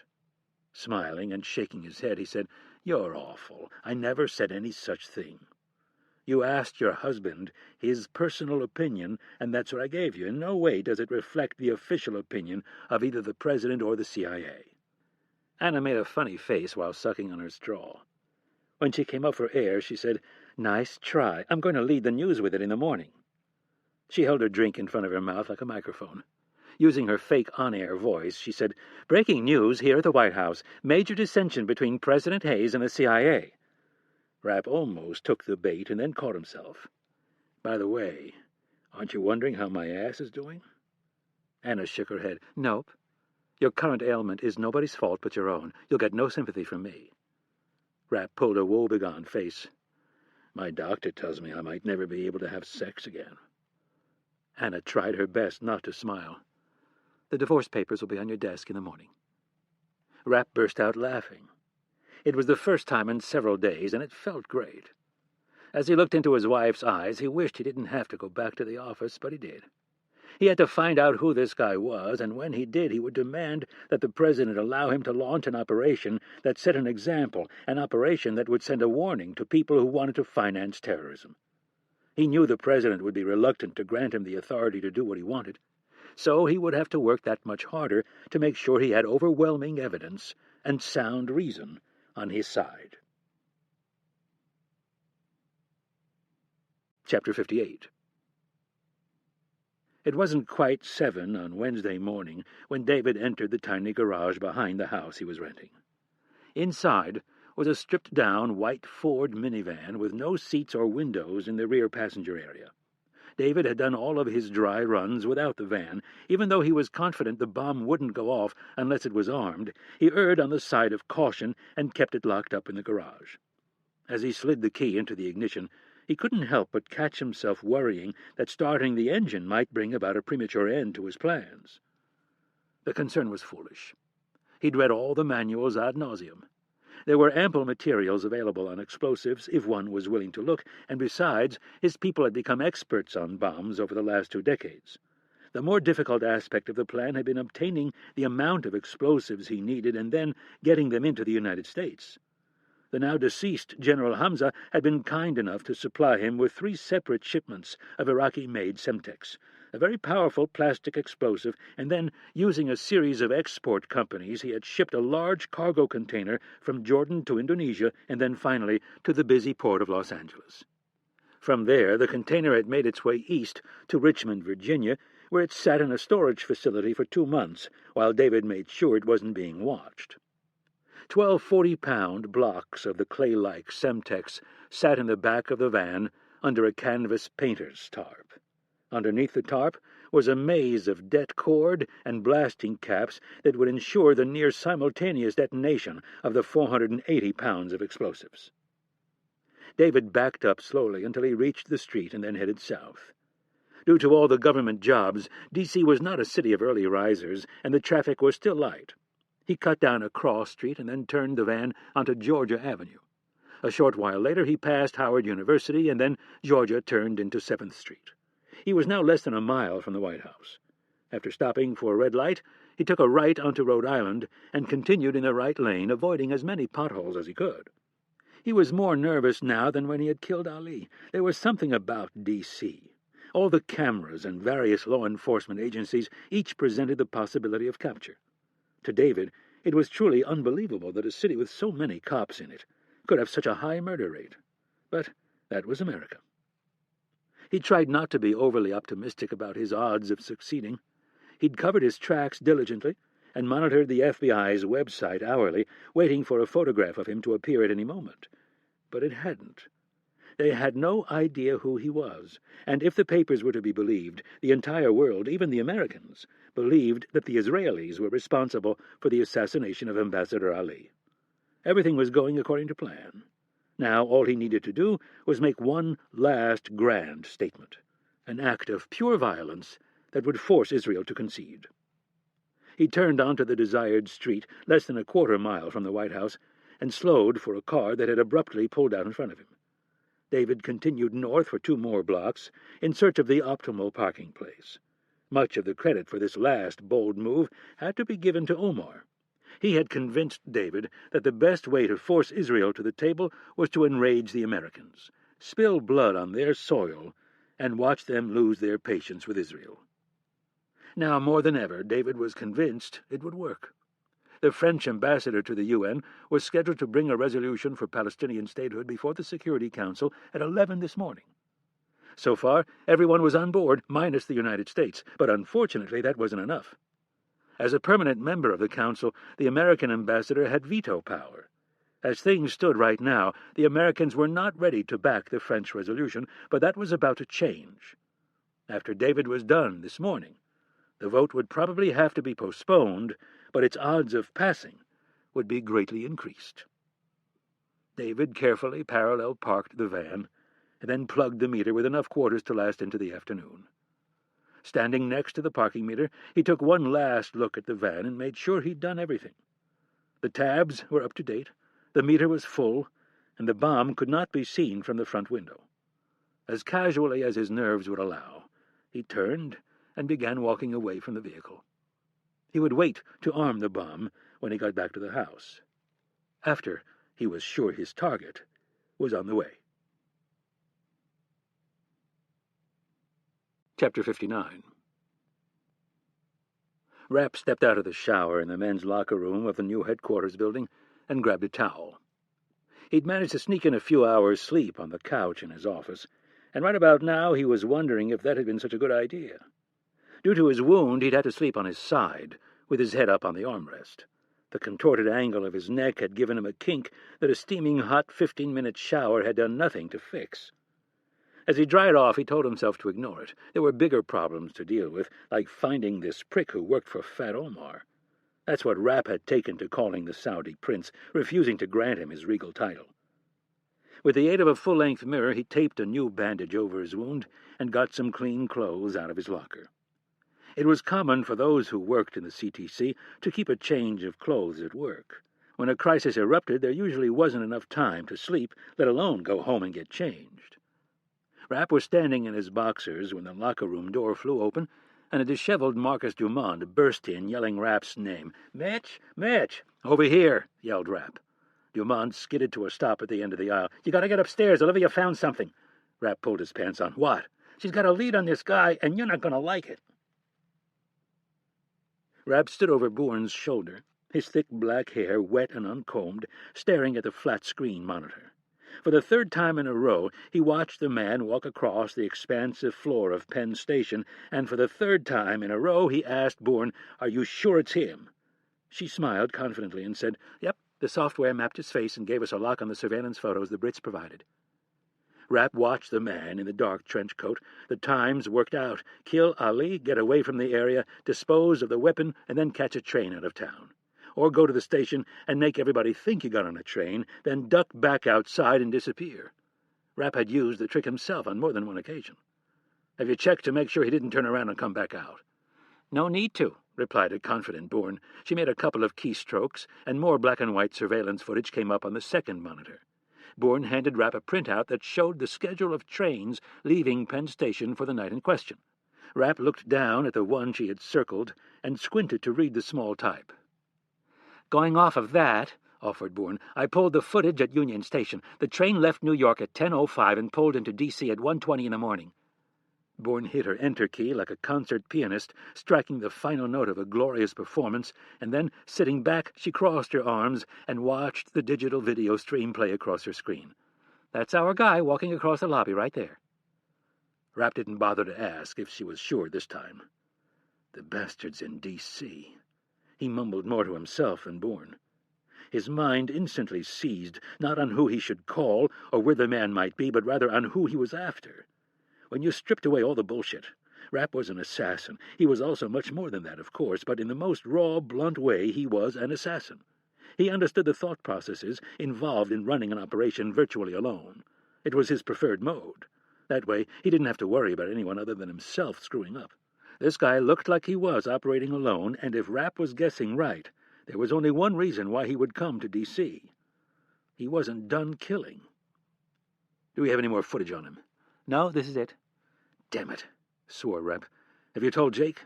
"No, he's on his way up to the Hill to brief the Intel Committee." "Irene?" "No, she's on her way to the White House." Rapp stood up straight and looked across the sea of cubicles at the far wall to see if Tom Lee, the CTC's deputy director, was in his office. If Rapp had been a typical government employee, he would already be racing across the bullpen on his way to tell Lee everything he had just learned. Needless to say, Rapp was more than some bureaucrat worried about covering his ass and making sure his government pension was protected at all costs. This was a tricky situation. Lee was not an employee of the CIA. He merely had an office in the building. He was FBI, and with the FBI came a lot of rules on how things were handled, rules that Rapp felt got in the way. Rapp had to make a quick decision. They needed to catch this guy, but they didn't want to spook him. Plus, once they told the FBI about him, there was no taking it back, no flexibility in how to handle the situation. He decided on a cautious course for the moment. Looking down at Bourne and Dumond, who were seated, he said, "Call the cab companies and find out who was working the station at the time this guy stepped onto the curb. And," Rapp lowered his voice, "keep it within our little group right here." Both Bourne and Dumond nodded. They were CIA and knew exactly what Rapp was talking about. "And Marcus, keep working on Fat Omar's accounts. There should have been a large chunk of change moved sometime in the last week. If anything comes up, call me on the digital." Rapp grabbed the printout of the surveillance photo and a train schedule and started for the exit. "Where are you going?" asked Dumond. Rapp folded the printouts and shoved them into his pocket. "The White House." Chapter 60. President Hayes sat behind his desk, with a phone to his ear, while his national security team sat on the couches and waited for him to join them. Kennedy was sitting next to Valerie Jones, pretending to read a file. In truth, she was listening to what the president was saying, or, more accurately, what he wasn't saying. The senior senator from New York, a state the president had barely carried, had called to advise him not to come down too hard on the Israelis for their incursion into Hebron. Hayes didn't even want to take the call, but Jones had practically demanded it. When he was up for re-election, they would need New York. This was not the first call placed to the White House this morning on behalf of Israel. The powerful Jewish lobby was in crisis mode, trying to avert a potentially disastrous vote that was to take place at the UN later today. Every member of the National Security Team had fielded at least 2 calls from influential power brokers pleading the Israelis' case. Secretary of State Berg had been solicited the hardest, followed by Chief of Staff Jones, and then Secretary of Defense Culbertson. Even Kennedy and General Flood had been hit up. "I'll take it all under advisement," said the president, as he looked at nothing in particular. Hayes listened for a few seconds and then said firmly, "I fully understand the gravity of the situation, Senator. Now, if you'll excuse me, I have work to do." Hayes slammed the phone down in its cradle and shot Valerie Jones an extremely unhappy look. Getting up from behind his desk, he kept his eyes on his chief of staff and said, "That's the last one I'm taking. These people are more concerned about Israel than their own country." "What did he say?" asked Jones. Pretty much that if I want to win New York next time around, I'd better make sure this French resolution doesn't make it out of the Security Council. Hayes chose to stand rather than sit. And if things weren't already bad enough, they went and sent tanks into Hebron, American-made tanks, I might add. Sir, started Jones, I think we need to focus our efforts on getting the vote delayed. Hayes ran a hand through his hair and then grabbed the back of his neck. B? He looked to his Secretary of State for an answer. From what I'm hearing, the French are hell-bent on putting this to a vote now, especially since the tanks rolled in last night. Let's not forget about the suicide bombs, interjected Secretary of Defense Culbertson. That's how this all got started. Israel has a right to defend herself, and if the Palestinians are going to locate their bomb factories in residential neighborhoods, then no one should feel too bad for them when one of them blows up. The Secretary of State ignored her colleague and said, Mr. President, I would never argue that Israel doesn't have the right to defend itself, but the reality is that the UN is fed up with this never-ending cycle of violence, and the assassination of one of their own has galvanized the entire assembly like nothing I've ever seen before. Culbertson moved to the edge of the couch. But there's no proof Israel had anything to do with the ambassador's death. In fact, it's preposterous to think they'd do such a thing. The President turned his gaze on Kennedy. Now was the time to let the rest of the team in on what only a few knew. Irene. Kennedy closed the folder on her lap and looked at the Secretaries of State and Defense and General Flood. The President had been very specific about what he wanted her to say, or, more precisely, what he didn't want her to say. There was to be no mention of the mysterious man who had met with Prince Omar. The Brits had quite an extensive file on the brother of the Crown Prince. While they felt that he was somewhat business-savvy, or at least wise enough to surround himself with people who made good decisions, the Brits also felt that Omar was a bit dense. Their initial opinion was that they doubted Omar could be involved in something as complicated as the assassination of a UN ambassador. So for now, Kennedy was sticking with what they knew to be fact. In a voice barely above a whisper, she said, There was no bomb factory in Hebron. Secretary Berg stared at Kennedy. Did the Israelis admit to this? No, in fact, they are standing by their story. Culbertson asked suspiciously, Then how do we know there was no factory? We had satellite coverage of the attack. There were no secondary explosions. Then where did all the damage come from? Asked Berg. 16 Hellfire missiles fired by Apache helicopters. American-made Hellfire missiles, added the President, fired by American-made Apache helicopters. Secretary of State Berg made the connection first. That's why they went back into Hebron last night. They wanted to clean up the mess. Or, said Kennedy, knowing Ben Friedman, they'll plant the evidence to make it look like they were telling the truth the whole time and the Palestinians were lying. Or, contradicted Culbertson, they simply went back into Hebron to clean out these martyr brigades. I'm sure it's a bit of both, agreed Kennedy, but right now I'm inclined to believe one is a pretense for the other. The reality, said the President, taking control of the discussion, is that we have an ally who is not being truthful with us. What is Friedman saying about the ambassador's assassination? Asked Berg. Kennedy looked at the keen Secretary of State. Berg was well aware of Israel's official denial of any involvement in Ambassador Ali's death. Her question by itself showed that she believed Mossad capable of conducting a brutal version of their own foreign policy. The Director General is denying any involvement. Culbertson grimaced. Just because they lied about the bomb factory doesn't mean they had anything to do with the Palestinian ambassador's assassination. I'm not so sure, replied Hayes. At a bare minimum, however, it proves that we can't take them at their word. Culbertson turned to Kennedy and skeptically asked, You don't really think they would have done something so brazen, do you? Kennedy took a moment to compose her thoughts. I don't see the benefit of such an action. At least not here on American soil, but then again I don't have all the facts.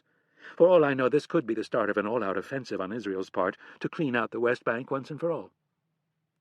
Why kill the ambassador, then? Asked Berg. All they've managed to do is galvanize the UN. Until this moment, for several reasons, Kennedy had restrained herself from voicing her next comment. First and foremost was that she didn't want to believe Israel could be so reckless. But her strained relationship with Friedman and the assault of the suicide bombers on the Israeli psyche led her closer to the conclusion that they were indeed capable of such a brutal move. There is a school of thought, Kennedy couched her words carefully, that Israel no longer cares what the UN thinks. The President had not heard this before and asked, "How so?" To be sure, there are elements within Israel that believe engagement is the only way to lasting peace and security, but there is a growing lobby that thinks every time Israel trusts her concerns and security to another country or organization, she gets burned. Secretary of State Berg concurred. They see the UN at a bare minimum as being unsympathetic and at worst as blatantly anti-Semitic. Kennedy agreed. So, by killing the Palestinian ambassador in New York, they're telling the UN what they really think of them, while at the same time sending a message to the Palestinians that they can be every bit as brutal as they are. Culbertson started to see their point. UN resolutions go unenforced all the time, so why bother trying to appease them? Exactly, replied Berg. Chapter 61. The armor-plated Mercedes limousine came to a stop in front of the north entrance to the West Wing. Two spit-polished Marines stood at attention in their dress blues, one on each side of the door, like sentries to an ancient palace. Prince Abdul bin Aziz stepped from the black limousine and buttoned his suit coat while ignoring the reporters who were shouting questions at him from the lawn on the other side of the driveway. The cousin to the Crown Prince had left his keffiyeh back at the embassy. In fact, the only time he wore the traditional garb of his people was when he returned home or was forced to do so because of ceremony. Over the last 54 years, the ambassador had spent more time in America than Saudi Arabia, which was fitting since he'd been born at the Mayo Clinic in Rochester, Minnesota. His early schooling had been handled by tutors, and then, at the age of 14, he was shipped off to Phillips Exeter Academy, the ultra-exclusive prep school in New Hampshire. After Phillips Exeter, it was on to Harvard for both his undergraduate and graduate degrees. Abdul bin Aziz had a great affinity for America. More than anything, though, he admired his host country's secular approach to governance. He had seen the true evil that could be perpetrated by men with deep religious conviction, and it scared him. This was why he owned 3 homes in America and rarely allowed his children to return to Saudi Arabia. Prince Abdul bin Aziz believed that in his lifetime the House of Saud would fall. It would be trampled by the very fanatics his relatives had supported over the years. The ultra-Orthodox Wahhabi sect of Islam had spread like an unruly weed across his country and beyond, choking out all forward and rational thinking, silencing all dissenters within and without the faith, and damning millions of people to a belief system that had more in common with the Stone Age than the 21st century. And now, in this dangerous time, he was once again sent to the White House by his cousin, the Crown Prince, to try to appease the fanatics without slitting their own throats. Chapter 62. The entire security team was tense. 20 or so protesters stood on the other side of the heavy black steel gate, but that's not what concerned Uri Doran, the man charged with protecting Israel's ambassador to the United States of America. It was the camera crews, 2 of them to be precise. Doran had been with Shin Bet, Israel's internal security service, for 18 years. The organization was the rough equivalent of the Secret Service and the State Department's Bureau of Diplomatic Security. He'd learned over the years that cameras were far more dangerous than any bullhorn, sign, or brick. Through simple editing, he and his people could be made to look like jackbooted thugs. The Metropolitan Police had dispatched 2 squads to help deal with the crowd, but their presence did little to abate Doran's worries. He'd watched Washington's finest in action before, and with a record number of lawsuits for police brutality in the past few years, the men and women in blue were not about to forcibly subdue unruly protesters and put their careers in jeopardy. To make matters even worse, Washington was a town filled with professional protesters who knew exactly when and how to provoke a confrontation. When forced to move, they were prone to pratfalls and overly dramatic wails of pain, as if their limbs were being twisted to the point of breaking. All of this was done, of course, right in front of the cameras, to elicit maximum drama for the nightly news audience. Doran clutched his tiny digital 2-way in his hand and looked out across the embassy grounds at the protesters. For now, they were acting somewhat civilly, but as soon as the ambassador's armored limousine began to move, they would go nuts and rush the gate. For a moment he longed for his days in Argentina, when the police would simply turn the water cannons on the crowd and be done with it. This was America, however, and he could hope all he wanted, but such a thing would never happen. sitting out the storm would be the best course of action, but the ambassador had told him this was not possible. His presence was requested at the White House, and given the current state of affairs, it was a request he could not ignore. One of Doran's men had suggested sneaking the ambassador out the back way in one of the security sedans, but the head of the detail had dismissed it for two reasons. The first was that the ambassador was too vain to show up at the White House in a mere sedan, and the second was that none of the sedans were as safe as the ambassador's armor-plated gas guzzler. They would just have to gently inch their way through the crowd and fix the dents and scratches later. Doran stepped back into the embassy to find Ambassador Eitan nervously pointing at his watch. The Shin Bet officer reluctantly nodded and brought his radio to his mouth. He alerted his team that the ambassador was coming out, and then, after waiting a moment, he escorted the ambassador out the door and quickly into the back seat of the black limousine. The random course to the White House had been chosen, and the lead and chase sedans were in place. The heavy vehicle rolled slowly toward the gate. From his position in the front seat, Doran could see the protesters begin their surge. Doran resisted the urge to grab the Uzi submachine gun from under the dash. They were simple protesters and nothing more, he told himself. He radioed his team, reminding them to stay calm. They'd been through it before. The gates slowly started to open, and the group immediately pressed past the 4 police officers trying to hold the line. Doran's orders were specific in one regard. If any protester was foolish enough to try to run through the open gate, they were to be immediately brought to the ground. Having witnessed the efficiency of Doran's men before, all of the protesters stopped short of the curb. The lead sedan nudged its way through the crowd, creating a path for the limousine, which stayed right on the sedan's bumper. The protesters collapsed in around the limousine and began acting like berserk chimpanzees on some safari tour gone bad. They were hammering the limo with their signs, and although Doran couldn't see it, they would also be scratching the paint job with car keys. Out of nowhere came an object that caused Doran to freeze. He could do nothing but watch.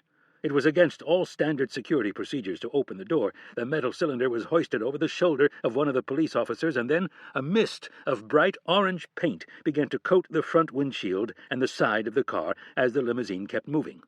As the 3-car motorcade broke free, Doran swore to himself and pressed the transmit button on his 2-way, telling his people back at the gate to make sure the culprit was arrested. He would press charges this time and make sure the idiot received the maximum penalty allowed by the American courts. The ambassador would want to stop now and clean the paint. Under no circumstance would he want to arrive at the White House with a freshly vandalized limousine. Doran would put his foot down this time, though. There was no way he was going to stop in a non-secured area to clean the car. The Secret Service had a pressure washer available for just such a problem, and it could be taken care of in mere minutes in a very secure environment. The limousine's internal phone buzzed, and Doran picked it up. "Yes." He listened to the ambassador complain for a few seconds and then said, "No." The ambassador was used to getting his way. He began to demand that the car be cleaned. When the ambassador had run out of breath, Doran said, "Mr. Ambassador, we are not stopping, and that is final." Doran hung up the phone and let out a frustrated sigh. He dreaded the confrontation that would take place later when they got back to the embassy, but he knew he was right. It was his job to worry about security, and the ambassador's to worry about diplomacy. Chapter 63. The president rose to his feet, and so did everyone else. He crossed the Oval Office and warmly greeted the Saudi ambassador. Clasping both hands around the prince's, Hayes said, "Mr. Ambassador, thank you for coming by." Kennedy immediately noticed the forced smile on the Saudi ambassador's face.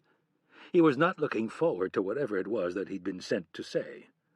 She watched cautiously as the ambassador went around the room shaking hands. He was not his normal, charming self. He barely made eye contact with Secretary of State Berg and Secretary of Defense Culbertson. He was slightly better with Valerie Jones and Michael Hake, but he only acknowledged General Flood and Kennedy with a slight nod from afar. When the president and the ambassador were seated in the 2 chairs in front of the fireplace, everyone else took their place on the couches. Despite the president's warm welcome, a chill fell over the room almost immediately. Prince Abdul bin Aziz was looking at the ground, waiting for someone else to speak. Valerie Jones filled the void by announcing, "Mr. Ambassador, we would like to assure you that we are taking the assassination of the Palestinian ambassador very seriously." The Saudi ambassador kept his head down, and looked up at Jones from under a pair of dark eyebrows. "And what are you doing about the recent attack on the civilian population of Hebron?" Jones immediately retreated from the diplomatic arena. Such a blunt question could only be handled by the President or the Secretary of State. It was Secretary of State Berg who spoke first.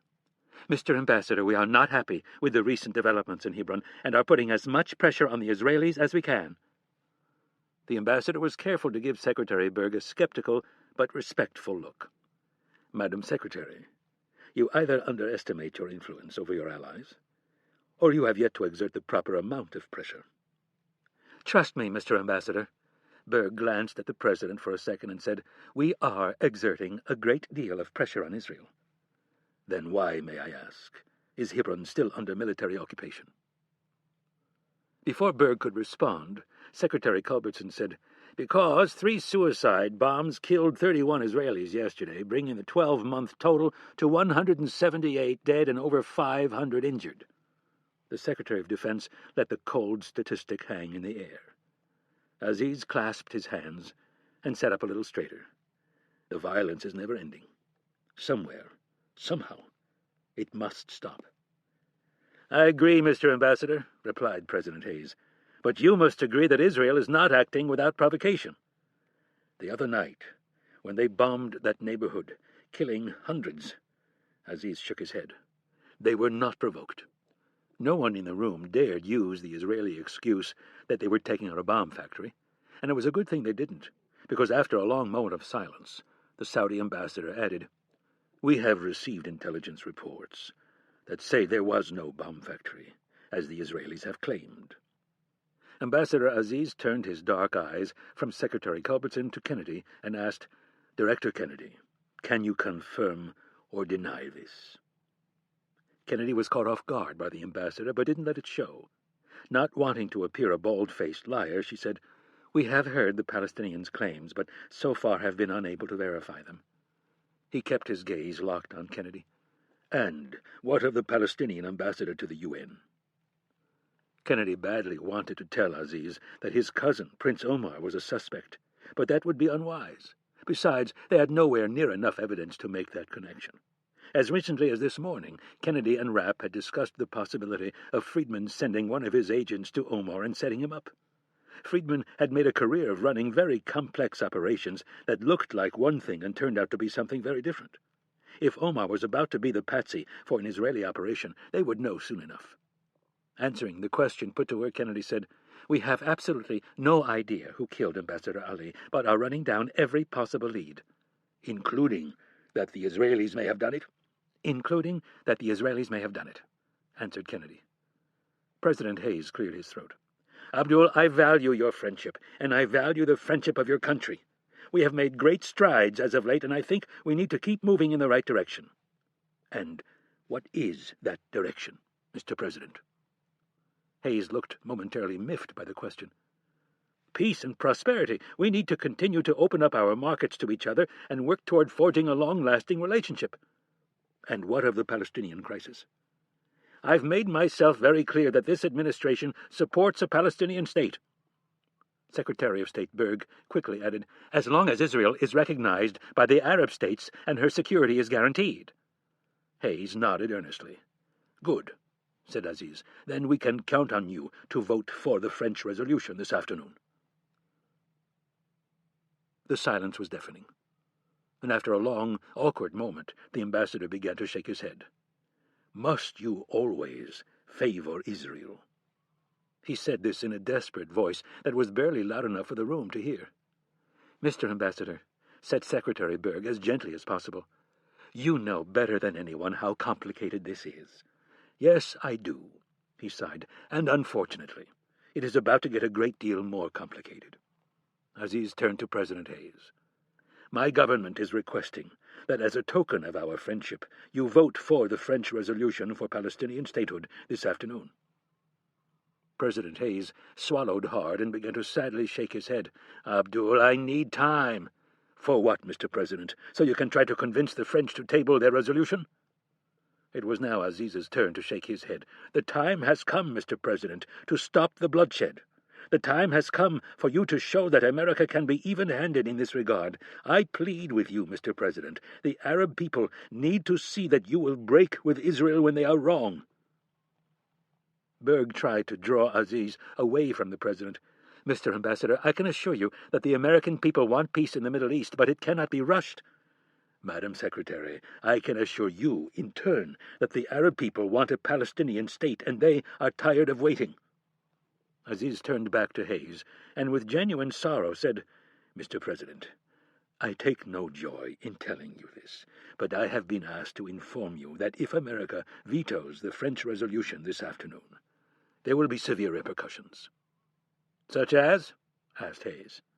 Aziz took a deep breath and announced, "The Crown Prince will suspend all oil shipments to America immediately, and he has been given assurances by the other OPEC Gulf states that they will do the same." Chapter 64. The ambassador's words hit home with an impact that rolled through the minds of the presidential advisers like a series of shock waves. No one spoke.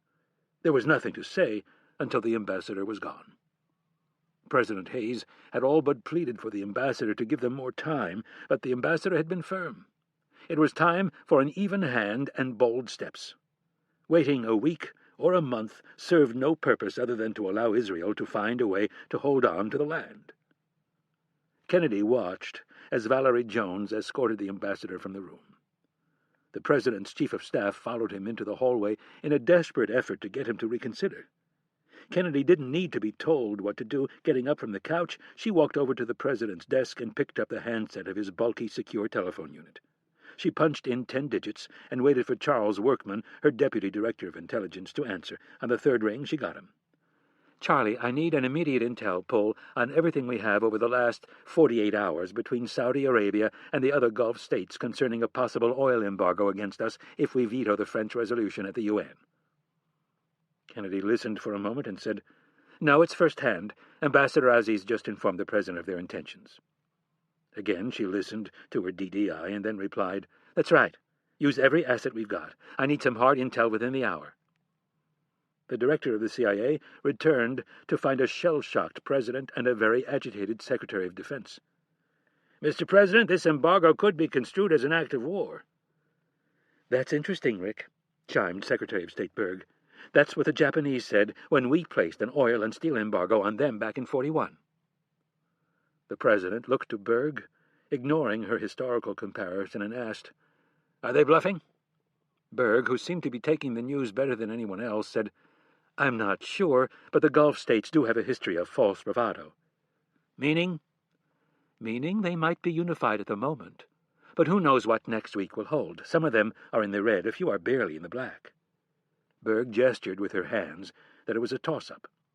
"I can't see a unified embargo holding for very long. We need the oil, and they need our money."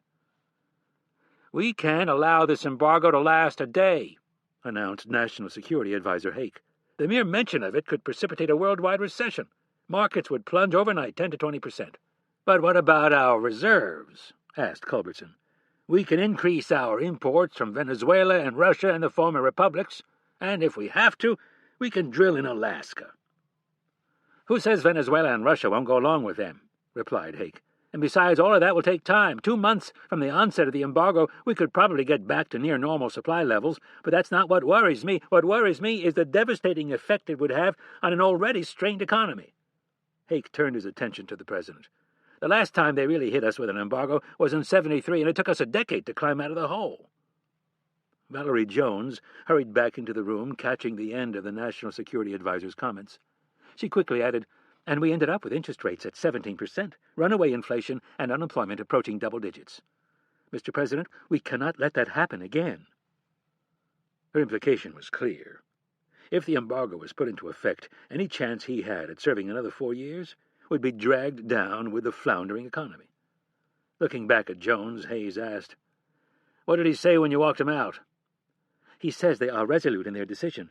Now is the time for a Palestinian state." Hayes sighed. "We have no choice." The Defense Secretary wasn't quite ready to give in. "Sir, let's engage the French and see if we can get them to delay the vote. even a day or two. In exchange, we could demand that Israel withdraw its forces from Hebron." Hayes shook his head in desperation. The French would never go along with such a plan. They had center stage right now, and were not about to miss the opportunity to ram Palestinian statehood down Israel's throat. "Sir, we can't do it this way," Culbertson stated with great conviction. "Israel will never honor the resolution until a real ceasefire is in place, and they have been given assurances from all the Arab states. We need time to make this work." "Unfortunately," said Hayes, lifting his head, "we don't have time. Let's at least try." "I agree with Ritt, Mr. President." Secretary of State Berg looked at her watch. "The vote isn't scheduled to take place for another 5 hours. We should see if we can get a withdrawal in exchange for a ceasefire, maybe even propose a peace summit in Paris for next week." "All right, see what you can do with the French." Hayes motioned for them to get started, and both cabinet members got up. The president turned his attention to Kennedy. "Is there a chance the Saudis are bluffing?" "There's a chance, but I think there's a better chance they're serious. I put a call into Charlie to find out what we've picked up in the last 48 hours. If they've been talking, we should have picked something up." Chapter 65. David sat in front of his monitors and sipped a bottle of water. Everything was going according to plan. The traffic cameras were all online and working properly. His media source had confirmed the ambassador's appointment at the White House, and the world was watching. Washington, D.C. was about to be rocked, and David couldn't have been more pleased with how things were playing out. As he'd predicted, the Israelis had sent their army into Hebron, and the international community was busy filing protests. Palestinian suicide bombers were throwing themselves into the breach and making the Israelis pay the price. French Ambassador Jussard was playing his hand perfectly at the UN, and if Omar had been successful in convincing his brother the Crown Prince that now was the time for an embargo, the United States would be boxed in. All that was left to do was raise the level of violence one more notch, and his lifelong dream of a free Palestinian state would be a reality. The black limousine came into view on the predetermined screen in the upper left corner. David put the bottle of water down and glanced at the remote firing device sitting in the heavy black case on his right. The bomb was already armed and ready to go. All he needed to do was pop the clear safety cover and press the red button. The limousine made a turn and showed up on the next screen. David tracked it carefully through the city. It was close to the White House. The explosion would undoubtedly be heard by the President, and the Secret Service would go into lockdown mode. David watched with great anticipation as the limousine neared the crucial intersection. At this point, everything depended on its taking a right turn. David wiped his sweaty palms on his pants and counted the seconds. The vehicle began to slow, and then, just as anticipated, it turned onto Virginia Avenue, midway between the State Department and the White House. David breathed a brief sigh of relief and looked to the next monitor, his fingers poised above the keyboard, prepared to manipulate the traffic light 2 intersections away. He could see the parked van, now visible on 2 of the monitors. He entered the proper command and held the traffic light on red for another 15 seconds. The limousine's brake lights came on almost immediately. David popped the plastic cover on the remote firing device and waited. The long black vehicle inched its way into position, and then, when it was a few feet short, David reached over and pressed the red button. Chapter 66. Rapp appeared in the doorway of the Oval Office with Secret Service Special Agent Jack Warch. Rapp caught his boss's attention and motioned for her to join him in the hall. Aides and staffers were now coming and going, shuttling back and forth between other members of the President's staff and cabinet. The political machine was coming together for a unified assault on forestalling the UN vote. Kennedy excused herself and joined Rapp and Warch. The Secret Service agent led them across the hall and opened the door to the Roosevelt room. Rapp thanked the head of the presidential detail and promised to keep him informed. Kennedy studied Rapp suspiciously and asked, "Keep him informed of what?" "Our John Doe, who met with Omar and then flew to New York. Well, Olivia just found out that he left Penn Station at 10:05 the night Ambassador Ali was killed." And where was he? Kennedy stopped short, knowing the answer before Rapp finished. Rapp nodded. He arrived at Union Station early Tuesday morning, just before 2. The director of the CIA studied her top operative, wondering what to make of this unusual development. Why would he come here? That's a good question, and I'm not so sure I can answer it. I assume from what I heard you say to Jack that you warned him of a potential threat to the president? Yep. I just wanted to make sure the president wasn't making any scheduled public appearances today. So you think he's come here to kill again? It was obvious by the expression on his face that Rapp wasn't so sure. I don't know, Irene. It could be something as simple as a pre-planned escape route. Rather than try to leave the country and get caught, come to where you're least expected to go. She could tell Rapp didn't buy his own line of thinking. What do you really think? What does your gut tell you? Rapp struggled with it for a moment and then replied, I think he's come here to do another job. Or, Kennedy added, he lives here. This was an entirely new line of thinking. There were plenty of former Special Forces guys living in the surrounding area, at least a few of whom were guns for hire, but there was something about him that was distinctly un-American. A certain look similar to his own. Most people would never notice it, but it was what gave Rapp the ability to blend in when he was operating in the Middle East and Southwest Asia. He thought about the guy being an American and said, that's a possibility, but if the guy lived here, he would be more familiar with our capabilities, in which case I can't see why he'd risk being seen on camera. It's obvious. He doesn't know we're on to him, answered Rapp. Exactly. Or, said Rapp, we're giving him more credit than he deserves. Either way, have Olivia run a check through the DoD files. I'll do it, but what about bringing Mossad in on this? Asked Rapp. Kennedy shook her head. The president won't allow it. Plus, he still thinks the Israelis are behind this. That's nonsense. I'm not so sure, said Kennedy with a raised brow. What if this entire thing is a complex sting launched by Mossad to implicate Prince Omar? Kennedy could tell by Rapp's sour expression that he didn't buy it. Just think about it for a minute. If John Doe is really Israeli, and they sent him to con Prince Omar into playing the Crown Prince of Saudi Arabia, the one role he wanted more than anything in his life, what's their end game? Asked an unconvinced Rapp. Embarrass the Saudis and draw attention to their support of Palestinian extremists. I don't know, Irene, he said, frowning. It sounds like a reach. I'm not saying it isn't, but it's one of several reasons why we can't go to Friedman and ask him who this guy is. I do, however, think it's time to bring the FBI in on this. Rapp cringed. I don't know about that. If this John Doe is in Washington, we have no choice. He instinctively recoiled against the idea, and it was not a reflection on the Bureau's competency as much as it was on the rule book that they'd bring along. If the FBI nabbed this guy, they would have to play it straight up. Reluctantly, Rapp consented. The two of them left the Roosevelt room and walked across the hall to the Oval Office. At present there were too many people in the room to tell the president of the recent development. While Kennedy waited to have a private word with Hayes, Rapp called the CTC to tell Turbis to bring the FBI in on the investigation. Before his call could be completed, there was a rumbling noise from outside the building. Rapp instantly tensed, knowing before anyone else in the presidential office that the noise was an explosion. Chapter 67. True to form, Marcus Dumond sat in his corner cubicle, oblivious to the storm that was raging around him.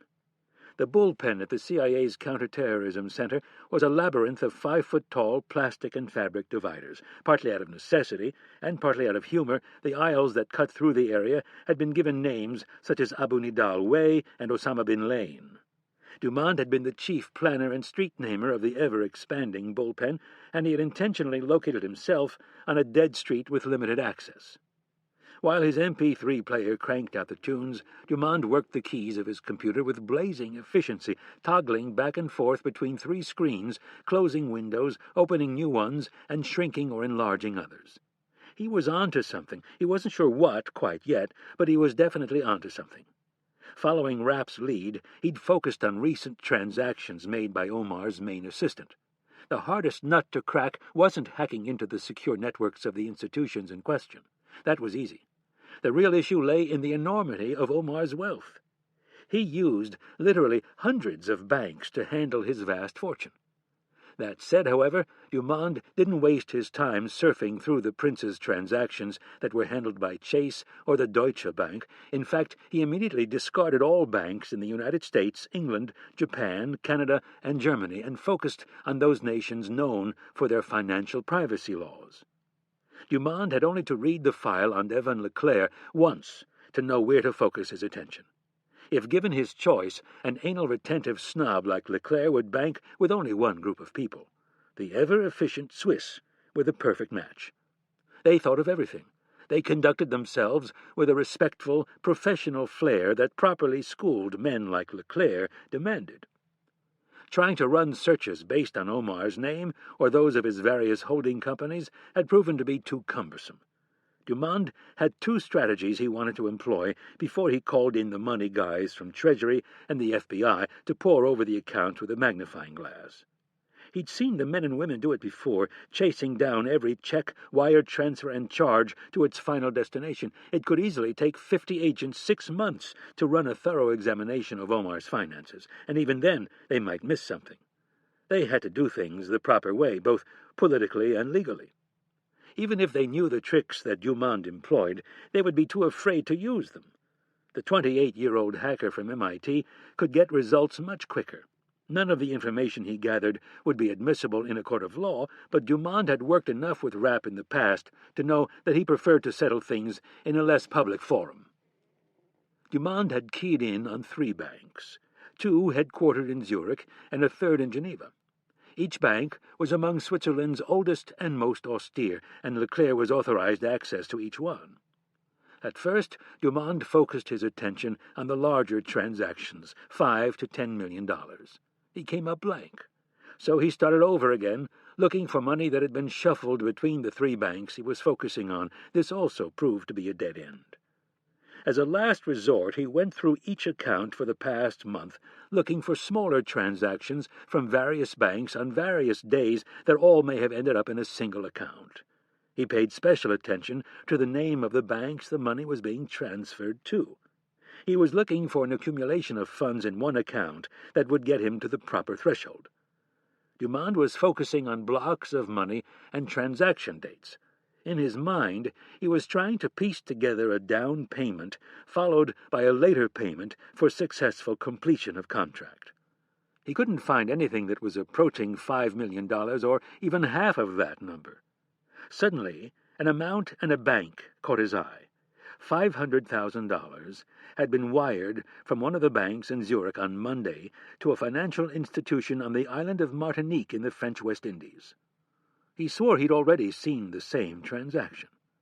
He began looking back through the transactions, and sure enough, 2 weeks earlier, Leclerc had wired the same amount from another account to the same account in Martinique. As Dumond looked at the name on the account in Martinique, he couldn't help but think there was something familiar about it. His fingers remained poised just above the keyboard, and his head began to tilt to one side. It was coming to him. The name was not that common. Like his own, it was French, which would fit with the French West Indies, but there was some reason why it seemed familiar to him. Dumond pulled his arms back and crossed them in frustration. He had just seen the name somewhere, and it was driving him nuts that he couldn't remember. He was about to give up and have the computer run a search when it hit him. Dumond closed out one of his screens. His fingers flew across the keys in search of this morning's online edition of the New York Times. The home page popped up on his center screen, and he scanned the sidebar for the story he was looking for. After a brief moment, he found it and opened the article. In the first paragraph of the article, Dumond hit upon the name he was looking for, Peter Jussard. He looked back and forth from one screen to the other, from the online edition of the New York Times to the balance of a bank account in the Caribbean containing $1 million. Dumond attempted to calculate the odds that it was coincidence and quickly decided it wasn't. It couldn't be. Yanking off his headphones, he grabbed the handset of his phone and dialed Rapp's mobile number. Chapter 68. It had taken almost exactly an hour to figure out what had happened. The White House was under lockdown. No one was being allowed in or out. The president and the other principals had all been moved downstairs to the Situation Room. Jack Warch, the special agent in charge of the presidential detail, had originally ordered that everyone be taken to the bunker deep under the White House, but President Hayes had countermanded the order. He'd been in the bunker once before and had no desire to go back unless he absolutely had to. When Warch saw how serious the president was, he relented. At a minimum, he asked that they relocate to the Situation Room. Hayes agreed, and the National Security Team moved downstairs where they could monitor the crisis and stay in close contact with their various departments and agencies. The heavily armed and black-clad Secret Service counter-assault team had taken up defensive positions around the Executive Mansion in the West Wing. Stinger surface-to-air missiles had been unsheathed and readied on the rooftop, and Stagecoach, the presidential limousine, was running and waiting on the south grounds, ready to evacuate the commander-in-chief from the premises if necessary. The men and women under Warch's command had reacted with the precision and efficiency that he expected. They'd run the drills over and over until every agent and officer knew not only their own responsibilities, but those of the people who stood next to them. Now the 100-plus person force stood primed and poised, ready for whatever would happen next. As the minutes passed, they began to realize that the White House was not a target. At least not today. The initial reports that came into the Situation Room were that the State Department had been hit by a car bomb. Those reports were quickly proven inaccurate when Secretary of State Berg contacted her office and was told the point of the explosion was actually several blocks away on Virginia Avenue. The first real clues to the carnage were provided by a Fox TV crew that had been at the State Department doing a live shot. After recovering from the initial shock of the explosion, they packed up their gear and hoofed it to the site of the detonation. They were lucky enough to get to the scene before the Metropolitan Police could set up a perimeter. Fox broadcast live footage of fire crews trying to douse the flames of several twisted wrecks. The FBI and ATF arrived 20 minutes later and had the Fox TV crew moved to the other side of the barricades with the rest of the networks and cable outlets. The bomb experts from the ATF and FBI quickly ascertained the exact point of detonation and found what little was left of the vehicle that had been used as the platform. After that, everything was a little confusing. There were shattered windows on both sides of the street for at least a block in each direction. Injured people streamed out of office buildings, many of them with nothing more than paper towels to stem the blood that flowed from gashes caused by flying glass. The George Washington University Medical Center, just a few blocks to the north, was inundated with patients. Fortunately, only a few of them had injuries that were life-threatening. The actual target of the bombing was not immediately obvious. Several cars were flipped, twisted, and charred almost beyond recognition. Many of the buildings had received superficial damage, but none had collapsed. The true target of the attack came to light when someone from the Saudi embassy called to see if the ambassador was still at the White House. The answer was, unfortunately, no. It appeared the ambassador's staff, after seeing the footage, had tried to reach both the ambassador and his security detail. No one was answering their phones. An FBI agent at the scene verified that one of the charred vehicles did in fact appear to be a limousine. It had taken the brunt of the explosion.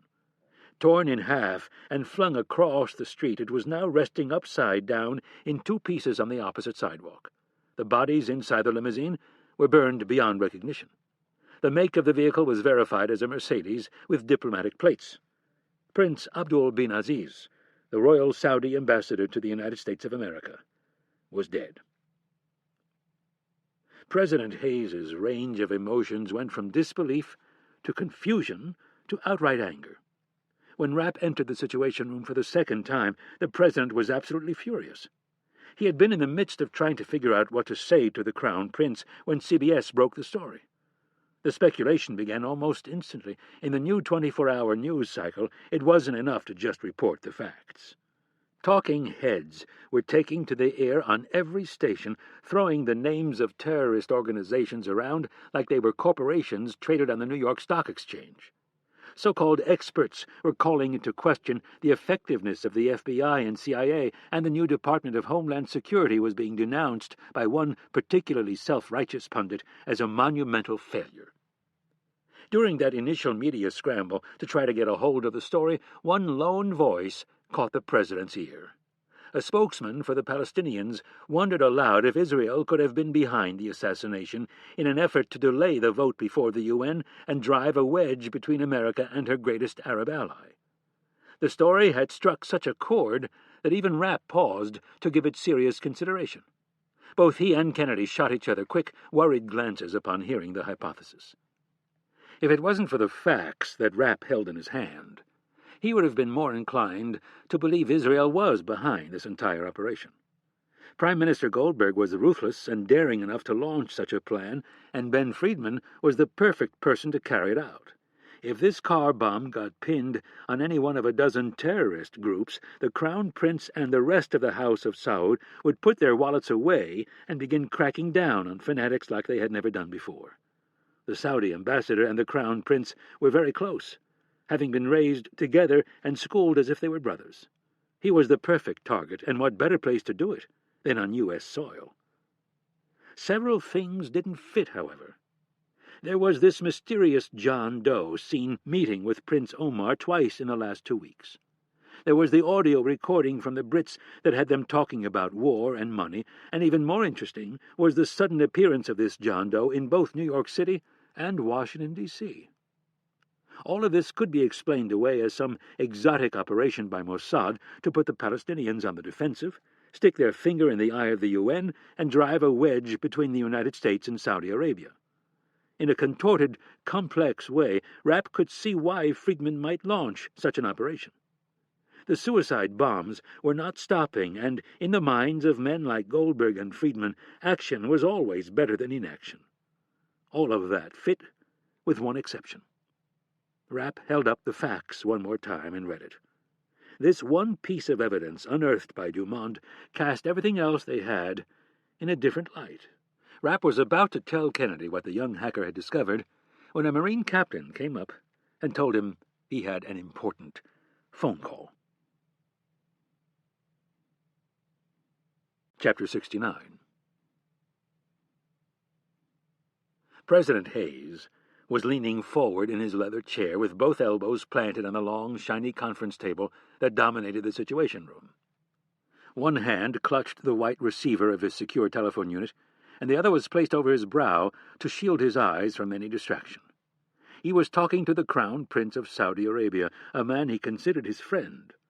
The prince was someone who Hayes felt truly wanted to see East and West merge peacefully, but was unfortunately saddled with a populace that for the most part preferred religious rhetoric and inflammatory speech over enlightenment and liberty. Hayes knew Crown Prince Faisal and his cousin were close. That made the call difficult enough. But it was also difficult because Hayes was embarrassed that such an attack had occurred on American soil, just blocks from the White House, just minutes after the ambassador had sat in the Oval Office and delivered an ultimatum that, if not heeded, would put the tenuous American economy into a downward spiral. An ultimatum that certain hardliners in Washington would deem an act of war. The thought of that news alone becoming public caused the president to become momentarily nauseous. The conspiracy nuts and leftist anti-oil crowd would have a field day with that juicy connection. Saudi ambassador comes to White House, threatens oil embargo, and then is killed in explosion after leaving meeting with the president. This would be next to impossible to contain. No matter how innocent he was, there would always be those who would forever believe President Robert Hayes or someone in his administration had had a hand in the ambassador's death. Hayes, in his attempt to console the Crown Prince, stated over and over how sorry he was and that he would make sure the perpetrators were caught and brought to justice. Something in the Crown Prince's voice told Hayes that the monarch did not believe him. As a final gesture, Hayes asked the Crown Prince if there was anything he could do to help ease the pain. Crown Prince Faisal made only one request, and it was one that, given the current situation, the president knew he could not refuse. President Hayes slowly hung up the phone and, with the expression of a beaten man, said, "Inform Ambassador Brissef at the UN that we will be voting for the French resolution this afternoon." Secretary of State Berg and Chief of Staff Jones were alone with the president in the Situation Room. Both shifted in their chairs uncomfortably, and exchanged nervous looks. It was Jones's job to speak first. She had known Hayes the longest, and was his closest adviser. In a soft voice, Jones asked, "Robert, what did Faisal ask of you?" "He does not want his cousin's death to be in vain. He wants me to help make a Palestinian state a reality." Jones nodded thoughtfully. She did not want to face an oil embargo, but neither did she want to face the wrath of the Jewish lobby. "I'm not saying we shouldn't do that, but don't you think we should talk about it?" Hayes simply shook his head. "There's nothing left to talk about. I don't trust the Palestinians any more than you do, but the truth is, I don't trust the Israelis either. If we don't vote for this resolution, we'll once again look like we're doing Israel's bidding, and we can't continue to look so one-sided in the eyes of the Arab world." The Secretary of State cleared her throat and said, "Excuse me, Mr. President, but Israel is the only democracy in a region dominated by dictators, corruption, and a very dangerous strain of religious zealotry. I know all that, but it doesn't change the fact that we'll once again look like we're favoring Israel. Add to that the fact that the Saudi ambassador delivered us an ultimatum and then his limousine was blown up." Hayes paused in frustration, and through gritted teeth said, "The Arab street will think we killed him. They'll hit us with an oil embargo and consumer prices will skyrocket and our economy will go right into the tank. We are boxed in." "Sir," cautioned Berg, "there are better ways to do this. I can guarantee you that Israel will defy the UN if the French march this resolution through the Security Council. This vote, sir, could very easily lead to open war." Berg leaned forward, stressing her next point. "We need to get a ceasefire in place first, and then come up with a well-thought-out plan and timetable, or all of this will be a disaster." "How? The French have made it abundantly clear that they will not delay the vote." "For starters, let's get Prime Minister Goldberg to pull his forces out of Hebron. And let's get him to do it immediately. The Israeli ambassador is in the building. We can deliver a stern ultimatum and demand immediate action." "And what about the vote?" asked a skeptical Hayes. "We'll work on getting the French to delay it." Hayes lowered his head and thought about it for a moment. The idea of getting the Israelis to pull out of Hebron was appealing, but he'd learned long ago that getting the French to do anything was never easy. Half-heartedly he nodded his approval. "Let's do what we can, but if nothing has changed by the time the vote comes up, we're going to support it. I see no other choice." Chapter 70. Kennedy looked at the facts, and like Dumond before her, she tried to calculate the odds of another Peter Jussar receiving $1 million from one of Prince Omar's private Swiss bank accounts. It was Kennedy's nature to be suspicious, and thus she was inclined to lean away from coincidence and toward conspiracy. When she discovered that half of the money had been deposited in the Caribbean account the same day the Palestinian ambassador to the UN was killed, she all but ruled out coincidence. Standing near the duty desk of the Situation Room, Kennedy looked up from the facts and asked, "Are we doing anything else to confirm that this account belongs to Ambassador Jussar?" "Marcus is looking into his personal finances right now," answered Rapp. Kennedy accepted the answer with a pensive nod, and fought the urge to race into the conference room and tell the president. "And this John Doe?" Kennedy held up the photo taken from one of the surveillance cameras at Union Station. "Anything else on him?" Rapp shook his head in frustration. "All right. Let's go tell the president." Rapp reached out and grabbed her by the arm. "Hold on a second." He didn't like the idea of just dumping this stuff on the president without a game plan. Rapp knew what the president's reaction would be. He'd want to get the FBI and every other law enforcement agency involved, and in the process they'd stir up so much shit and cause so much unneeded confusion, this guy they were looking for would disappear. Rapp had an idea for a gambit that would allow them to see things as they really were. After making sure no one could hear them, Rapp drew close to his boss and said, "This is what we should do." Kennedy entered the conference room first and announced to the various staffers who were present, "Principals only, please." This was code for telling everyone who wasn't at least a cabinet member that something of a very delicate nature was about to be discussed.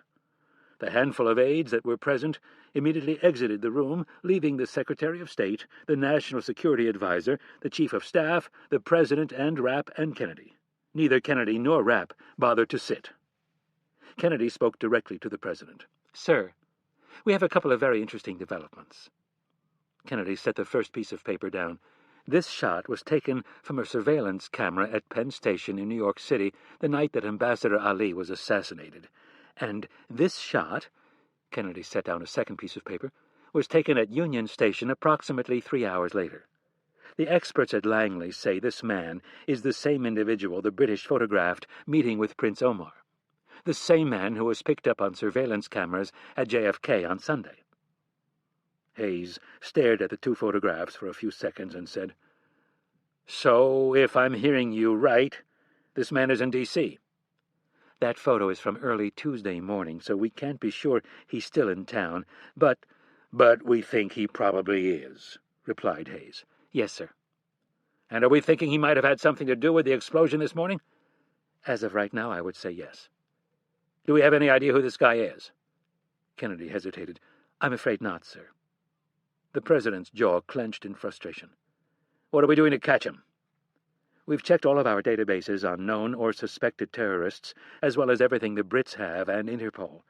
For reasons that are obvious, we have yet to check with either the French or the Israelis."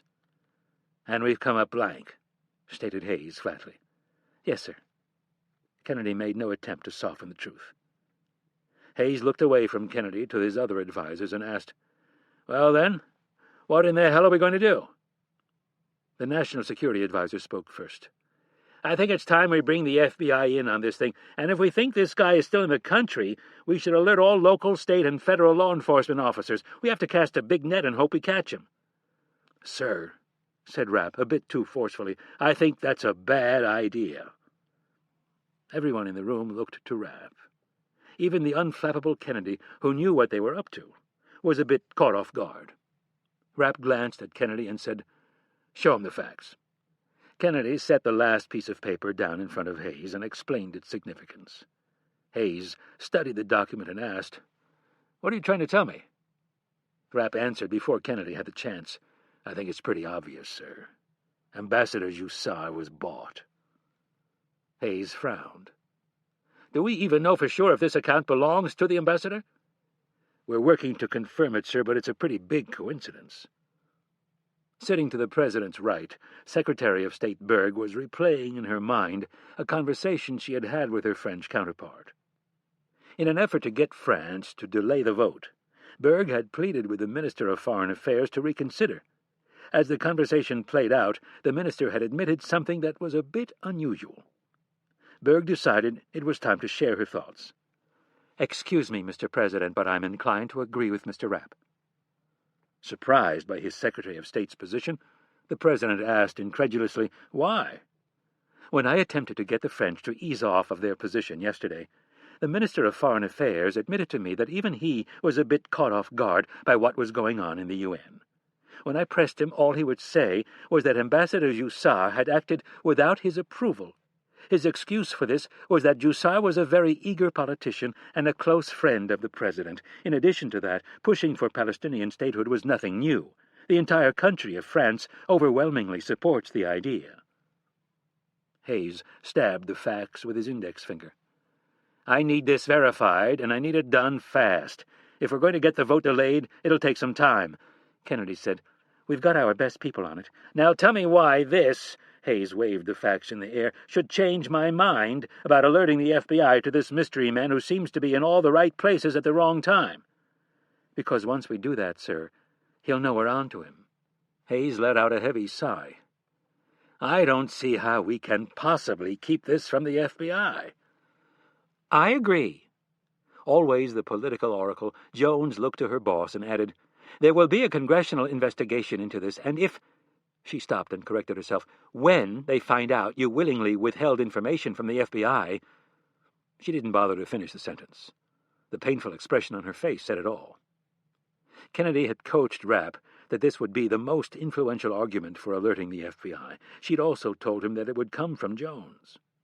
Ignoring the chief of staff, Rapp focused on the president and said, "Sir, all I want is 24 hours. He spoke in a confident tone. "Give me a day, and I'll find out who this guy is and what he's up to." The president believed him, but unfortunately they didn't have the luxury of a day to figure out what was going on. We're out of time, Mitch. The UN is going to vote this afternoon. I'm sorry, but we're going to have to bring in the FBI. Rapp had him right where he wanted him. What if I can get the UN to delay the vote for a day? Hayes was cautiously intrigued. How? Chapter 71. Ambassador Eitan had been sitting in the Oval Office for 11 minutes and 38 seconds. The Israeli emissary to the United States knew this because he was a fastidious time-checker. Having to wait to see the President of the United States was not an unusual occurrence, but waiting alone in the Oval Office was. Either intentionally or unintentionally, it was very unsettling, and this morning had been unsettling enough. It had started with a frustrating conference call to his superiors back in Jerusalem. They told him to tell the Americans nothing, which was easy enough, since he knew nothing, but incredibly irritating because his own government didn't trust him enough to let him know what was going on. Then there had been the protesters and the bright orange spray paint. His security chief had refused to stop and clean the paint, and as he'd predicted, the camera crews stationed at the White House had descended on the graffiti-strewn limousine like a pack of rats on a garbage heap. And then the most unsettling thing of all occurred, the car bomb. Eitan and his assistant had been shoved into a corner table of the White House mess and told to stay put. They were under lockdown. No one was to leave or enter the White House until the Secret Service said so. While drinking his coffee, he had seen the news bulletins on TV reporting that the Saudi ambassador had been the target. Eitan was not embarrassed by the fact that he felt no sorrow for the man. He barely knew the ambassador, but that wasn't the reason for his lack of sadness. There were plenty of people who he'd never met that he regularly felt compassion for. Eitan was not an insensitive man. He just simply felt that it was about time others experienced the pain that he and his countrymen experienced on a weekly basis. Especially the Saudis, who through their so-called charities supported many of the groups who spilled Israeli blood in the most indiscriminate and inhumane of ways. He had been at the White House for almost 2 hours and was growing more nervous by the minute. The UN vote for Palestinian statehood was creeping closer, and if Eitan didn't deliver his message soon, it would be too late to do any good. His government was depending on him to move the Americans in the right direction. After almost 2 solid years of suicide bombs, the UN was about to reward the perpetrators of such violence with statehood. The United States had to stop such a precedent from being set. President Hayes entered his office with a determined stride and an angry expression on his face. That on its own should have warned the Israeli ambassador that something bad was about to happen. But at that moment someone other than the president had caught his attention. Actually, 2 people had, but the second one of the 2 was far more unsettling. Eitan had expected to see Secretary of State Berg, or Valerie Jones, or maybe even Michael Hake. He was mildly surprised to see CIA Director Kennedy, but it was the sight of her companion that literally made him slightly weak in the knees. He had read stories about the man, but they were nothing compared to the things he'd heard. Eitan had been told he was capable of great violence. Even the formidable head of Mossad, Ben Friedman, feared him. The ambassador had never seen him in person, only in photographs. His hair seemed longer now, and he was very tan. If it wasn't for the fact that he'd followed Kennedy into the room, he probably would have never known who it was. When the man turned and stared at Eitan with his dark brown eyes, all doubt vanished. Eitan had seen eyes like that before, and they didn't belong to diplomats. The ambassador quickly looked away and found the president standing before him. "Mr. President," Eitan started, his voice a bit shaky, "I am very sorry about the attack on your country this morning." Hayes stared back at the man, his suit coat unbuttoned and his hands on his hips, his eyes searching for the slightest sign of insincerity. "Mr. Ambassador, I'm short on time, so I'm going to make this real simple. I want your country to pull its military forces out of Hebron immediately." Eitan stood frozen before the president. He hadn't even been offered a seat, and he'd been given an ultimatum that he knew would not be accepted. He licked his lips and tried to temper his reply. "Mr. President, I will gladly forward your request, but I, of course, can make no guarantees." "First of all," replied Hayes, "it's not a request. It's a demand, and I want Prime Minister Goldberg to go on TV immediately to announce the withdrawal." The Israeli ambassador was reeling. "But, Mr. President, I cannot make such a request without—" Hayes held up his hand and stopped him from speaking further. "I know you want a concession, and it is this. In exchange for an immediate withdrawal, we will get the Security Council vote delayed until tomorrow." Eitan felt himself begin to sweat. This was not an offer that he could take to the Prime Minister. He knew what his job was, and despite being caught off guard, he gathered just enough confidence to hold his ground. "Mr. President, Prime Minister Goldberg will never agree to such a demand without assurances that you will veto the French resolution." The President shook his head vigorously. "If the troops aren't pulled out immediately, we will make no effort to delay the vote. In fact, if the troops aren't pulled out immediately, we will back the French resolution." All Eitan could think to do was shake his head. "I am afraid I will need more to work with, a concession of some sort." What Hayes had to offer was the opposite of what the ambassador was looking for. "Here's something to work with. Tell the Prime Minister that I know what really happened in Hebron, and unless he wants his cabinet to collapse in scandal, he'll announce an immediate withdrawal." The President turned to his left and said, "Mr. Rapp, if you would please show the ambassador across the hall to the Roosevelt room. We have it all set up for him to call Prime Minister Goldberg." "I would like to go back to my embassy to make the call, sir." The President testily replied, "I don't know if you've noticed, Mr. Ambassador, but we're running out of time. If you want me to forestall a vote on Palestinian statehood, I suggest you get the Prime Minister on the phone as soon as possible." Rapp stood up with one arm pointing toward the door. The message he conveyed was simple. The President was done talking. With a sigh and a nod, the ambassador reluctantly gave in. As Rapp escorted him from the room, the Israeli's discomfort was obvious. Chapter 72. The President was reluctant to give final approval to the next part of Kennedy and Rapp's plan. If the media ever found out, they would eat him alive.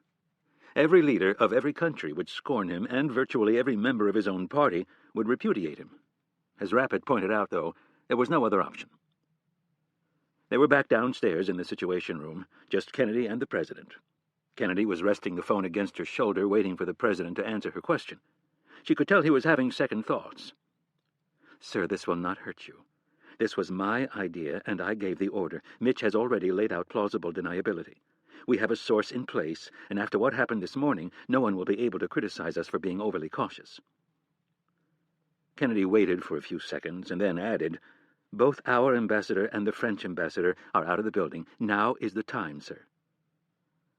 There was no other option.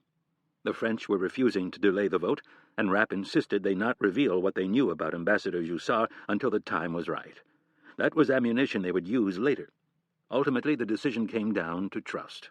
Hayes trusted Kennedy and Rapp, and in addition to that, they were out of options. Hayes looked at the director of the CIA and said, "Go ahead." Kennedy punched in the number, and when the familiar voice of her counterterrorism director answered, she said, "Jake, that phone call we talked about earlier, it's time to make it." Kennedy listened only long enough to receive confirmation, and then hung up. Kennedy had just ordered her director of counterterrorism to inform the UN of a suspected terrorist plot to attack the headquarters in New York City today. Turbis was instructed to say only that the suspected attack was linked to a larger plot, including the car bombing in D.C. The media would be informed through leaks, and United Nations World Headquarters would be evacuated within the hour. Rapp was standing in the hallway outside the Roosevelt room, his back against the wall and his hands firmly clasped in front of him. Normally he enjoyed being as anonymous as possible, but this morning he rather relished playing the role of intimidator. He'd even gone so far as to wait in the conference room alone with the ambassador until the Israeli had been forced to ask him to leave. His injury was considerably better, and despite not having slept much the night before, he felt okay. This was because they were finally making some progress, taking action, and forcing people to do things that would tell them more about where they stood. Sitting back and waiting for things to happen was contrary to Rapp's way of life. He was about to open the door and rattle the ambassador again when his digital phone began to vibrate. Rapp snatched it from his belt and checked the number before answering the call. It was the CTC. "Hello." "Mitch, you're not going to believe what I'm looking at." It was Olivia Bourne, and her voice was elated. "I've got our mystery boy on camera. He just checked in at the United counter at BWI. "Baltimore Washington International?" Rapp's voice was eager. "You're sure it's him?" "The computer picked him up first. It's been running searches all morning at Reagan, Dulles, BWI, Union Station, and Richmond." The facial recognition program that Bourne was referring to was able to scan hundreds of images every second and instantaneously compare them against a sample, which in this case was the earlier photograph of John Doe they had from his entry into the country. "It's him, Mitch, and if you hold on for a second, I'll give you a name and an itinerary." Rapp's mind was already racing ahead. "Have you told anyone?" "Only Marcus. He's working on a name and flight right now." "Is he still at the counter?" "No, he's just walked away. But we have him on camera. He's headed toward the security line. Hold on. Marcus has a name. Don Marin. He's booked on a flight that leaves for Paris at 10:32, and from there it looks like he's connecting to Nice." The frantic calculations and maneuvering came to an abrupt halt. "Say that again," commanded Rapp. Even as Bourne repeated herself, Rapp barely paid attention. His mind was already off, looking in a different direction toward Europe. He was no longer frantically trying to figure out how to get to the Baltimore airport in 30 minutes. He was no longer trying to figure out how to deal with the airport police and the FBI and everybody else who would want to get their hands on the man who had more than likely killed both the Palestinian and Saudi ambassadors. He was suddenly seeing things with great clarity. "How are the cameras at BWI?" he finally asked. "Good." "Good enough to make sure he gets on that flight?" There was a pause while Bourne did some checking. "I've just pulled up his gate, and they're already boarding the plane. I don't think he has enough time to do anything other than go straight to the gate. But if he's got another ticket on another flight, I'll keep an eye on him and make sure he gets on the one to Paris." Rapp stood calmly in the hallway, clutching the tiny phone to his left ear. If this went wrong, he would be severely criticized for not alerting the airport police and having John Doe arrested. If he did that, however, there would be a record and a lot of witnesses. And even if he did manage to get the guy away from the police and the FBI, he would have to try to interrogate him, which Rapp detested. There was a better way, a little bit riskier, but in the end, a way that was much more likely to give them the truth. Bourne's voice pulled him back to the moment. "What do you want me to do?" Rapp didn't speak at first, and then he said, "Keep an eye on him, make sure he gets on that flight, and get me a surveillance team and a plane." Bourne did not reply right away, and then asked, "Are you sure you don't want to alert the FBI and have him detained?" No, he wasn't sure, but he was pretty sure, and if his luck held for another 30 minutes, he'd be absolutely sure. "Let's keep the feds out of this for now. Just don't lose him, and get me a plane." Rapp stabbed the end button and then quickly dialed a number from memory. After several rings, Scott Coleman answered, and Rapp asked, "Can you and the boys be ready to leave within the hour?" "May I ask where we're going?" "South of France. Low intensity, mostly surveillance, but I might need you guys if I have to do any heavy lifting." "Standard fee?" asked the retired SEAL. "Of course. We're in." Rapp was already on his way downstairs. "Good. I'll call with the specifics. In the meantime, get ready to roll." With her finger poised above the keypad of the secure phone, Kennedy looked to the president and asked, "Are you ready?" Hayes nodded and placed his hand near his own phone. Kennedy dialed the number from memory, and after she'd hit the last number, she gestured for the president to pick up. The voice that answered on the other end was not Ben Friedman's. It was one of his assistants, who politely informed Kennedy that Friedman was on the phone. Kennedy didn't doubt that. The Director General of Mossad was undoubtedly talking to Prime Minister Goldberg about the phone call he'd just received from his ambassador in Washington. Kennedy told the assistant that it was very important that she talk to Friedman and that she would wait. It didn't take more than a minute for Friedman to come on the line, and when he did, his voice was cautious. "Irene, how are you?" "Fine, Ben, and you?" "I have been better, much better." "I would imagine so. Have you heard about our meeting with your ambassador?" "Yes. The unfortunate development was just relayed to me." "Ben, I'm calling you as a favor, one old friend to another. The president is very serious about this. He wants those tanks out of Hebron immediately." "So I've heard," was all Friedman managed to say. Kennedy knew he was not about to freely offer information. "That's not all the president wants, Ben." With a tired sigh, Friedman asked, "What else does he want?" "Your job," Kennedy replied flatly. "He wants you removed as head of Mossad immediately." "That is ludicrous. Why would he demand such a thing, much less care who runs Mossad?" "He knows you'll lie to us about Hebron, and allies don't lie to each other about things like that." Kennedy looked at Hayes, while silence filled the line.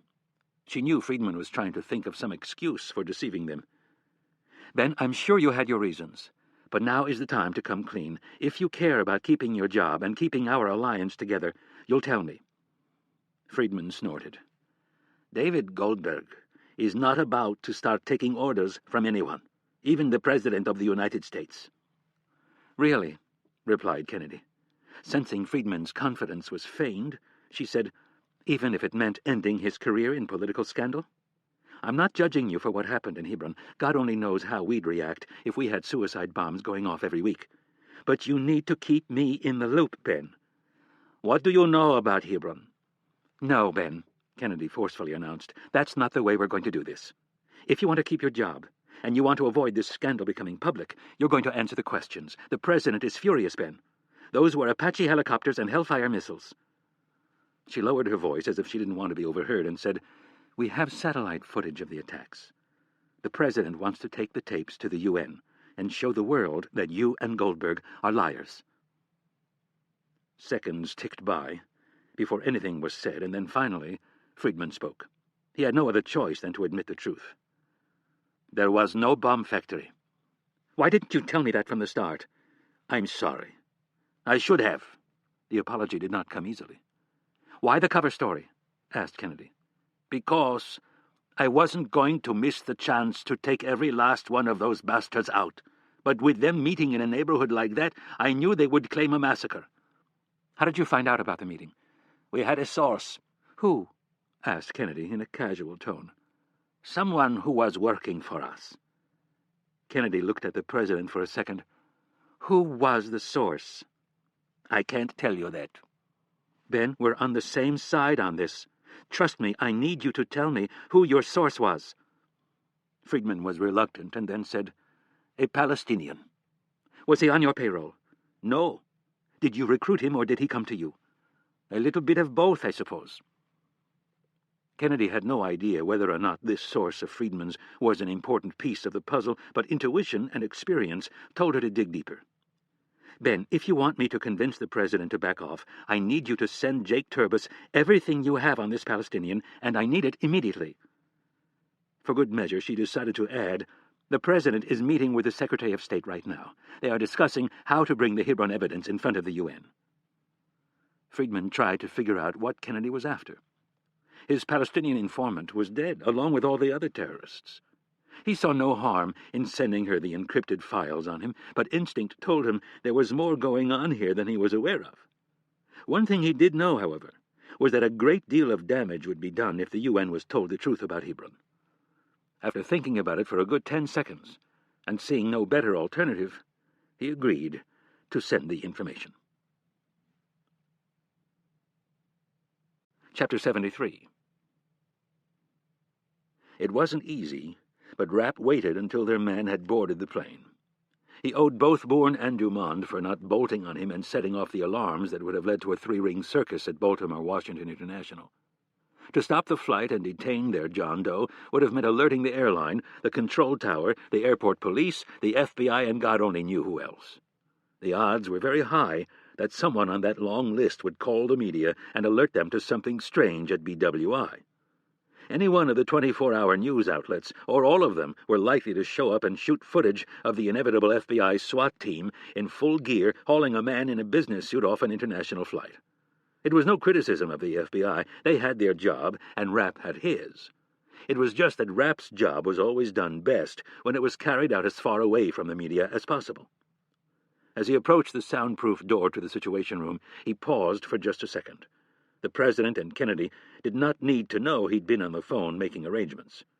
Rapp opened the door and found President Hayes, Kennedy, Secretary of State Berg, Chief of Staff Jones, and NSA Hake all watching the bank of television sets and talking on various phones. The news was out that there was a bomb threat at the UN. People were streaming out of the Bland Orwellian building in droves as police cruisers set up makeshift roadblocks to keep any vehicle from getting within 2 blocks of the world headquarters. Rapp took a second to admire his handiwork. It had been his idea to phone in the threat. He approached Kennedy and bent over to whisper in her ear. Our John Doe just got on a flight bound for Paris. Kennedy turned her chair so she could look Rapp in the eye. It was as if she had to make sure he wasn't kidding before she'd believe it. She told the person on the phone that she had to go and hung up the phone. Reaching over, she grabbed the president's arm and, in a voice loud enough so only he could hear, she leaned in and repeated the news to Hayes. Rapp placed a hand on the back of Kennedy's chair and bent over to listen. Before the president could react to the news, Rapp took a knee and said, Sir, This is what I propose we do. The flight is headed to Paris and then on to Nice, where I assume our guy will be meeting Omar, whose yacht is still docked in Cannes. I can have a team in the air in less than an hour. We can get there before he lands and have everything set up." Hayes looked at Kennedy, who only shrugged her shoulders. "What about the French?" "What about them?" asked Rapp. The president had been thinking about how best to use the information to forestall the vote, and now seemed like a good time. "I think we need to bring them in on this." Rapp's expression turned from hopeful to hopeless. Never one to sugarcoat things, he said, "I think that's a bad idea, sir." "Listen," replied Hayes, a bit testily, "the French are not going to roll over on this thing. As soon as the UN opens tomorrow morning, they're going to convene the Security Council, and they're going to put this to a vote, and I'm not going to be able to veto it." "Why not?" asked a defiant Rapp. "For starters, because I actually do think the Palestinians should have a state." Hayes firmly placed his forefinger in the palm of his hand. "And secondly, because Crown Prince Faisal has asked me to." Hayes ticked off his point by adding a second finger. "And in light of what happened to his cousin just a short while ago, I'm inclined to grant his request." Rapp began ticking off his counterpoints, every bit as determined as the president was. "We're talking about the same Crown Prince whose brother bribed the French ambassador with $1 million. We're talking about the same Crown Prince whose brother has been meeting with some guy who just mysteriously shows up whenever someone is killed." The president interrupted. "I know Faisal personally, and I can guarantee that he had nothing to do with this." "Can you?"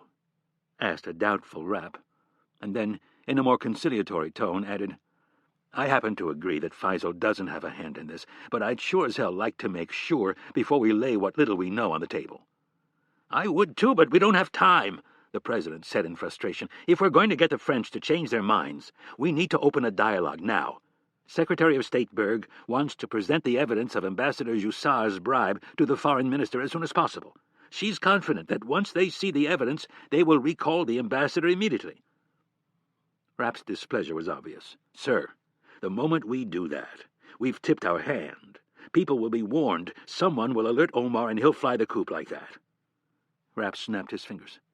"He'll go back to Saudi Arabia, and we'll never get our hands on him, and we'll never know how far-reaching this thing was." "What if we have the French pick up this John Doe when he lands in Paris? We can have our people from the FBI present during the interrogation."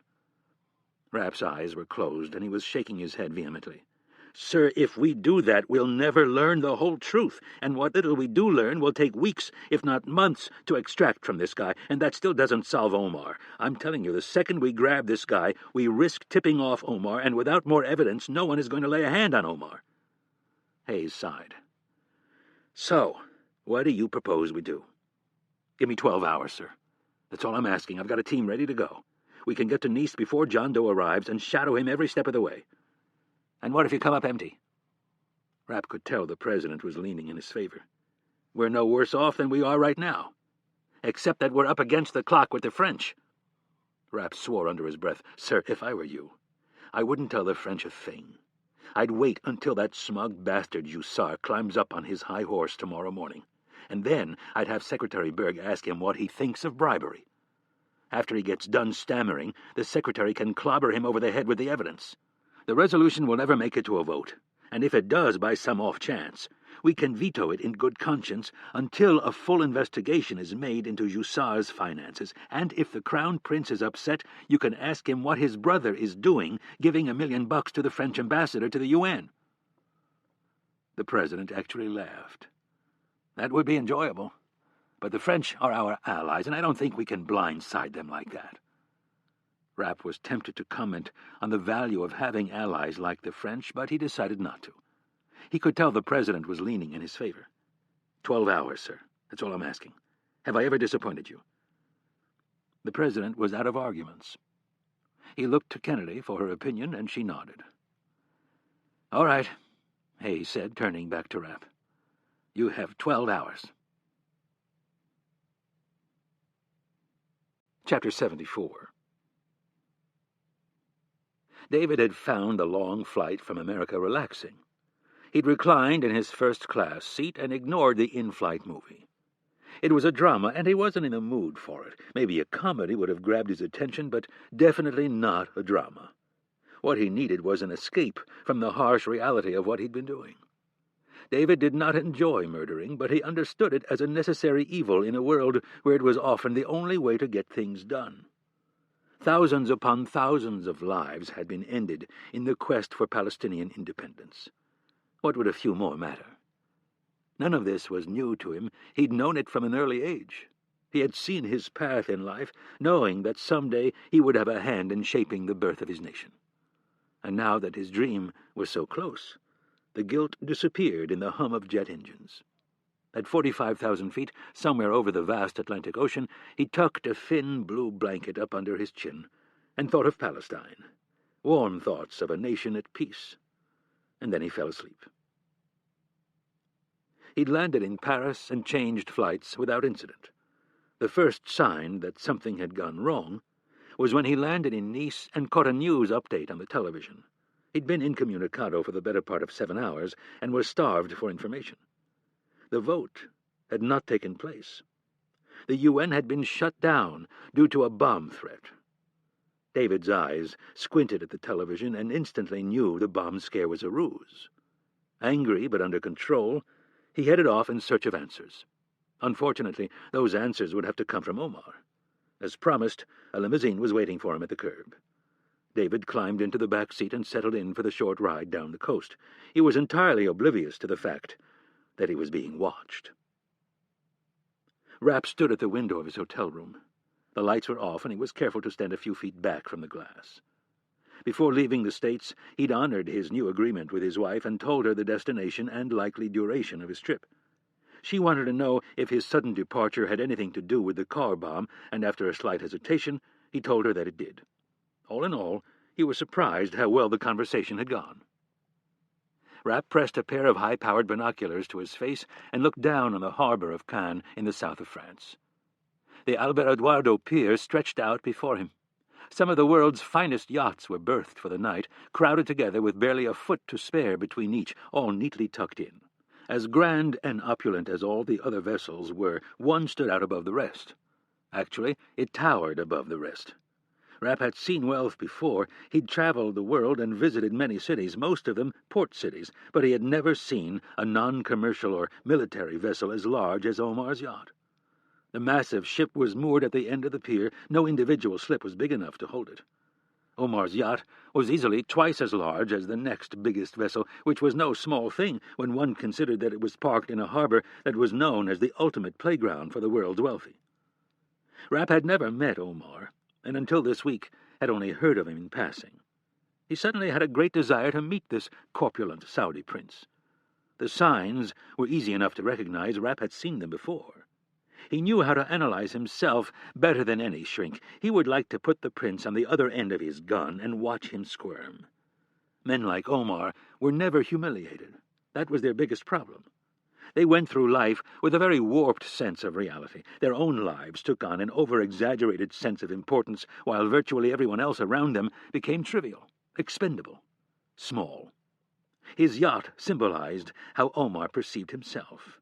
He was his ship, the biggest and thus most important. Everyone else was secondary. Only his desires were what mattered. It was approaching midnight. Rapp and his team had arrived 2 hours ago and were in the process of calibrating all of their equipment to make sure it worked perfectly. They didn't need much. The British surveillance team that had been in place since Monday was on top of things. They briefed Rapp thoroughly, and as always their cooperation was excellent. Rapp had worked with the folks from MI6 before and had found them to be extremely good at their jobs. In addition to what the Brits already had in place and their own directional microphones, Scott Coleman had just finished placing listening devices on the hull of the yacht. Rapp looked through the binoculars at the small sailboat and watched as Coleman handed his scuba tank to one of his men and climbed aboard. The British sailboat was tied up 2 jetties over from Omar's yacht and was partially blocked by a sizable cabin cruiser. When Coleman was finally back on board the sailboat, Rapp relaxed a bit. Everything was in place. Their guy had landed. He was no longer John Doe. With the delivery of the encrypted file from Mossad, Kennedy had put a name with a face. He was Jabril Katabi, the Palestinian who had given Mossad the intelligence boon that had turned into a massacre. The man who had started it all. A man who interested Rapp greatly. On the flight over, Rapp had read every scrap of Jabril's file, and the more he read, the more interested he became. On the face of it, this Jabril did not seem like a pawn. Marcus Dumond had plunged into his financials and so far had discovered a personal fortune in excess of $5 million, almost all of it in highly liquid assets.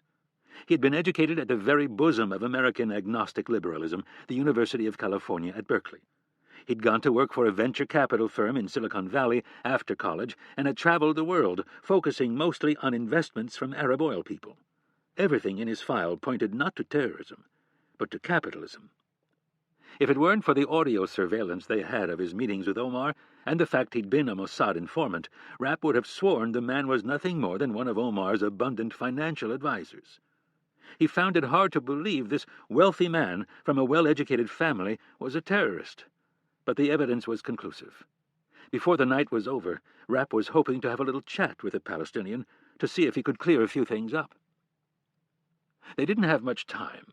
The president's deadline was firm. Every time Rapp had talked to Kennedy, she'd reminded him of that. Things in Washington had grown even more hectic since he'd left. Neither the French nor the Palestinians had been placated by Israel's withdrawal from Hebron. The Israelis now claimed incontrovertible evidence that there had been a bomb factory in Hebron, and they were prepared to present that evidence before an international board of inquiry. The evidence, of course, had been planted during the military occupation of the town in order to save Prime Minister Goldberg from a controversy that would spell the end of his government.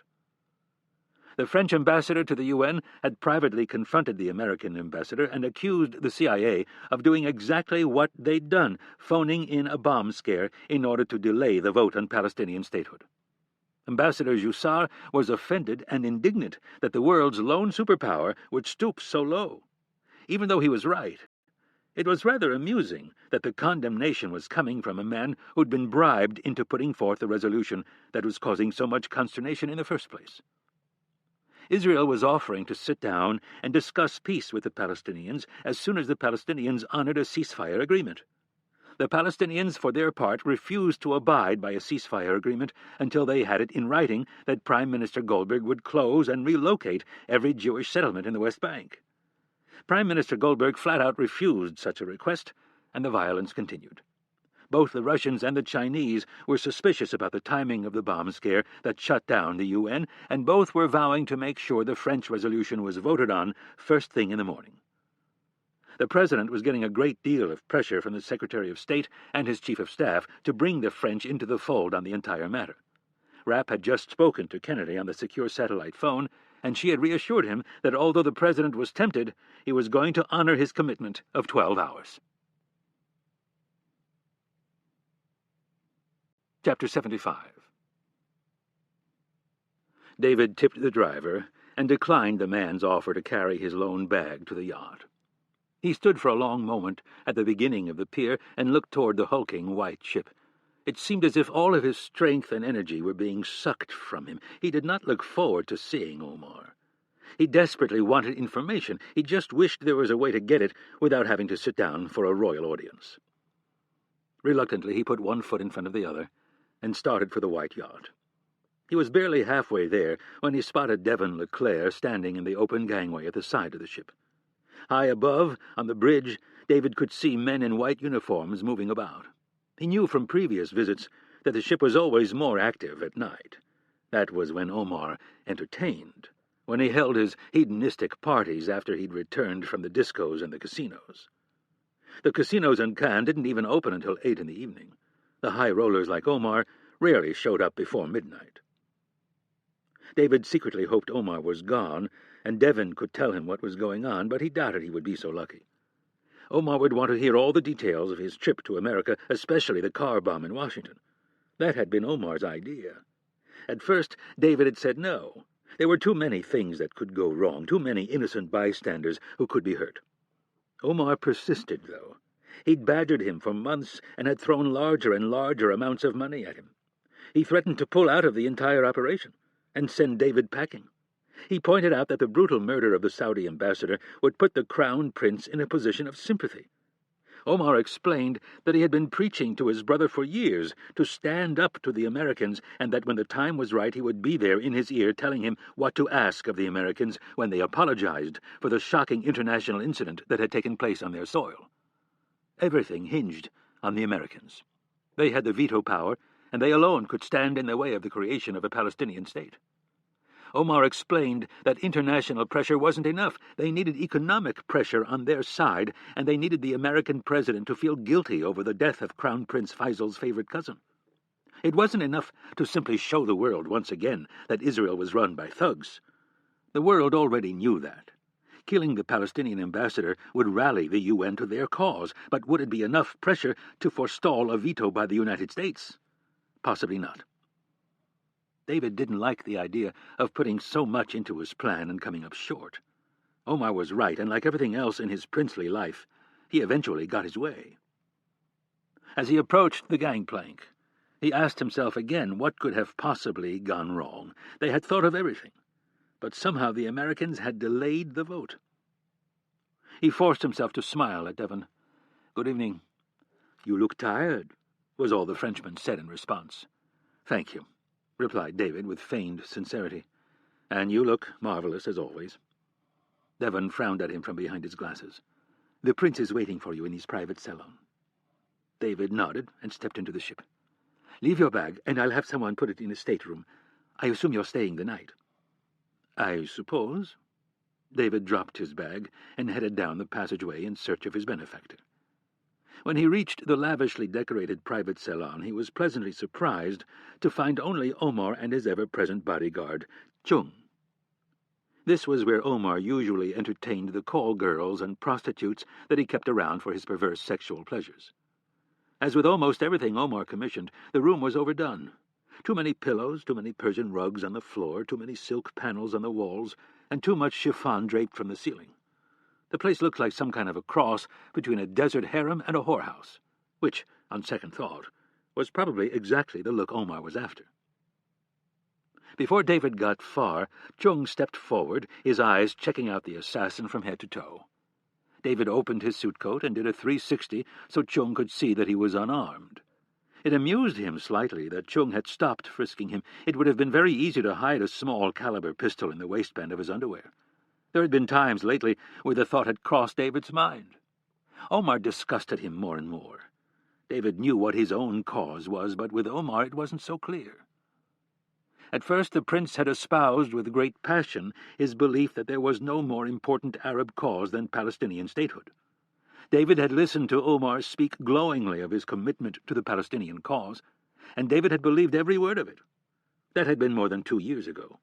And since then he had learned a great deal. First and foremost, he'd learned that Omar didn't really care for anything other than his own pleasure. And sometimes his own pleasure involved watching other people suffer. Omar's feigned love of Palestine was the thin outer veneer of a sadistic hatred of Israel. Where David dreamt of a free Palestinian state as an end, Omar dreamt of a free Palestinian state as the beginning of an end, the end of Israel. In an unusual gesture, Omar stood. He not only stood, but he smiled. He held out his arms like he was a father greeting his favorite son. Before David knew it, he was being pulled in. It was part of the other side of Omar. His mood was infectious. Whether he was up or down, he brought everybody with him like the tide. Right now he was up, and David couldn't help but grin. "Come here," Omar's voice bellowed. "You have succeeded." David allowed himself to be hugged, even though he didn't feel like he'd succeeded. "You have done marvelously," roared Omar as he patted David on the back. "Have you seen the tape?" asked Omar as he released him. "No, I've been on a plane all day. I have no idea what's happened. What is this I hear about a bomb threat at the UN?" Omar deflected the question with a flip of his wrist. "That is nothing. Only a delay tactic by the Americans. Come, you must see the videotape." Omar forced David over to a chair in front of a large plasma TV. Sit, I command you. When we are done, we will go to the casino and then the discotheque for some women." David reluctantly dropped into the chair and watched as Omar picked up a remote control. "What is going on at the UN? Why didn't they vote?" "There was some bomb scare, but do not worry. The vote is going to take place first thing in the morning, and it is going to pass." David eyed Omar suspiciously. How do you know it will pass? I just talked with my brother. I've been talking to that poor excuse for a man all day. I think he actually cried when he found out Abdul had been blown up. Omar stopped fiddling with the remote for a second and looked at David with his most incredulous expression. Can you believe that a grown man would cry over such a thing? My brother is a fool. David was sure that somewhere, in some very thick medical reference book, there was a term that described Omar's personality, but he had yet to take the time to sit down and look it up. Ignoring his obsession with his brother, the Crown Prince, David repeated his question. How can you be so sure it will pass tomorrow? My brother, the weak fool, has been given assurances by all of the permanent members that they will vote in favor of the resolution. Even the United States. They have not given their word yet, but they have no choice. As we discussed, I convinced my brother that now was the time for the threat of an all-out embargo. Omar smiled and said, After you killed Abdul, the president asked my brother if there was anything he could do, and my brother told him to vote for the French resolution. Omar began laughing so hard, he actually began to shake. After he'd calmed a bit, he added, They are all such idiots. All David could think to do was nod and smile. When the tape was finally rewound, Omar hit play and said, You will not believe this. A film crew showed up just minutes after the explosion. David watched as the screen went from black to black and grey, and then, finally, a shot of people running down a sidewalk. In the distance was a cloud of smoke. Most of the people were running away from the smoke, but the cameraman and several other people were running toward it. David began to feel himself sweat. He shifted uncomfortably in the chair. He had no desire to watch this, but he could feel Omar's eyes on him. Suddenly, there were people on the ground. The camera stopped at each one for a few seconds, cataloguing the tragedy, and then the reporter began shouting instructions. The lens came up, and the horizon was filled with smoke and the twisted, burning wreckage of cars. David looked away and found Omar standing only a few feet away watching him. You don't like this? He asked with a gleam in his eye. David managed to keep his voice calm. I know what I did. I do not need to watch it. Oh, but you do. Omar walked closer to the TV. With one hand he gestured toward David and with the other toward the large screen. This is your work. This is what you have accomplished. You should be proud of it. Omar was smiling widely now, and it occurred to David that he was probably taping this for his voyeuristic collection. I am proud of what I did. David lied. He was proud of what he did in Jordan. He was proud of what he did with the attaché cases in Hebron. And he was even proud of what he did in New York. But this carnage that he was watching on TV, he was not proud of. Tell me, said Omar excitedly, do you think my cousin survived the initial blast? The screen was now filled with images of a breached and burning limousine. I hope he did, that American-loving bastard. Look closely. I think that is someone's leg. Omar paused the tape and looked at his assassin for an answer. David shook his head. He'd had enough. My prince, I'm sorry, but I have no desire to watch this. It took David only a split second to realize something was wrong, but by then it was too late. Omar was still smiling at him and watching him closely, when suddenly he looked just beyond David and gave a signal. Before David could react, something was around his neck and he was yanked backward. His hands immediately shot up, and his fingers desperately tried to get under the rope that was choking him. Omar was suddenly before him. I have enjoyed corrupting you. His gloating face was only several feet away. Your intentions were so pure, and look at the great destruction you've caused. Omar turned and pointed to the TV. David gave up on trying to get his fingers under the rope and reached back for Chung's head. He found a fistful of hair with one hand and began searching for an eye with the other. Omar enjoyed the struggle. You should have known better than to trust me. You, of all people. Omar shook his head like he was admonishing a child. You always preached to me about security. You were the one who told me not to talk to anyone about our plans. The smile suddenly vanished from Omar's face, and he leaned in close. And you always kept asking for more money. David couldn't get a hold of an eye. Chung was too strong. He began to realize that this was a fight he would not win. Specks of light started to appear on the periphery of his vision, and his lungs began to ache. Suddenly, Omar was very close to him, saying something that he didn't bother to try to understand. His brain was too preoccupied with finding more oxygen. He could feel himself slipping away, and his thoughts turned to the memories of his youth, to Jerusalem, and to his family. As his body began to relax into death, he was comforted by the vision of his mother caring for the sick. Rapp slowly removed his headphones and tossed them on the bed. He didn't leave the window at first. He just stood there like a hawk perched on a tall branch, looking down at the large white vessel. Some stubborn sense of fairness in him did not like what had just transpired, but there wasn't much he could have done about it. He tried his best to not let it bother him, but it did. And he could tell it bothered the other people in the room, too. No one spoke for at least a minute. Finally, Rapp turned to the others and said, "Pack everything up. I want to be out of here in 15 minutes. The team of technicians were already at work. One of them was in the process of sending the encrypted audio back to Langley, while a second had begun packing the equipment. The third had hacked into the hotel's network and was placing a worm to erase all security footage from the time they'd arrived until 30 minutes from now. Before leaving, Rapp looked back out at the harbor one more time, at Omar's massive yacht and the limousine that was still parked at the entrance to the pier. The president would get all the evidence he needed, and then some.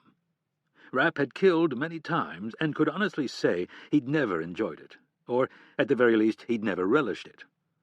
Yes, there'd been times where he'd felt just satisfaction in killing someone who deserved it, but that was about the extent of it. Pensively, he turned away from the window with the expression of a man who was lost in thought.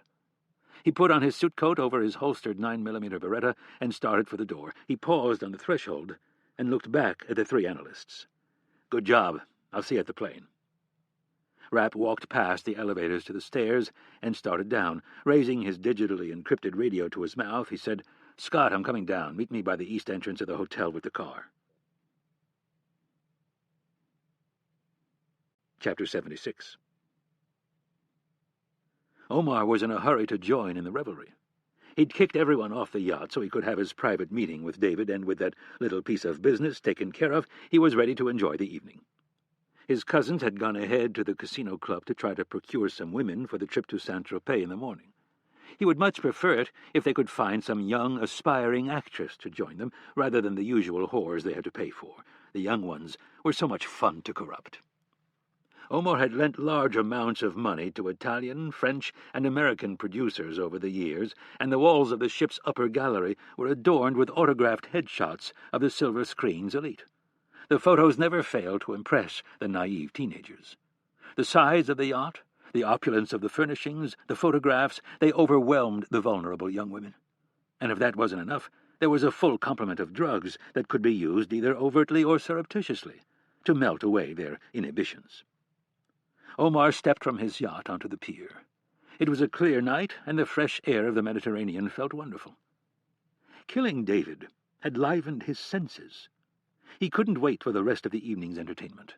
His cousins would immensely enjoy watching the tape of Chung strangling the insolent Palestinian. None of them liked him. Omar had been very fond of David at first, but his impudent attitude had worn thin. His disapproving looks and his refusal to join in the sexual merriment became increasingly intolerable. He was only a Palestinian after all, and his place in the pecking order of the Arab tribes was at the very bottom. The fact that he didn't know his place in society and that he kept asking for more money was what had made the decision easy. Besides, Omar would sleep much easier knowing that David would not be telling or selling his secrets to the wrong party. Rapp watched the portly Arab waddle down the pier in his shiny suit. His mountainous Chinese bodyguard walked in front of him, his head turning and his eyes deliberately sweeping the path before them like a spotlight atop a citadel searching for danger. Rapp had read the British surveillance reports, probing for a weakness. The boat would have been difficult, too many people and almost no set schedule. Someone was always up and moving about. There was the bathroom at the casino, and there was the party room at the hotel. There were all kinds of options that if Rapp absolutely had to, he could have made work. But he was short on time, and forcing something often led to mistakes. In Rapp's line of work, mistakes could get someone other than the target killed, or, at a bare minimum, cause an international crisis. Fortunately, one very straightforward opportunity jumped off the page at him. Rapp was not acting without orders. The president didn't know what he was about to do, but that had been intentional. In operations such as this, it was best to insulate the president and the office from any blame. Rapp and Kennedy had decided it was time to send a message to the Saudis. No longer would they have free rein in financing terrorism as if it were some hobby to be enjoyed in one's spare time. Through his earpiece he could hear the operational chatter of Scott Coleman receiving updates from the other men. It was nothing more than background noise for Rapp. He could clearly see Omar and Chung from where he was stationed. The others were there as backup to monitor the local police frequencies and finish the job if for some reason Rapp fell short, which he had absolutely no intention of doing. Chung reached the limousine first. Even though the casino was only a few short blocks away, Devon Leclerc kept the limousine on 24-hour standby. It was enough of an exertion for the prince to amble the length of the pier. He was not about to walk down the sidewalk to the casino. Before opening the door, Chung took one last look around, giving a group of youths across the street a long, hard stare. Then, when Prince Omar was ready, Chung opened the door for his employer and helped him into the vehicle. Chung then somehow managed to fold his frame in half and squeeze into the dark back seat, closing the door behind him. The first bullet struck him in the face. So did the second. The silencer on the tip of the gun minimized the muzzle flash to barely a spark. Chung never moved other than the slight jerking motion his head made as each hollow point round penetrated his forehead. He sat motionless like some ancient stone statue, his posture upright and his hands open and resting on his knees. He never had even a fraction of a second to realize something was wrong. All in all, it wasn't a bad way to die. Omar would not be so fortunate. The door locks on the limo clicked simultaneously, and the vehicle began to move. Omar reached for an overhead reading light and pressed it. A narrow beam of light shone down on him, and he looked around nervously. Something strange was happening. There had been several unusual noises, a few weak sparks, but the usually alert Chung was sitting still, unalarmed. Somewhere near the front of the compartment there was movement, and Omar suddenly realized someone else was in the car. The danger of the situation still had yet to register as he asked, "Who is there?" Rapp, who was dressed in black, blended in perfectly with the dark interior and heavily smoked windows of the limousine. He leaned forward and, in Arabic, said, "I am a friend of your brother's." His words were carefully chosen. Omar's eyes opened wide, and his right arm reached for Chung. It was at that moment that he realized something was seriously wrong. He pushed Chung, and the Asian man's lifeless body fell sideways into the door. Turning back to his assailant with panic in his voice, he asked, "Who are you?" "I am your executioner," Rapp answered, again in Arabic. Omar, thinking the assailant in his car was a Saudi, said, "You cannot harm me. I am a member of the royal family." Rapp smiled and changed to English. "I am an American, and as a favor to your brother, I am going to kill you." Omar's eyes grew even larger. He was shocked by the man's change of languages. "For what?" he croaked incredulously. "I have done nothing but honor my brother." "You are a liar, and you have disgraced your family." Rapp again chose his words very carefully, for every second of this was being recorded. "I have done no such thing," stammered an unconvincing Omar. Rapp looked back at him, leaving no doubt that he didn't believe a single word the man uttered. "You had your own cousin, Abdul bin Aziz, killed." "I did no such thing." "And I suppose you never called your brother a fool and a poor excuse for a man?" The quote struck a note of familiarity with Omar, and his expression changed in a very subtle way. "I love my brother. I do not always agree with him, but I love him." "Do you love him enough to admit that you had your own cousin killed?" "I did no such thing."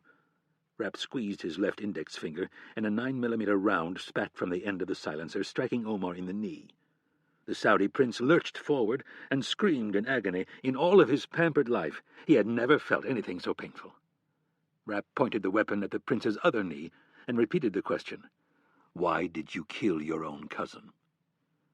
Omar was now rocking back and forth, holding his shattered knee with both hands as blood oozed from between his fingers.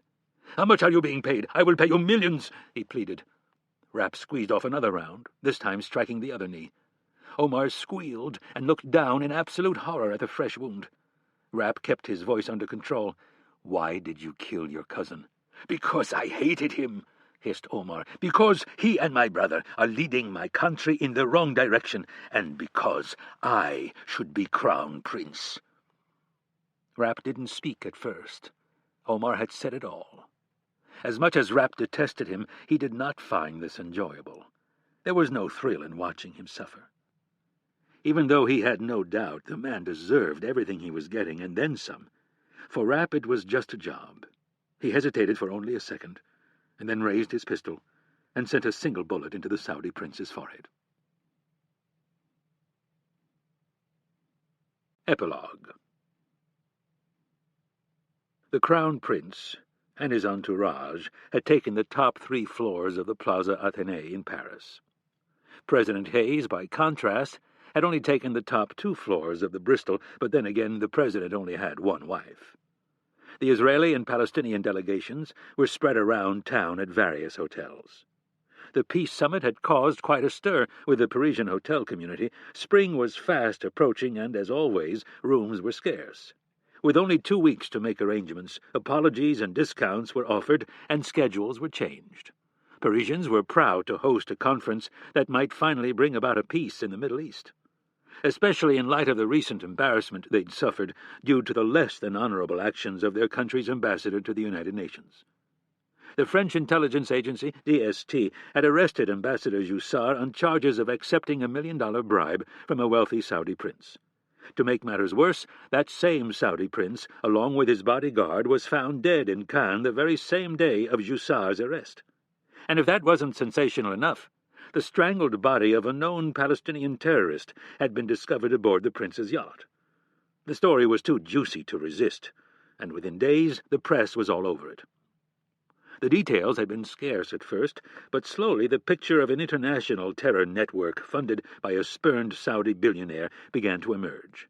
The group was being blamed for the assassinations of the Palestinian ambassador in New York, the Saudi ambassador in Washington, and the increased suicide bombings in Israel and the West Bank, all in an effort to manipulate the UN and gain international sympathy for their cause. The spokesman for the Saudi royal family had been quick to disassociate Crown Prince Faisal from his estranged half-brother Prince Omar. It was said that the two had not talked to each other in years, and that the Machiavellian Prince Omar had been all but banned from the royal court. He spent almost all of his time sailing the Mediterranean aboard his yacht, gambling and running his various enterprises. He was carefully profiled as a man without a country, and a man with little or no alliance to Saudi Arabia. How Prince Omar had ended up dead was the cause of much speculation. One theory had it that Omar had gone back on a deal he'd made with the Palestinian terrorists and had paid for it with his life. This leak was designed to send a message to wealthy Arabs who liked to dabble in bankrolling various terrorist groups. There was also the inevitable rumor that Omar had been eliminated by either the Israelis, the French, or the Americans for his hand in trying to manipulate the UN. The truth about what had happened was slightly different. The French DST had arrested Ambassador Jussar only after President Hayes had made the French president a very gracious offer. Either the French could arrest their own ambassador and save some face, or the Americans would expel the ambassador and denounce him on the floor of the UN for accepting a bribe. For the French, this was a no-brainer. President Hayes also suggested that in order to make amends for the upheaval at the United Nations, it might be a good idea for the French to host a peace conference. After the French agreed to host the conference, it was fairly simple for President Hayes to get the other parties to show up. The Palestinians and Saudis were shamed into participating because of their unwitting role in recent events, and the Israelis were told they could either attend or face some very hard questions about what actually happened in Hebron. In the end, all the parties agreed it was mutually beneficial to at least sit down and talk. Neither Rapp nor Kennedy were bothered that the credit for their hard work had been given to others. It was the way they preferred it. They had the gratitude of their president and the personal knowledge that they had helped to avert an international crisis. Now they were about to ingratiate themselves to the Crown Prince of Saudi Arabia and further cement the alliance between their two countries. Rapp, Kennedy, and the director's personal security detail were brought into the Plaza Athénée through a back door and escorted to a service elevator. From there, they were taken to the top floor and met by a phalanx of bodyguards. Only Rapp and Kennedy were allowed to pass. But first, Rapp had to hand his weapon over to one of the CIA security guys. Rapp felt naked without his gun. But there was no choice in the matter. Even unarmed, the Crown Prince's bodyguards were less than thrilled about granting him an audience. They were escorted to a room where Rapp was simultaneously frisked by two men while a third stood guard with his pistol drawn. Kennedy stood off to one side, slightly amused by the stir that Rapp had caused. When the bodyguards were finally satisfied, the two Americans were allowed admittance into a plush suite and left alone. Neither bothered to sit, nor did they speak. Kennedy had asked for permission to have a team of technicians sweep the room, but the Saudis had declined. This either meant they were confident that their own people were up to the job, or they intended on recording the meeting for their own purposes. In reality, it was probably both, which was why they would say as little as possible. Their mere presence, and the large manila envelope that Kennedy held to her chest, would say it all. The envelope held a videotape, several audio tapes, and a thick file of financial transactions and phone records. The originals were all kept in a safe back at Langley. These were the copies.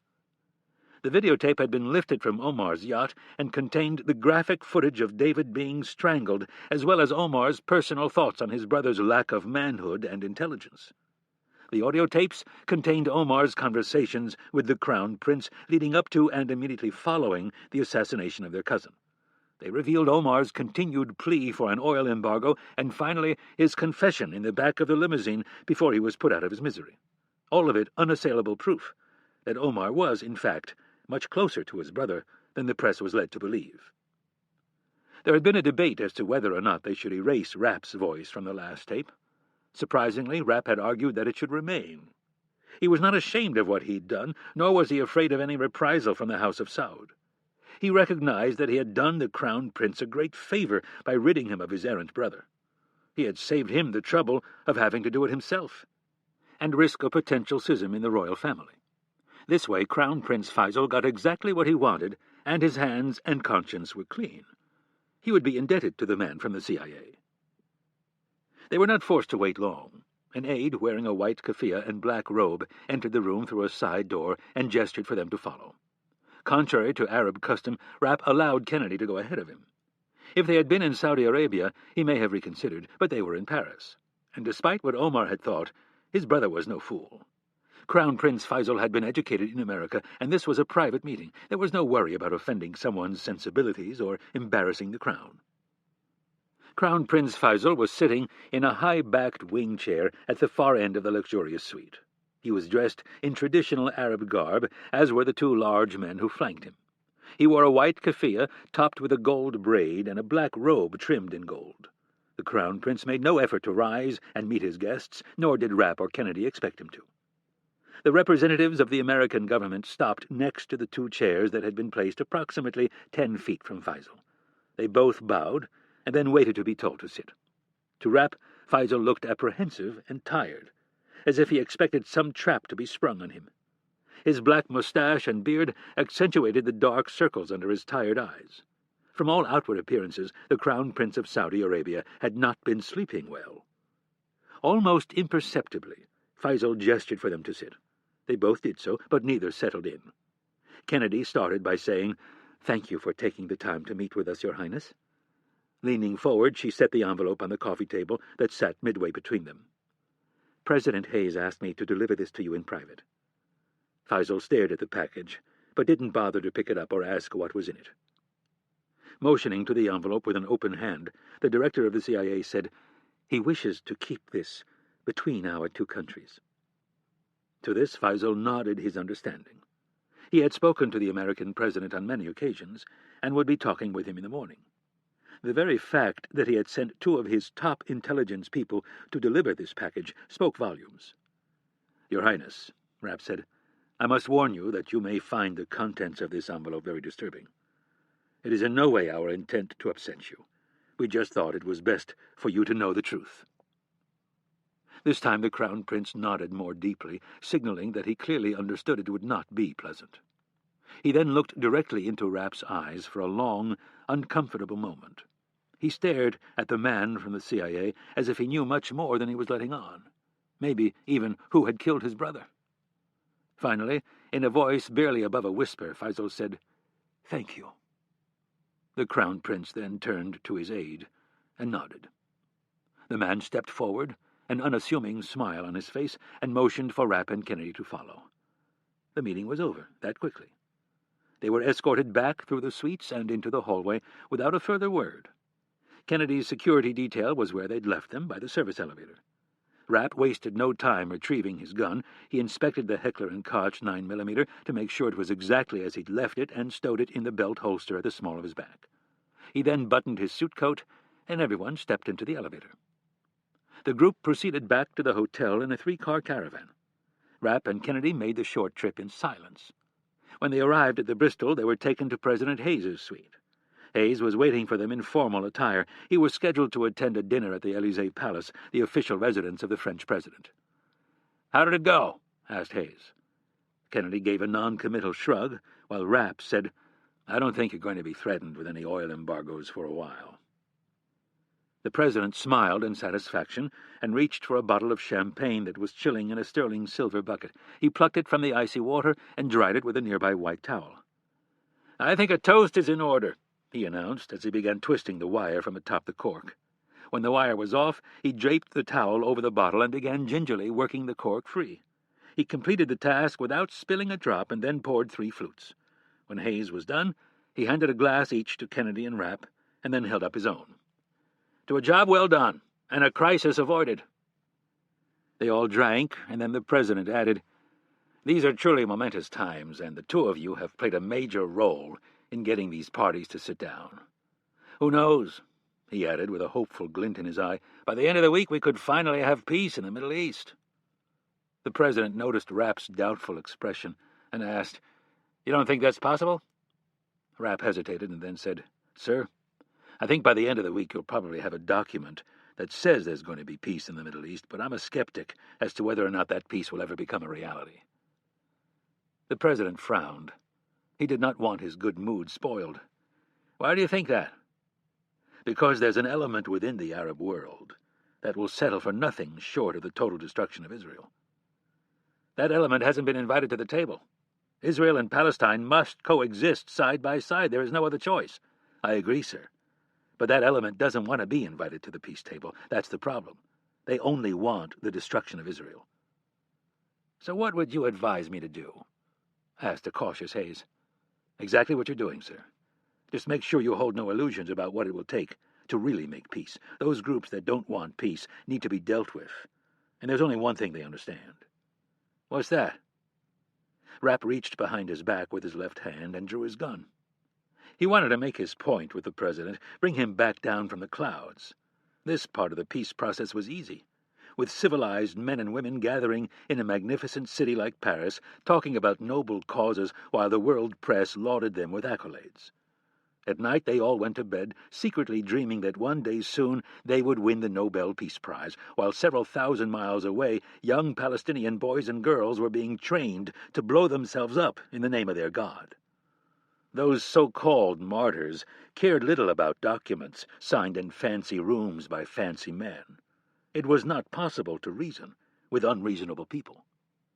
Rapp held his gun up in the palm of his hand for the president to see and said, "This is the only thing the zealots understand, sir. If you want peace in the Middle East, they need to be dealt with. Only then will Israelis and Palestinians be able to live side by side."